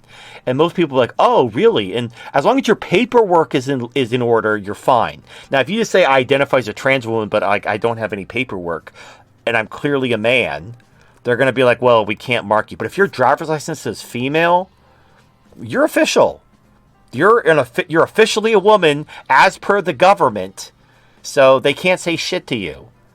So you just show up to your job, and I've seen people getting promotions on the spot. They got promoted. They got skyrocketed all the way to middle management because they had an empty seat they had to fill with a woman, and they couldn't find any qualified woman. So this guy identifies as a tranny, instant promotion. And the best part is every June during Pride Month, they let everyone who's LGBT, you basically get time off of work to go to like these workshops to like talk about how we're going to celebrate Pride Month this month. You get to hang out with all the other weirdos, and you're like this obviously straight man in this room with all these gays and trannies talking about what you're going to do to celebrate Pride. It's really funny. And you have to keep a straight face. You have to work on your poker face. But it's so funny just to exist in this clown show world and just have it work to your advantage. It is so funny. And there's Bro, imagine if a guy from New Zealand was actually promoted for bringing a clown at his exit interview. his what is it, his comfort clown or something like that. His Yeah, it's like emotional support. emotional clown. support clown. All right, now I put out this challenge before. I've gotten one response. So I asked people if you've changed your gender to female and it negatively affected you in any way. I want you to tell me your story. Tell me your story, how you changing your gender to female negatively affected you in any way. And the only response I've ever gotten, and I put out this challenge for like over a year, maybe even 2 years. I've only received one response is, oh, well, if you want to move overseas to a Muslim country, you're going to have to change your gender back. It's like, yeah. Yeah, if you're going to move to a Muslim country, you might want to change your gender back.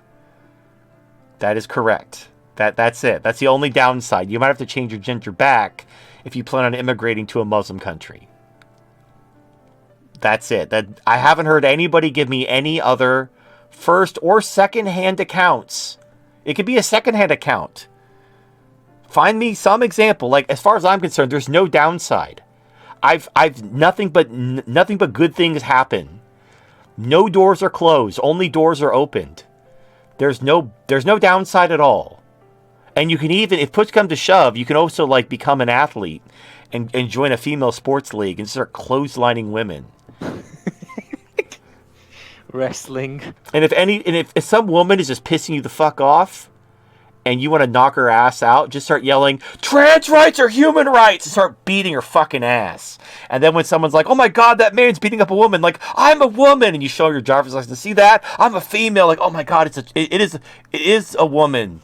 And then you just beat the fucking shit out of this whore, like fucking curb stomp her, stomp on her face, like really fuck her up. And then just tell her, she called me, she said I wasn't a real woman. And then they'll be like, oh my god, how could she? Before you slap her, it's like you're putting a glove on. You take a little box, you take your fake nails, you put them, and before you slap her, it's like... Well, that's the thing. It's so stupid. It's the dumbest shit. We live in, like, the old saying, like, in the land of the blind, the man with one eye is king. It's like we live in the land of the mentally ill and the stupid. And it's shockingly easy to manipulate the system to your advantage. I understand a lot of people are like, oh, I couldn't do that. That's crazy talk. It's like, okay, that you do you, man. I'm going to basically turn on this cheat code for life. But you can continue to play life on hard mode if you so choose. All right. We got one more. Walking jizz found for $5. By no means does P. Diddy have the influence of the Jews, but he's definitely got connections to them and to the three-letter government agencies. To simplify what I'm saying, there's definitely more to the story. I don't know about, like, okay, I understand he probably knows Jews and probably knows politicians and has some type of tenuous tie, but I mean, what he was doing was very ballsy. And like, you notice they went after him really quickly. Like, they just went after him, like, all of a sudden P. Diddy was fleeing the country on a jet. And, he was wanted for sex trafficking. That wouldn't happen unless he probably flew too close to the sun. I'm going to guess that he tried to get some kind of sex tape blackmail with somebody who actually was connected to the people in charge. And they shut his shit down real quick. Like, yeah, you want to fucking pressure young aspiring rappers and R&B singers into having gay butt sex with you, that's fine. We don't care. And that's kind of funny, but he did that to the wrong person. He did it to somebody who actually had some connections and some pull, and he called in some favors, and they shut him down hard. So I don't think he was part of some type of web of conspiracy. I think he saw what Epstein was doing, and he thought that was a really fucking brilliant idea, and he tried to do that himself. And he basically fucked with the wrong person, and they shut him down. That's what I think happened. But I'm sure he knows people, this, that, and the other. But I don't think he was like a player. I don't think he was even. I think he wanted to be a player. I think he wanted a seat at the table, and maybe he was proving that he had the chops to like be invited into that like the Star Chamber. But I don't think he ever was, because they shut his ass down real hard. I do think it's interesting how someone else pointed this out. P Diddy's, as far as I know, P Diddy's music wasn't canceled. The fact that he was running a blackmail sex trafficking ring didn't make his music get canceled, but they canceled Kanye. Kanye's music was fucking pulled from everywhere because he called the Jews out.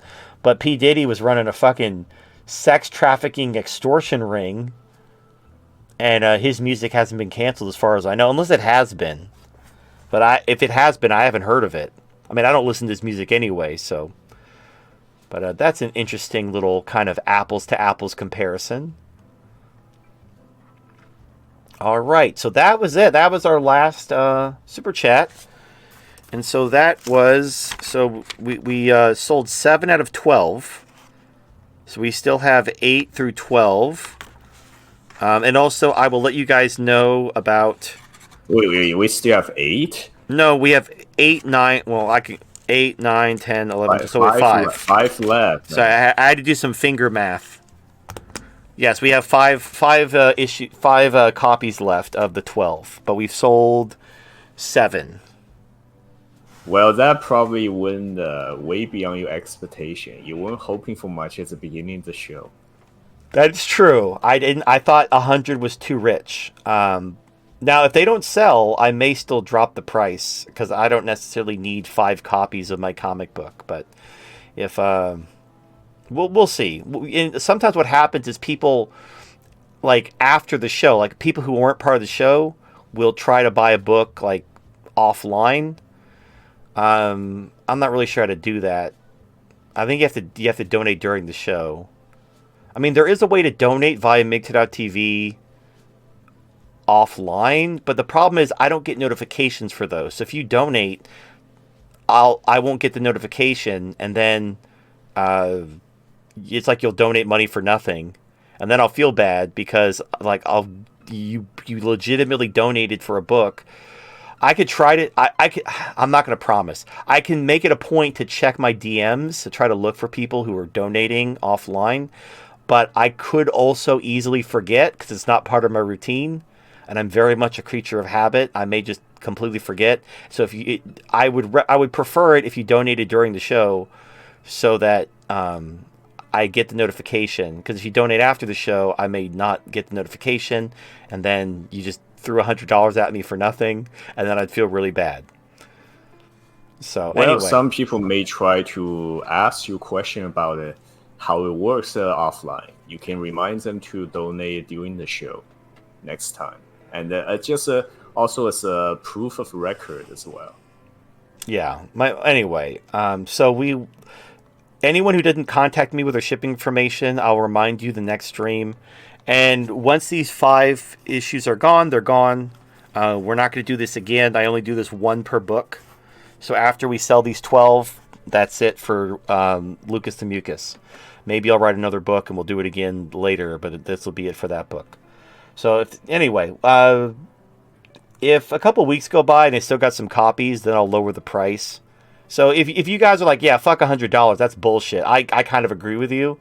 So, if these 5 don't sell, we will lower the price in a few weeks. But I'll give people a chance in case they actually do want to buy these for $100 for a signed copy.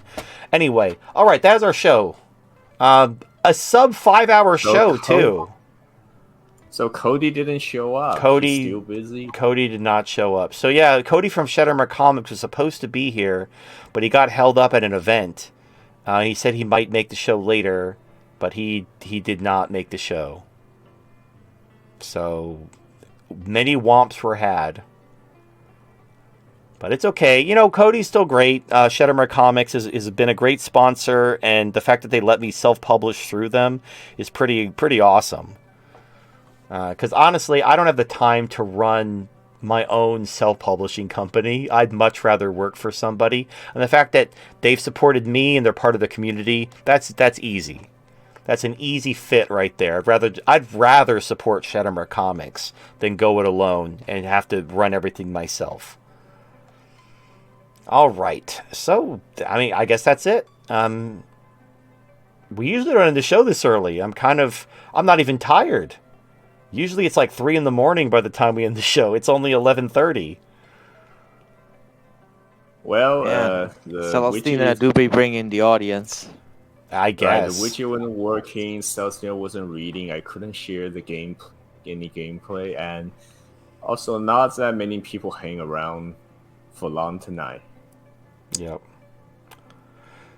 Yep. All right. Well, there we go. Oh, and I guess one thing, 7 people donated big for the book, so they have less spare change to donate for additional questions or comments. That's true. All right. Oh, well, I even remembered to hit up the entropy to make sure there weren't any donations that we were going to miss, because that's the thing I need to remember to do, because sometimes people donate via entropy and I forget to check and it doesn't feed into the widget. For some reason, the widget's working, like the donations are feeding into the widget, they just aren't playing. I think they probably just need to reset something to fix those widgets. Oh, wait, I see Amir in the chat. You make that to your chat. If you're watching, the widget's not working. They probably updated something. Celestina, they couldn't read, and the game portal's not functioning.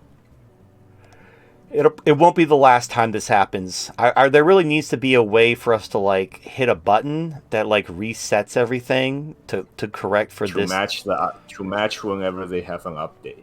Yeah, for example, when my internet goes down for a long time, because I use a what's it called, a Mocha adapter, which is Ah, looks like there's some donations. oh, okay. So I use a Mocha adapter for my internet. So my internet is on the other side of my house from my office.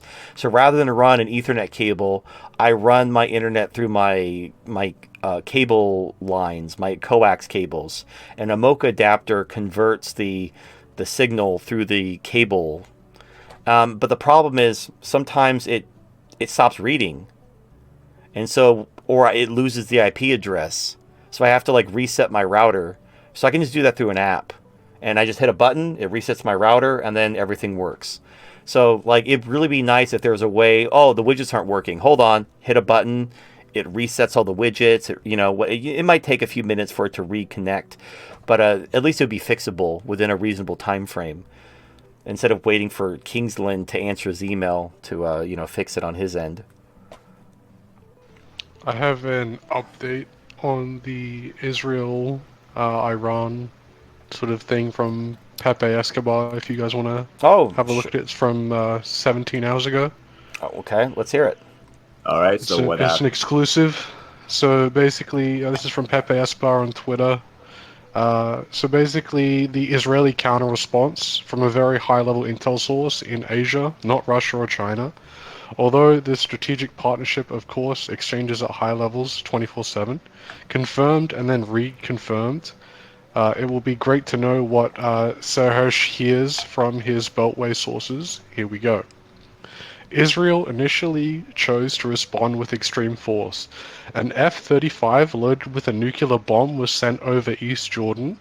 The mission was to cause a high-altitude detonation over Iran that would provoke a surge in the high-capacity power lines, crippling Iran's electrical grid, as well as disabling all electronic devices, an EMP attack. However, as the Israeli F-35 was leaving Jordanian airspace, it was shot down by Russian Air Force, hence the publicized version of the Israeli counter-response was such a travesty.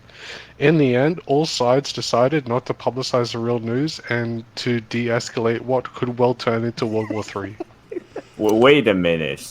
Wow. Russians shut down a plane with a nuke? Not and an F-35 at that, which is, remember how Halsey was saying how the F-22 was invincible? Fucking hell, send me that news.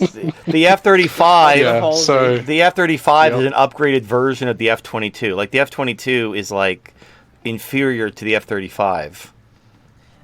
Well, Yeah. F-22 So has more basically, people maneuverability, but yeah. also people were saying there's a comment straight after that saying extremely plausible a non-nuclear explosion would not produce enough gamma radiation to wipe out circuitry. A single high-altitude nuclear explosion would not release enough nuclear waste to harm people. If the plane crashed, you would have a small area contaminated by radioactive material. We've known for a long time that the nuclear EMP is the Israeli arsenal.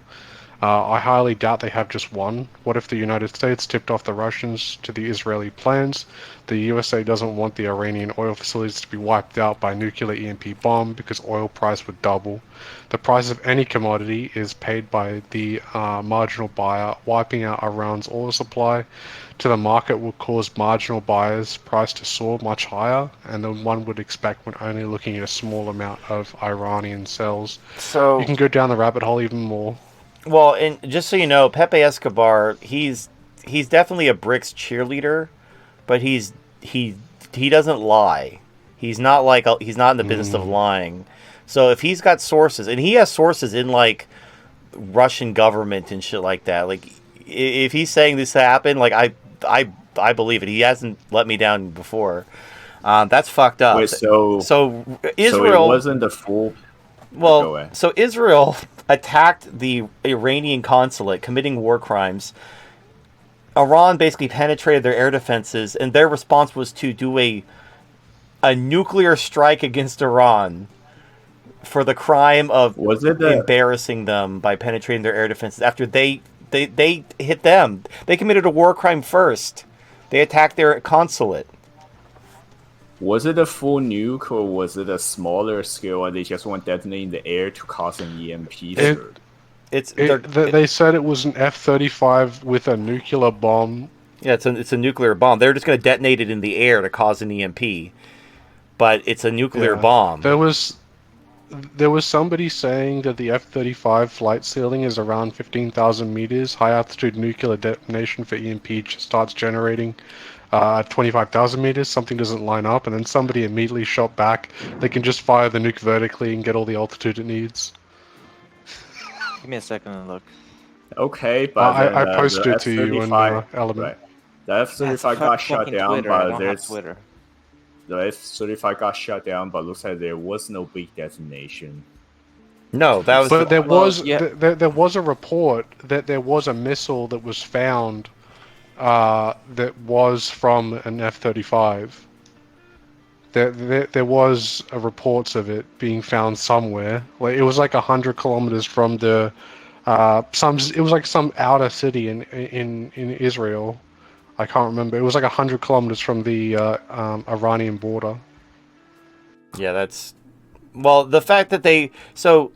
I mean, the whole point is, oh my God, nuclear war. We can't use nukes. Here's Israel picking a fight with Iran, committing war crimes, and then when Iran, like, yeah, they hit a couple sites, but like they were just they could have really fucked Israel up, but they didn't want to because they didn't want escalation. And then Israel was like, we must nuke them with a first strike. We're gonna first strike Iran with a fucking nuke.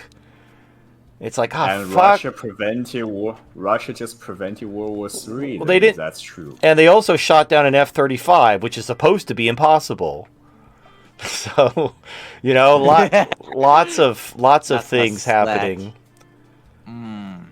At this point, do we even need to speculate on who the good guy is anymore? Well, it's definitely not Israel. They're committing fucking genocide.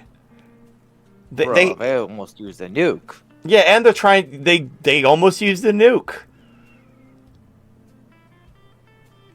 So yeah, like definitely not the good guys. But here we are. Oh, we got to give them $26 billion to give them more missiles because fucking AIPAC cracked the whip, and all the politicians in both parties just they don't even ask how high. They start hopping around like bunny rabbits. All right. Wait, hold on.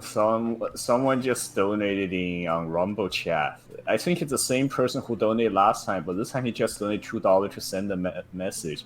He asked you to check Subscribe Star. He ordered a book. The username is Durnan Iron. Okay. All right, if you You buy can check later. if you buy a book online, I will try to remember to check things, but like it's best to contact me in a way that like I'll respond. So because like I don't check all my DMs on all my platforms, so if you write me like a message, I may not get it if it's a platform I don't check. So just be aware of that. Before you donate any money, contact me and get a response from me to make sure I actually am active there. And then if you want to donate, let me know. I understand, like, you may not be able to donate during the show or whatever. It's fine. Anyway, all right. We got some super chats that rolled in. As far as the Pepe Escobar thing, yeah, he's a reliable source. So it makes sense. Also, the whole Israel sending a couple drones that got easily shot down kind of just makes them look incredibly weak. And that's I was expecting Israel to double down. That's what the cathedral always does. And I'm like, what? Israel's taking the L? But now it's like, oh, they were actually going to nuke Iran, and their plane got shot down by Russia, and that's why they took the L. That makes a lot more sense. I did see footage of an aircraft going down, like in a like sort of a spiral, a couple of days ago, and it was right around the time when it would have been happening. I There did you see go. a video floating around. There was no context to that video, mind you. One of its engines was on fire, and it was just like spinning out of control, tail I mean, first. the fact. So here's the So- thing: the fact that they launched the fact that they launched the attack with a nuke, intending to blow it up. It just happened to get shot out of the sky. Iran should be like, I warned you, and just fucking carpet bomb the whole goddamn state. Like, you thought I was fucking around Yes. when I told you? Like, the fact that the plane got shot down is kind of irrelevant. The fact that they launched a nuclear strike against Iran in the first place is full justification for that country's entire liquidation. Like, this is a country that will launch a preemptive nuclear strike. For the good of everyone, everywhere, they need to go fucking full Hadrian. I declare full Hadrian. Fucking hell, and they were trying to avoid another Holocaust. Well, they fucking. The irony is they caused it. Like they brought this all Mr. upon Data, themselves. tell me about the second. Tell me about the second Holocaust. Well, yeah. What's stupid is they picked this fight. What is it with the Jews picking fights and losing? Like, you attacked Iran first, dipshit. You attacked their consulate. It's because they think that they are invincible because they are so religiously fanatic. It's all the Abrahamic religions. But all of them are like this. But here's the thing: they had the same attitude when they fought Rome. You had the zealots Yes. who thought that like the power Yes. of Yahweh would give them victory over Rome, and the Romans slaughtered them. Yeah. Yep. And then that just means, and the people who escaped would just double down in their religious fervor, because that's basically what happened, right? So like you have them getting conquered or destroyed or kicked out, and then you have the people who do survive, like hating those people and enculturating that into the religion, the religious doctrine over the course of millennia. You're going to have people who will just double down, leave, and then hate the people who forced them out in the first place because they can't push all their diversity bullshit and like degeneration onto what they perceive as their enemies and their slave caste. Yeah. Well, Because anyway, Israel, Judaism has two classes of people. Like there's the goyim and then there's the non-goyim. I don't. And like None of this is relevant. All that's relevant is Israel was going to launch a nuclear strike against Iran, and it was shot down by Russia. And apparently, this has been confirmed on different Asian sources that aren't Russia or China. Like, Israel's fucked. Like, I kind of thought it was over. I'm like, okay, they launched this pitiful. I thought, like, for the first time, the cathedral was going to take the L. I thought, like, oh shit, the cathedral's actually taking the L, like that pitiful drone strike against Iran that was shot down. That was their response. and they're actually going to take the L and de-escalate. Like, holy shit!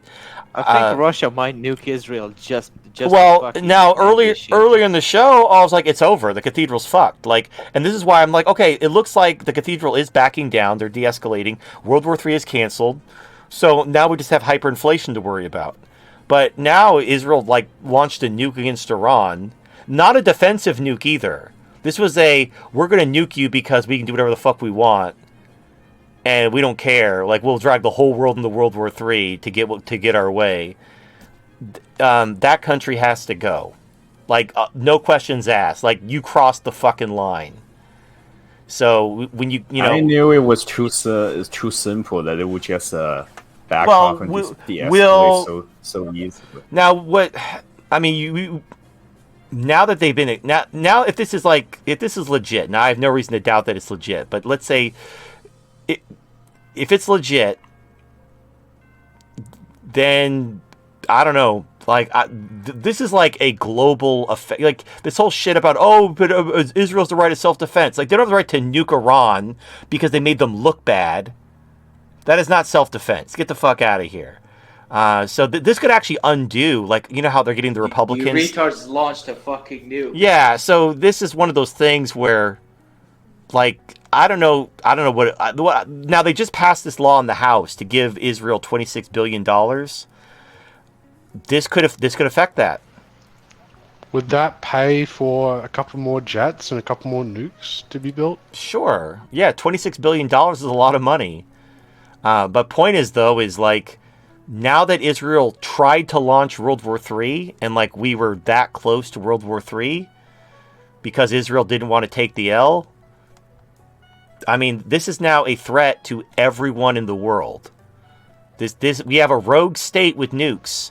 That basically... It always was. Well, it always was, but here's the difference. Like, you look at North Korea. North Korea isn't genociding their neighbors. So the fact that they're a weirdo state that does whatever they want, like, who cares? Whatever. But here's Israel. They're actively committing genocide and threatening their neighbors. And they're also, if you do anything about it, they're going to nuke you. So that's an existential threat to the whole world. So the whole world has to come together and be like, all right, we're going to take your nukes. We're coming in. And we're taking your country away, and you can fuck off. Or we do this easy way or the hard way. We're gonna send a delegation. I never heard of North Korea threatening to use nukes non-defensively. Like, no one does. No one does except for Israel, apparently. So what you do is you basically say, okay, we're gonna send a delegation to take control of the nuclear facilities, and you're gonna give up your nukes, or we're gonna wipe your entire country off the face of the earth. You have 10 seconds to comply. And then you just say, boop, and then Israel's gone. And then the world is safe. Be like, the last Metroid is destroyed. The galaxy is at peace. So, it's whatever. I mean, that's not my call. We'll have to see. They could play it to be like, okay, Israel, your shit's done. All your shit's done. The Rafah invasion, all your shit. I mean, if this is legit and this is like proven, this comes out, and the Republicans are still like showering Israel with money, this is gonna be so bad. Or maybe they'll try to play it off like, oh no, Israel has the right to nuke Iran. Yeah, nukes are no big deal. And then Russia's like, oh really? Nukes are no big deal, you say? Oh no, shit, no, Iran's gonna nuke us. Ah, what did we say? Oh, it's only different when the Jews do it. I don't know. This could be bad. If this is legit, again. Now I was. Kid, I'm just watching Voodoo, just almost cackling like Dr. Evil. I'm just like, I was actually optimistic that like World War III was avoided because it looked like the cathedral was actually going to take the L, but now it's like no, they basically they're not taking the L. Oh, my sweet summer child. Well, no, I was expecting them to double down. I was expecting them to attack Iran and trigger World War III. Because that would, but the fact that they didn't, I'm like, oh shit, they actually surprised me. They're actually going to take the L. Apparently not. Apparently they're going to launch World War III, and it just rushes there to be like, no. So the fact they shot down an F-35. I don't think so. Well, and they shot down an F-35, which is one of their invincible stealth jets that they're not supposed to be able to shoot down. Not only did they shoot down the F-35, they shot it down immediately after it left the Jordanian border. So they had aircraft in, like, either in the airspace or able to Did they intercept. tell you what they shot it down with? Did they use air defense? Did they use a jet? I think it was I think from what I saw, I think it was the Su-52 or whatever it was, 57. whatever the Russians have, 57. Yeah, It was one of the 5 series. Yeah, that's their equivalent, like the F-22 and the Fu-57. There's also the Chinese version, which I think is like the J something. But China and Russia have these jets. So anyway, whatever. Okay, so we will see how that all plays out over the next few days.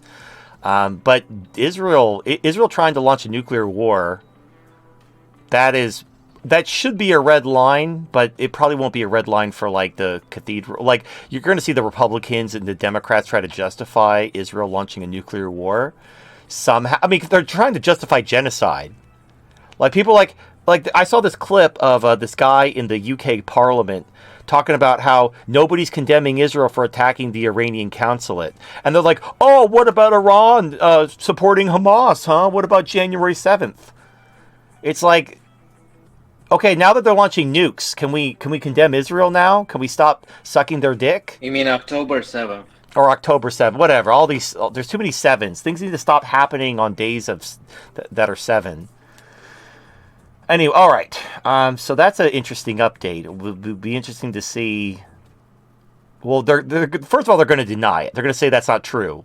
So I hope that Russia and everybody saved their receipts and has all the evidence and can prove it. Because they're going to go full on damage control mode and try to memory hole it.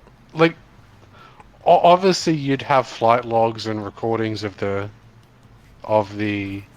interception. Israel's going to deny it.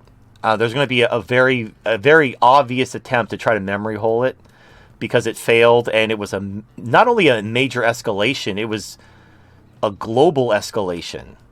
Like, you can't just ignore a nuclear war kicking off. So yeah, you can't. This is not something you can just kind of sweep under the rug and slap Netanyahu on the wrist and say, "Oh no, Netanyahu, here's $26 billion. Now go off and play with your friends." So we'll see what happens. But they have to prove it. Like, America's going to deny everything and say that didn't happen. That's a conspiracy theory, misinformation. But if they have the receipts and they can prove it, then we're in business. So that's going to be interesting. But yeah, Israel's basically a danger to the world, not just to their whole world. They're about to trigger a nuclear war because Iran was able to pierce their air defenses, and Iran should literally take them out now. They should be like, "Oh, you tried to nuke us, huh? Well, say goodbye to everything and just launch your entire armada of drones and ballistic missiles and cruise missiles and just kill everybody." And just hit, and then have Russia should hit the Dimona facility with like 100 bunker busters and just completely obliterate it and just take out the entire nuclear arsenal of Israel, and then just destroy all their cities and kill everyone, and just be like, there you go, that's what happens. All the airfields in Jordan.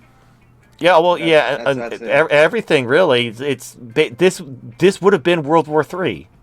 It might still be World War III. I mean, just because it was shot down doesn't mean they literally were launching a nuclear strike.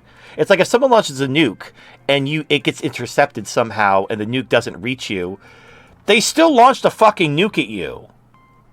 That's not like, oh, oopsie poopsies. Like, can we like have a do-over? Like, no, you launched a fucking nuke at me. I'm going to take your ass out. I'm getting all tongue-tied. I got to take your ass out now.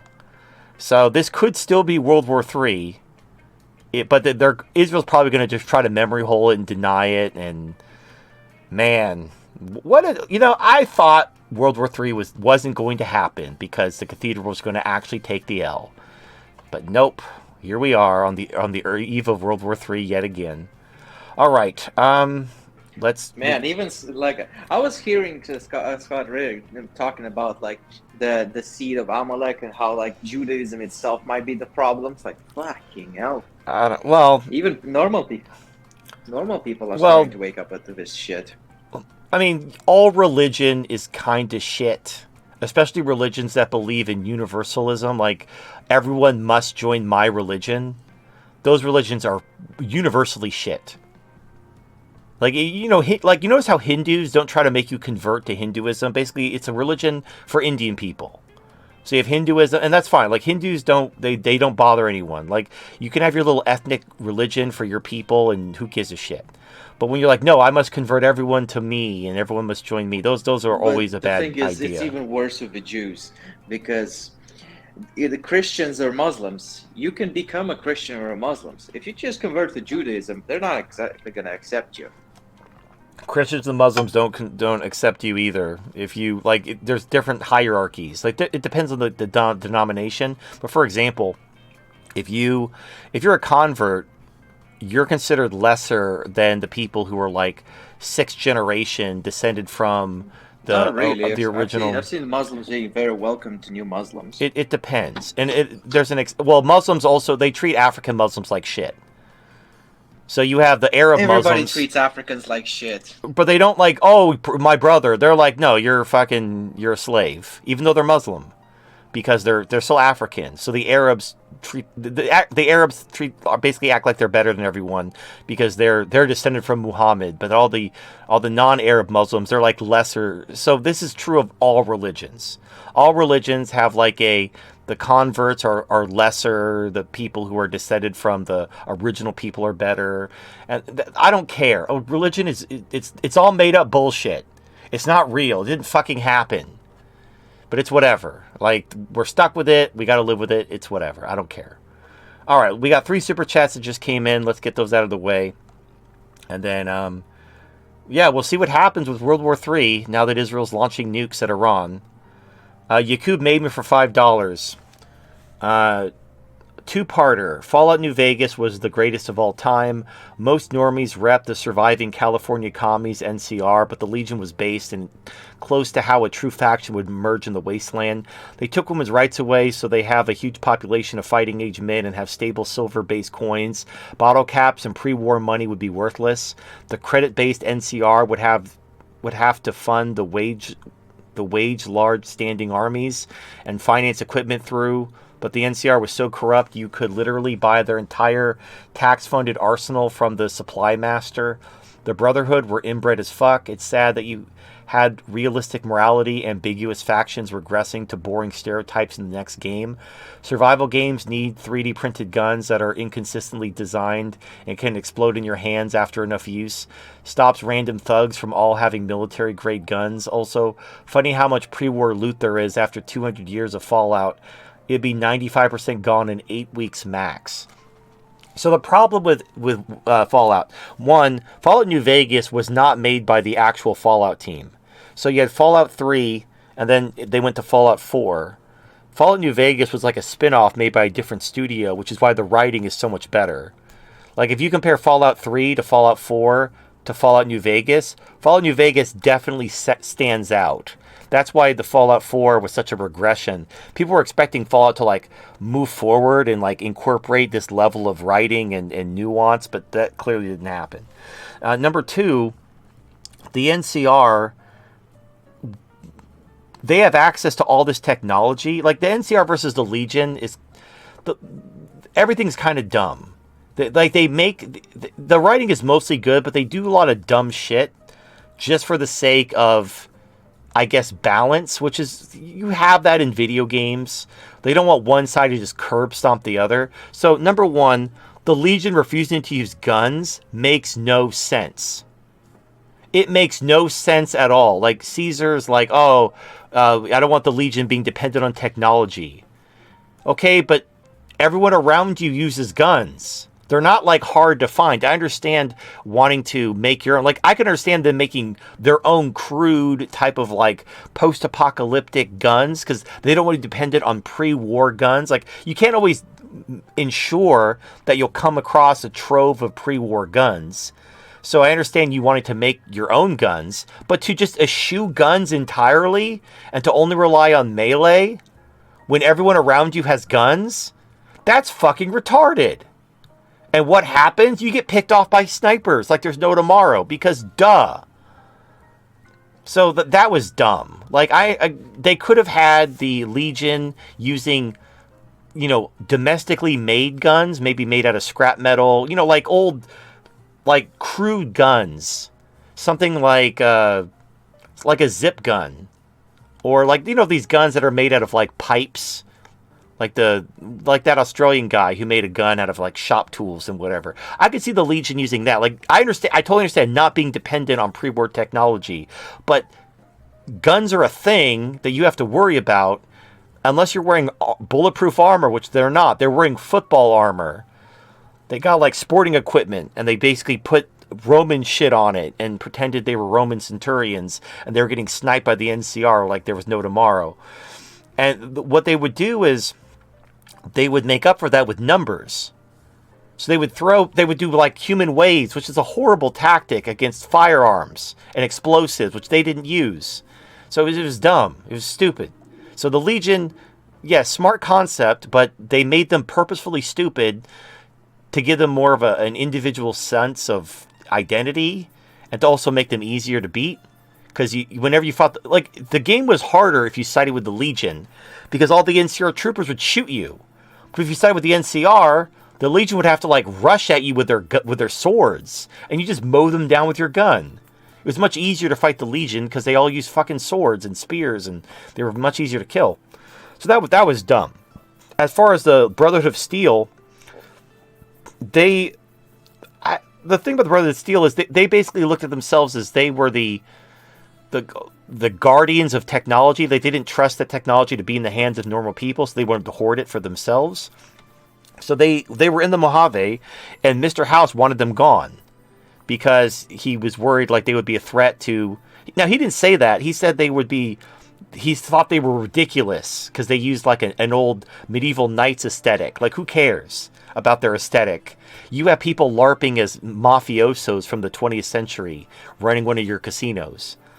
But whatever. That was bad writing. Also, when what were they called? The ones writing the family running the Gomorrah casino. They were like the mafioso family. They betrayed House for the Legion, and you don't really do anything. You kill them. You fight the conspiracy, but they're still like running the casino. House should have wiped them out to the last man, and then given that casino to the Kings. Because the Kings were running out of Freeside, and they were actually like kind of like local heroes, and bringing them into the strip from Freeside and allowing all those poor people looking for work to come work for the Kings in Gomorrah. And you could have renamed Gomorrah to, wait for it, Graceland. Just put a new sign up saying Graceland, and they could have had it go from like a weird Babylonian theme to like an Elvis theme, and we had all the poor people from Freeside working there, making money, and then you get more poor people kind of filling in the cracks in Freeside. But you basically have like a network where people they start off in Freeside, and then they get elevated into the strip once an opening develops. And, if you betray House, he's going to fucking kill all of you, and then all of a sudden you have a casino that needs a new family to run it, and then you elevate whoever's in Freeside looking for work. So the fact that he didn't do that, the fact, like, if you go to the Mr. House ending, the Kings die. Like, it's fuck, man. Like, what the hell? So the Kings and the Brotherhood of Steel were kind of like stupid plot points for Mr. House. I otherwise like Mr. House. Those points are stupid. I think it's like writers, maybe they ran out of time to develop that storyline or whatever. Like, they could have had the Brotherhood of Steel coming after House because he has all this old world tech, and they didn't think that he deserved it, or they wanted to shut him down. And then Mr. House is like, oh, fuck you, and then he decides to take them out. That would have been justified. But just like, oh, I don't like their knight aesthetic, so I want them wiped out. Like, who cares about their knight aesthetic? As far as the NCR, the problem with the NCR is they have way too much military tech. Like, they have like all this old world tech and they're just like super powerful to a much greater degree than you would expect from any of the games. So when they were known as Shady Sands from Fallout 1, they were just like a village of survivors. And yeah, they had access to some military tech from like some old military bunkers. But why do they have so much? And if the NCR is that corrupt and there's that much infighting, you would have factions within the NCR that would try to use their tech to strike out on their own. Like, why does the NCR is very big. Like, they're spreading eastward from California, and they're like gobbling up everyone. And they have all this military tech, and they have like, even though you hear about all the corruption and everything, everyone's okay with it. Like, why are you okay with it? Like, why are you? You realize like, this is it. This isn't like, oh no, if you piss off the NCR, they're gonna call in the big government. There is no bigger government. This is it. If your government is corrupt, you just overthrow them and start over. That's how this works. Why do they have all this military tech? So the NCR was presented as like a return to the pre-war America, but it was unrealistic in that there was way too much unity for what was ostensibly supposed to be a corrupt, bloated bureaucracy. There should not be that much unity within the NCR. Especially everybody's complaining about it. They're complaining about being taxed too much. They're complaining about the corruption. And yet everybody's super loyal to the NCR. Nope, no civil war here. Like, how? How in a post-apocalyptic world with no greater threat to threaten them with, and you're taxing them and you're corrupt, why isn't everyone shooting you? Why is there no civil war happening? Why aren't there factions within the NCR vying for anything? And it's because they just wanted the NCR to be like a very simplified version of itself to present this. Oh, do you have like the evil Legion, or do you have the despotic house, or do you have maybe the FBI set up an office at this studio's house? Well, I don't know. I'm just saying, like, the writing in New Vegas is pretty good. I had an idea. I talked about this before for a New Vegas 2, where it takes place like 20 years after the original, where it kind of like, you basically have Caesar's son coming out of Phoenix, which is like New Rome. So instead, like, here's my idea. So his name would be Augustus, and he would be the inheritor of Caesar's Legion. And he would have, like, basically, he's been spending the last 20 years not just getting a bunch of, tribes to join him in forming one legion. He actually is, like, forming an empire.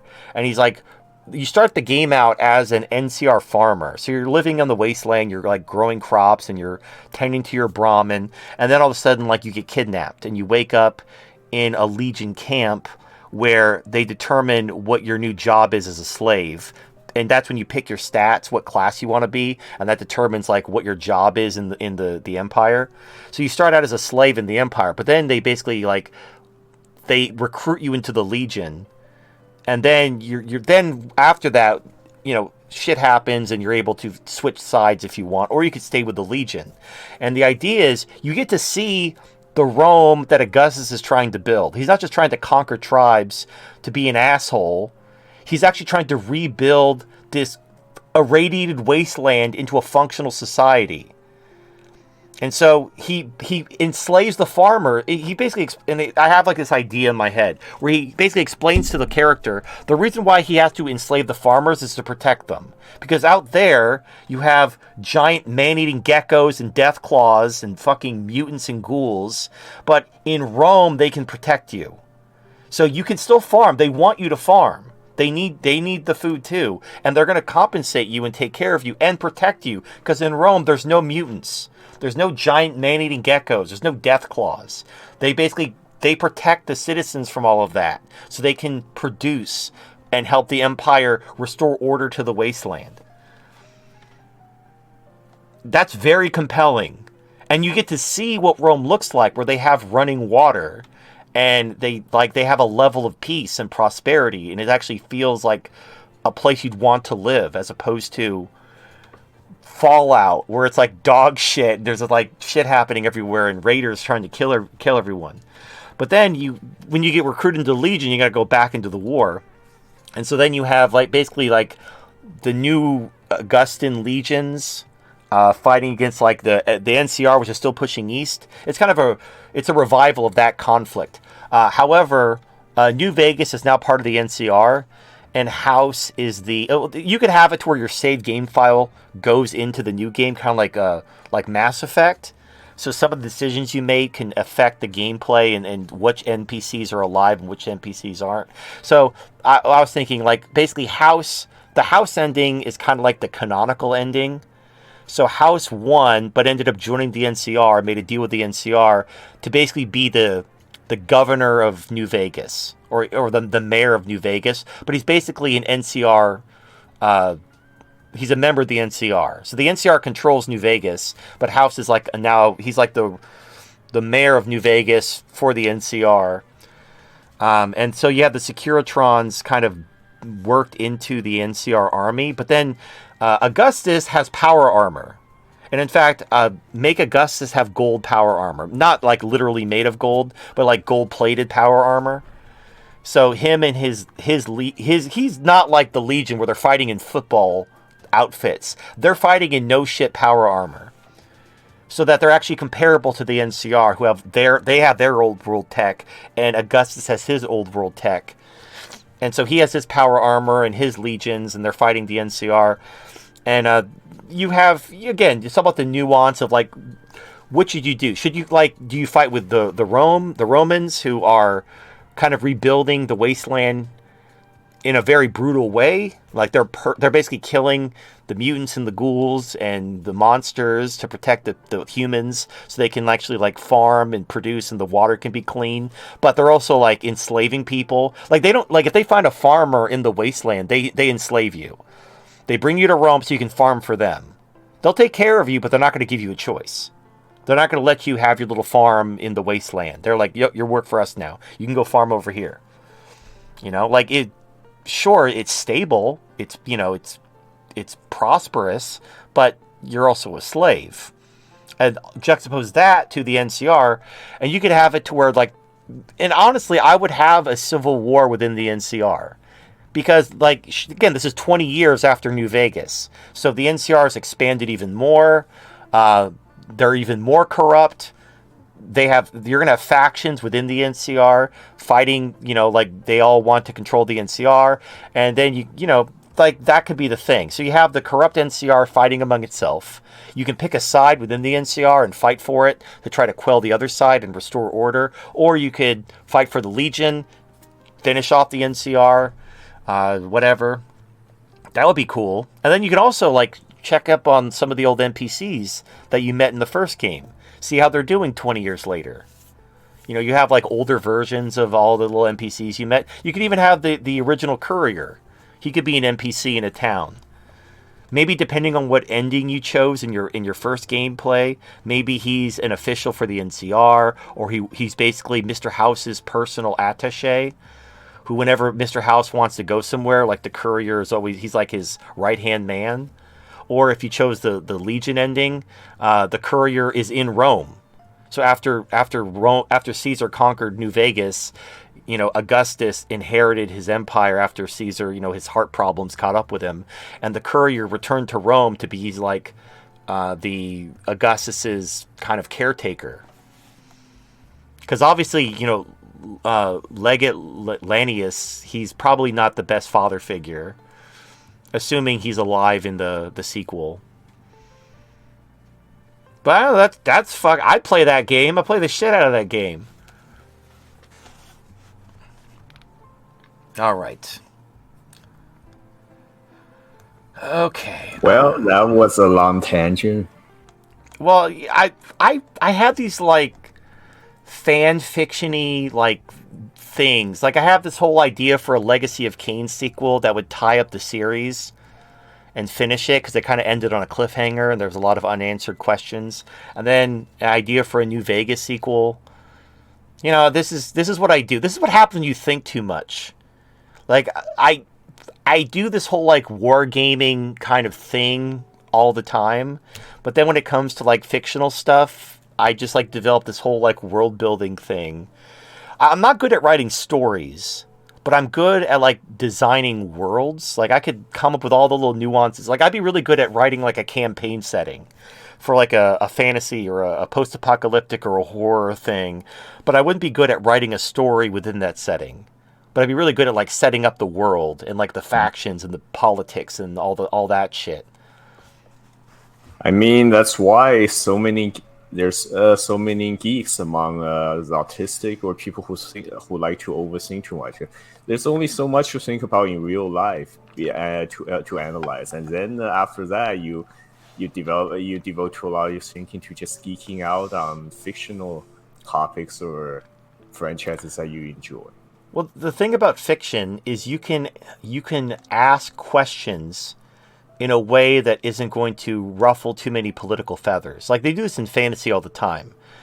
You can't have a story about different races and cultures and religions because that's offensive. So you just take those races, cultures, and religions and turn them into monsters.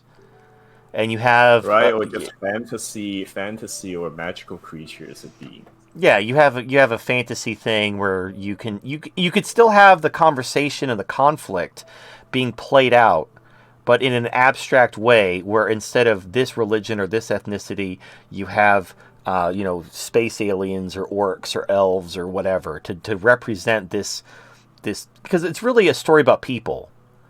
That's all stories are basically stories about people. So it's all about like representing different views in a way with the story, because the problem is when you try to tell a story that involves certain ethnicities, races, and religions, then people don't listen to the story. They don't hear the story about the people. They just go, oh my God, you said something bad about Jews. Oh, you're one of them. And they completely lose touch with the story you're trying to tell. So you can't have the story be about Jews. You have to have the story be about dwarves. You have to tell a story about how the greedy dwarves tried to take over the Elven Kingdom in the Second Age. And like that's the story you tell.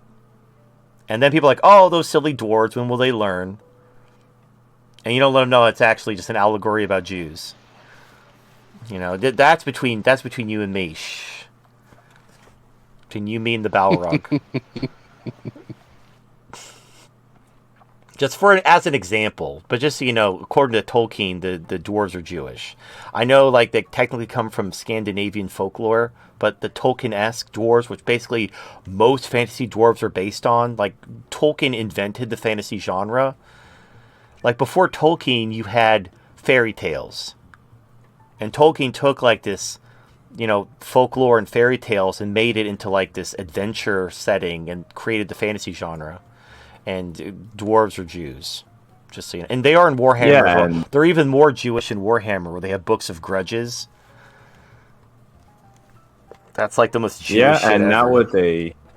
nowadays a lot of isekai or That's fantasy just the Torah. a lot No, of isekai fantasy anime and manga use Talmud. such The Torah is the Makes such Bible. uses. It's the Talmud that is the book of grudges.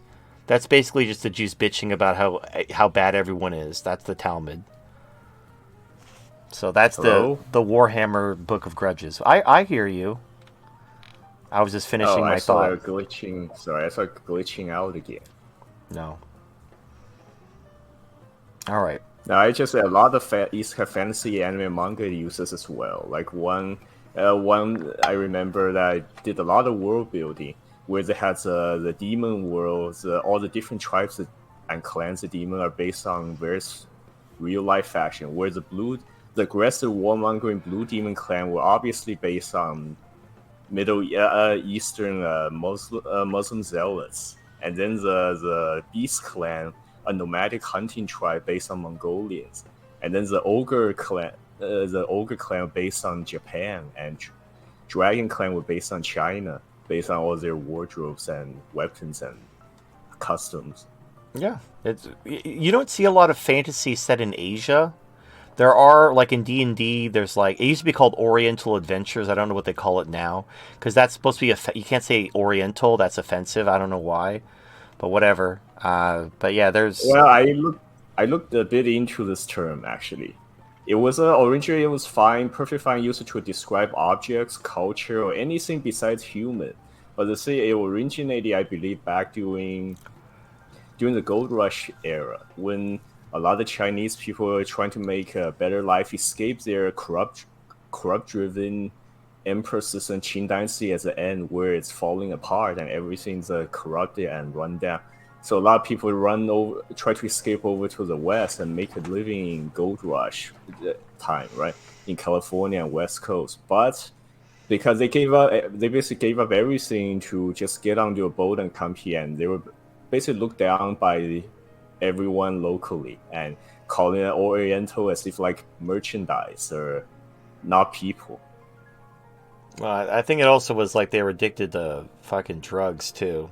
Like I can't remember what drug it was. Was it opium? Yeah, they were fucking. Yeah, all that. So it was, it's just basically being used as a discriminatory term during the bad times when China wasn't doing so well at that time. But nowadays it's completely fine to use on anything else. Just people, and not people, just food, culture, object, artifacts. Even one of the biggest, tallest building in Shanghai was the Oriental Pearl Tower. You know what? It's kind of like how you can have the NAACP, which stands for colored people, but you can't say that. That's offensive. But then they have the NAACP, which says colored people in its title. So it's one of those things where it's offensive sometimes, but only when somebody wants to be offended. It's whatever. I don't care. Right, and for some reason, people of color is not offensive at all to the mainstream. Yeah, right now. Colored people is offensive, but not people of color. Like, it's so stupid. So what? I don't even want. I don't want to talk about. Obviously, there are people who want to be offended, and no matter what happens, they're going to find something to bitch about and be offended because that's their grift. And there's nothing you can do to not offend them because they want to be offended. So you might as well just I don't know, put on blackface and call them the N-word and hit them with a watermelon, because they're going to get pissed off no matter what you do. All right. But the whole blackface thing is dumb. They tell people stop being so white. Then you put on blackface and they call you racist. Like, you can't win. You can't, you try to be less white and they say that you're being racist for wearing blackface. Fuck you. Anyway, all right. Mickey 503 TFM. What time is it? It is Adventure time. It is adventure time. It's also midnight 30. Yep, almost time to end the show. All right, and then Mickey 503. My biggest hope in the future is that men from all over refuse to fight each other for the corrupt elites and bankers. Then maybe we can get back to doing important things like motorboating and building tree houses for kids who are going to have. People killing each other really sucks, man. Well, I mean, you have a lot of people who understand the government's corrupt. You have people who quitting the police force, quitting the military. You have people who understand this is fucked up. But then obviously people are going to follow orders. Like that F-35 that was going to launch a nuke against Iran. Even though Israel attacked their consulate and provoked, and what Iran did was very measured. They just hit a couple sites and, penetrated their air defenses. And here's Israel nuke them. You know what? A pilot strapped a nuke to his jet and took off, ready to nuke Iran for defending themselves. So it's people kill each other. People follow orders. That's basically the soldiers follow orders. And that's why when you're in a war, it's not personal. You might be a great guy. Me and you might have a lot in common. Maybe in the different circumstances, we be buddies. But I'm going to kill you because if I don't kill you, you're going to kill me. Nothing personal. One of us is going home and one of us isn't. It's just good business. It's just war. War is about basically you kill each other. And you're like, oh, it's so sad people kill each other. It sure is. Well, we just shouldn't kill each other. Okay, good luck with that. Well, when someone starts war, you either kill back or you lie over and die. Yeah, but yes, and I would like it if there was not war. I don't like war, but there are certain things that you have to solve, and there's unfortunately no other way. How are we going to take women's rights away?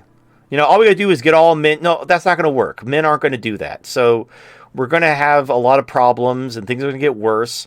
And if anybody tries to solve the problem, other men are gonna stop you.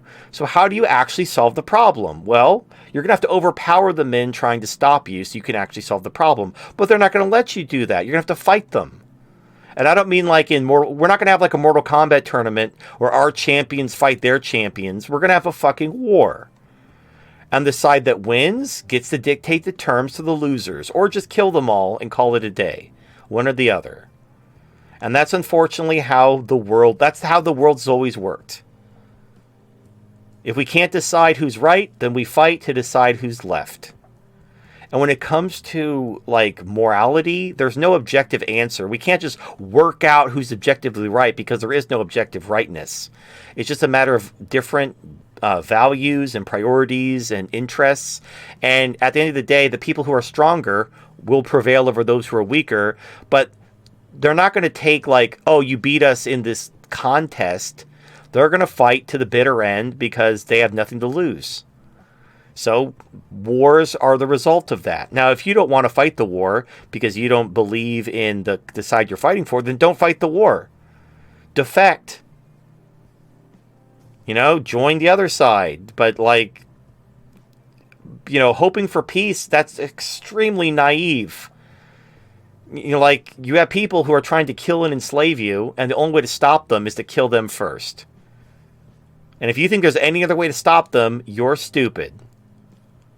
Look, I'd like it if they would just stop trying to kill and enslave everyone, but they're not going to. They're not going to stop killing and enslaving people unless you stop them. And the only way to stop them is to put them down. Give them the hard goodbye. So, yeah, look, you go ahead, pray for peace. Pray to whatever God you believe in to give peace to the world. But you better fucking learn how to do some sit-ups and push-ups and, carry your rucksack and shoot a gun while you're praying for peace.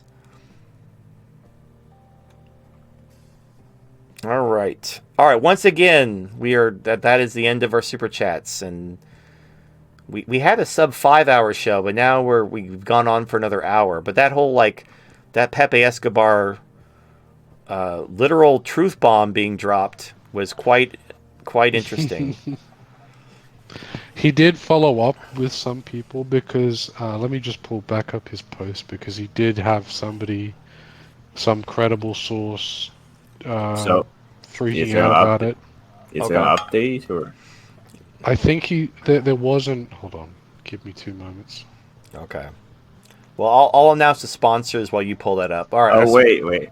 Some people were wondering earlier in the chat. Your sex toy podcast with a Hong Kong company. What time is it exactly on Wednesday, and is it going to be broadcasted live? I don't know if it'll be broadcasted live. It's going to be around 9:30 p.m. Eastern time, which is like 9:30 a.m. Beijing time. No, it'll be 12:30 over there. 15 hours ahead. Or I guess Hong Kong. I don't know. It was like 12 hour. It was a 12-hour difference. The same time. It's a 12-hour difference. But anyway, yeah. Anyway, so our sponsor, the Dollhouse, MetWeb, and Lucas the Mucus, The Meaning of Life, available on Amazon and Shattermark Comics for physical release. All right, Voodoo, do you got the thing? Yeah, I have it. So basically, This is somebody who responded back to Pepe Escobar.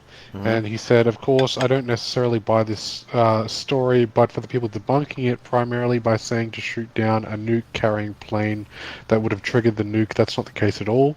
A nuke doesn't get armed until it's launched, and even destroying it before would not set it off, unquote. The US actually developed several live nukes by accident.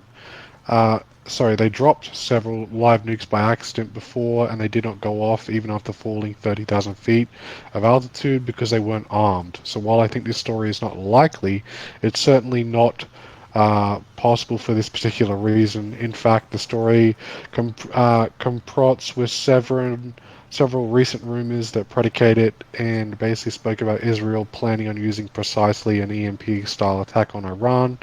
And now most have seen that the US is talking about using the new Champ microwave missile to do the exact same thing, fry Iranian planes with EMP pulses. So given this context, Pepe's story is not entirely out of the blue or off script per se, given what we know.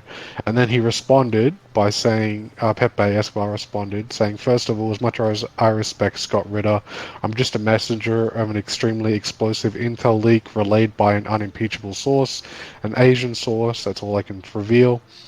I asked for surefire confirmation several times, and the only published information when the source confirmed a big world power totally validated it, but would remain MUM, M-U-M.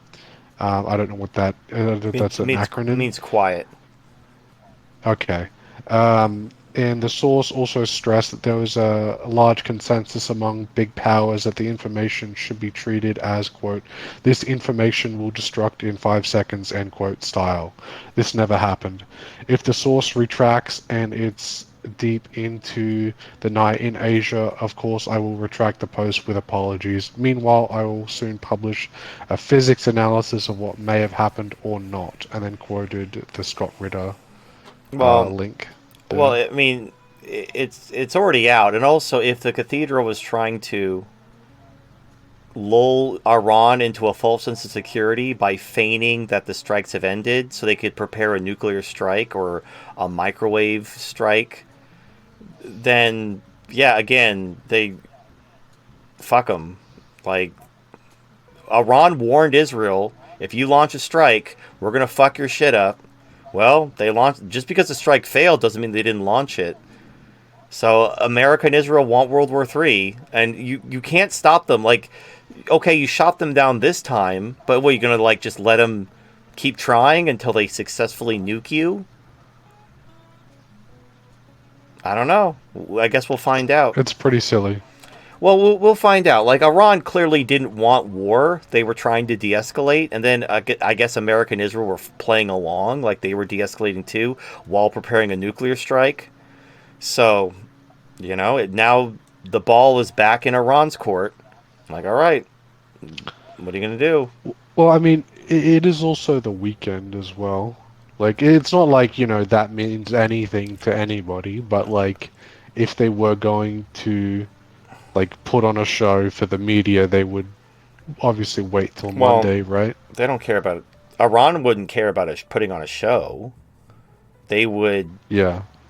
They told Israel, if you strike us, we've already prepared a follow-on attack.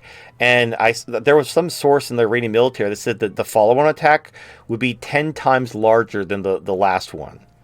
So the last one, where they had like all these drones and ballistic and cruise missiles, they said like if Israel strikes them again, that they have a strike that's going to be 10 times bigger. And it says like the first time we kept our targets only to select military targets, but if you fuck with us, that won't be the case the second time. And so in his response was to fucking launch a nuclear attack that was shot down. So Iran, like, okay, Israel, they're not taking no for an answer. They want World War III. And when somebody wants World War III and they're launching fucking nukes at you, you basically end them as quickly as possible. That's what you do. You destroy Dimona with as many bunker busters as you need to take out their nukes, and then you just carpet bomb every airfield, every military base, every government building. You cut them off. You cut them completely apart. What about the fleet in the Black Sea? Yeah, if the Americans interfere, you sink them. You destroy Israel. If the Americans get involved, you destroy their military bases. You destroy their fleet, and you just keep looking. Anyone else want some? Europe, you want some? Anybody? I got more. I brought enough for the whole class. But you can't tolerate a country actively trying to nuke you. And if other countries like, hey, we're going to protect them. And America already said, if you strike Israel, we're going to go to war with you. So Iran already told them, well, if you interfere, we're going to fucking destroy every military base in the entire region. And we can hit them within a meter. So, like, we'll fuck your shit up too. Like, Iran has a lot of missiles.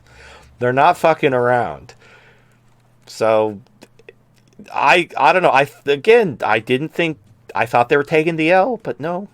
I was unfortunately right the first time that they are preparing to. Well, they already launched the nuke. They already launched World War III. It just happened to be shot down by the Russians.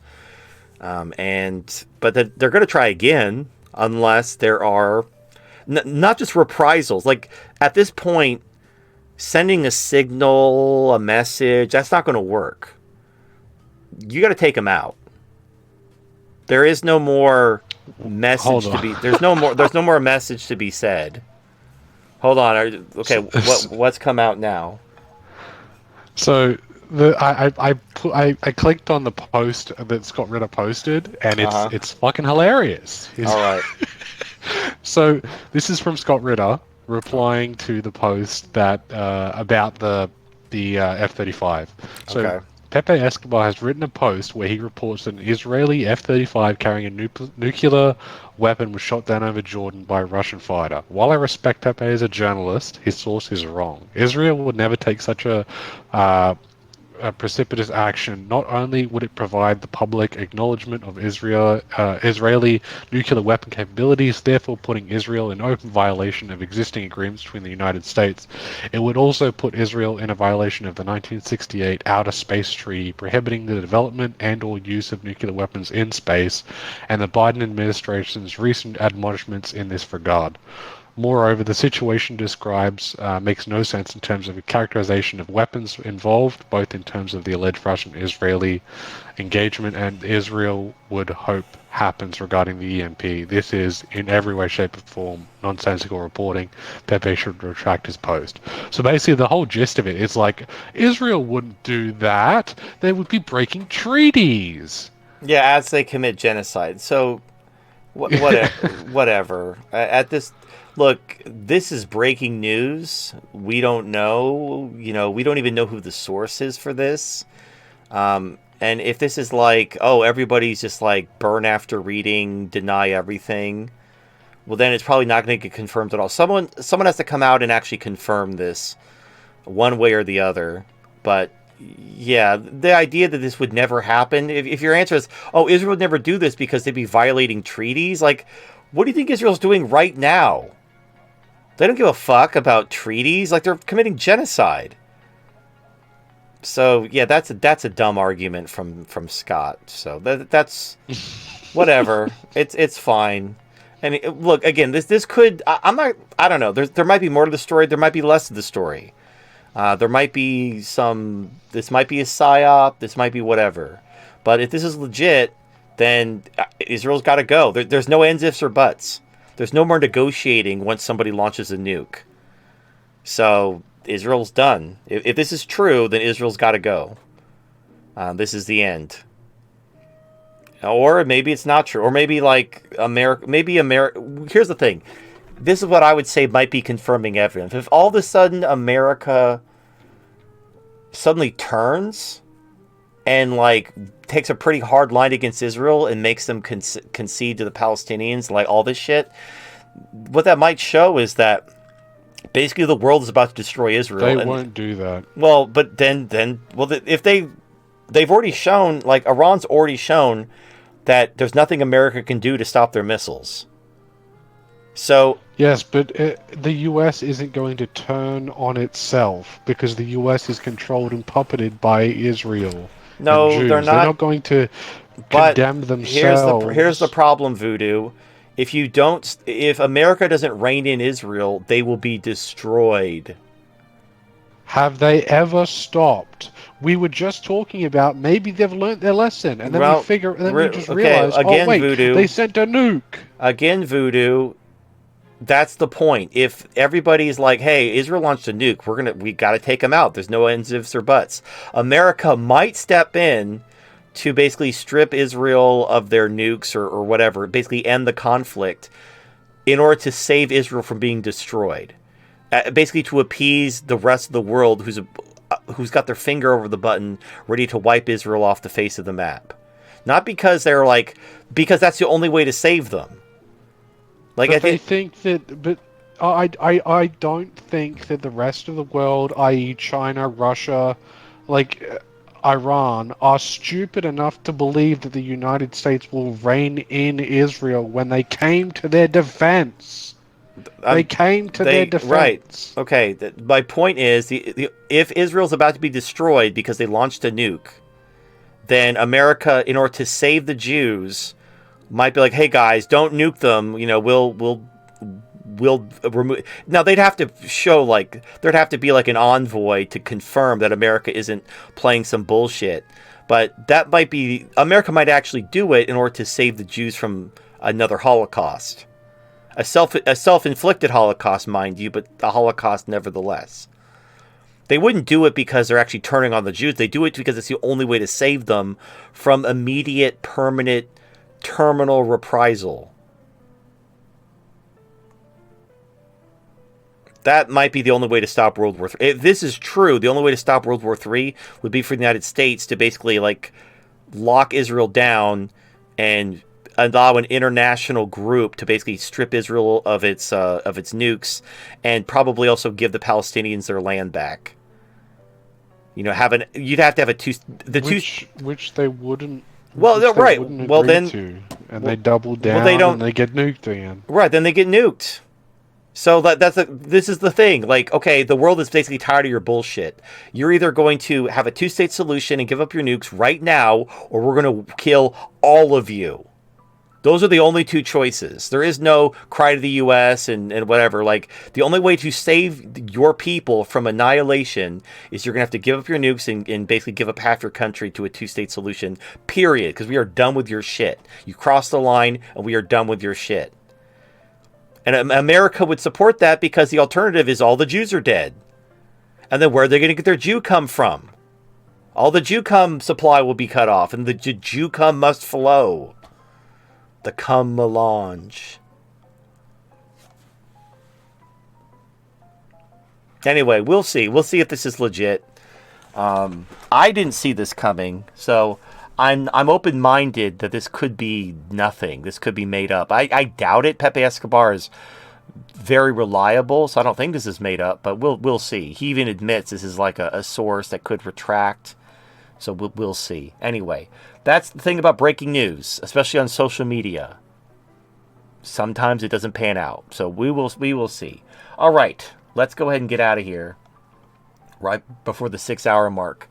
So our sponsors for the third time are The Dollhouse, MetWeb, and Lucas the Mucus, The Meaning of Life, available on Amazon, and Shattermar Comics. Enjoy the rest of your day. Enjoy the rest of your weekend. Stay safe. Watch out for nuclear war. And just, take care of yourselves. Enjoy every day like it's your last, just in case there is a nuclear war. Don't die with any regrets. Make sure you say those final words to your family members. Don't let anything happen where you have any regrets in your final moments. Make sure you have a clean slate and But you're ready. also don't do shit that you're gonna regret. Like, we're not telling No, you to I'm go not. max out credit cards. Yeah, and go no, I'm not crack telling. off cookers' asses. Because if shit doesn't end, you're fucked. I'm not talking about that. I'm talking about reconciling with people in your life. Like bearing hatchets and. Are you gonna reconcile with your mother?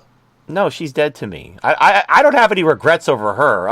I don't want you to have if my mom died. So here's the difference. If my mom died and I was notified, I would feel nothing. But there are some times where there was someone you wanted to reconcile with, and then when you find out they died, suddenly you didn't reconcile with them and you feel bad because you wanted to. Don't be that person. I'm not saying reconcile with people for the sake of reconciliation. I'm saying don't have regrets. I have no regrets about cutting my mom off. She's an absolute piece of shit. And she only had me for the child support. So it's not like, oh, she gave birth to you. Yeah, because she wanted to get child support from my dad. That's the only reason why she gave birth to me. It wasn't like she loved me. So I don't have any fucking sympathy for her. But anyway. That's all I have to say. But, shit, if this goes into World War III mode, which I thought we were over. I thought we just had hyperinflation and then smooth sailing after that. So, yeah, okay, World War III is back on the table. Just, make sure you don't have any regrets, whatever those regrets are. Meat's back on the menu, boys. Well, yeah. Anyway, all right, I'm going to get out of here. So I've already showed the sponsors. We'll see you next week. Take care of yourselves, and we'll see you next time. After these messages, we'll be right back. War. War never changes. In the current year, women have declared war on men. Men are not only guilty until proven innocent, but they are not even allowed to prove their innocence. In response to this warfare waged by women, known as feminism, men have sought refuge with waifus, artificial women able to satisfy a man's need for love and sex. Retailers like the Dollhouse began to spread, bringing waifus to men everywhere, freeing them from the enslavement of feminism. Get your waifu today from thedollhouse.com or dc.dollhouse.com if you're in the United States, before they're banned by feminism so they can control men once more. Go to thedollhouse.com and dcdollhouse.com to find your waifu today, before it's too late.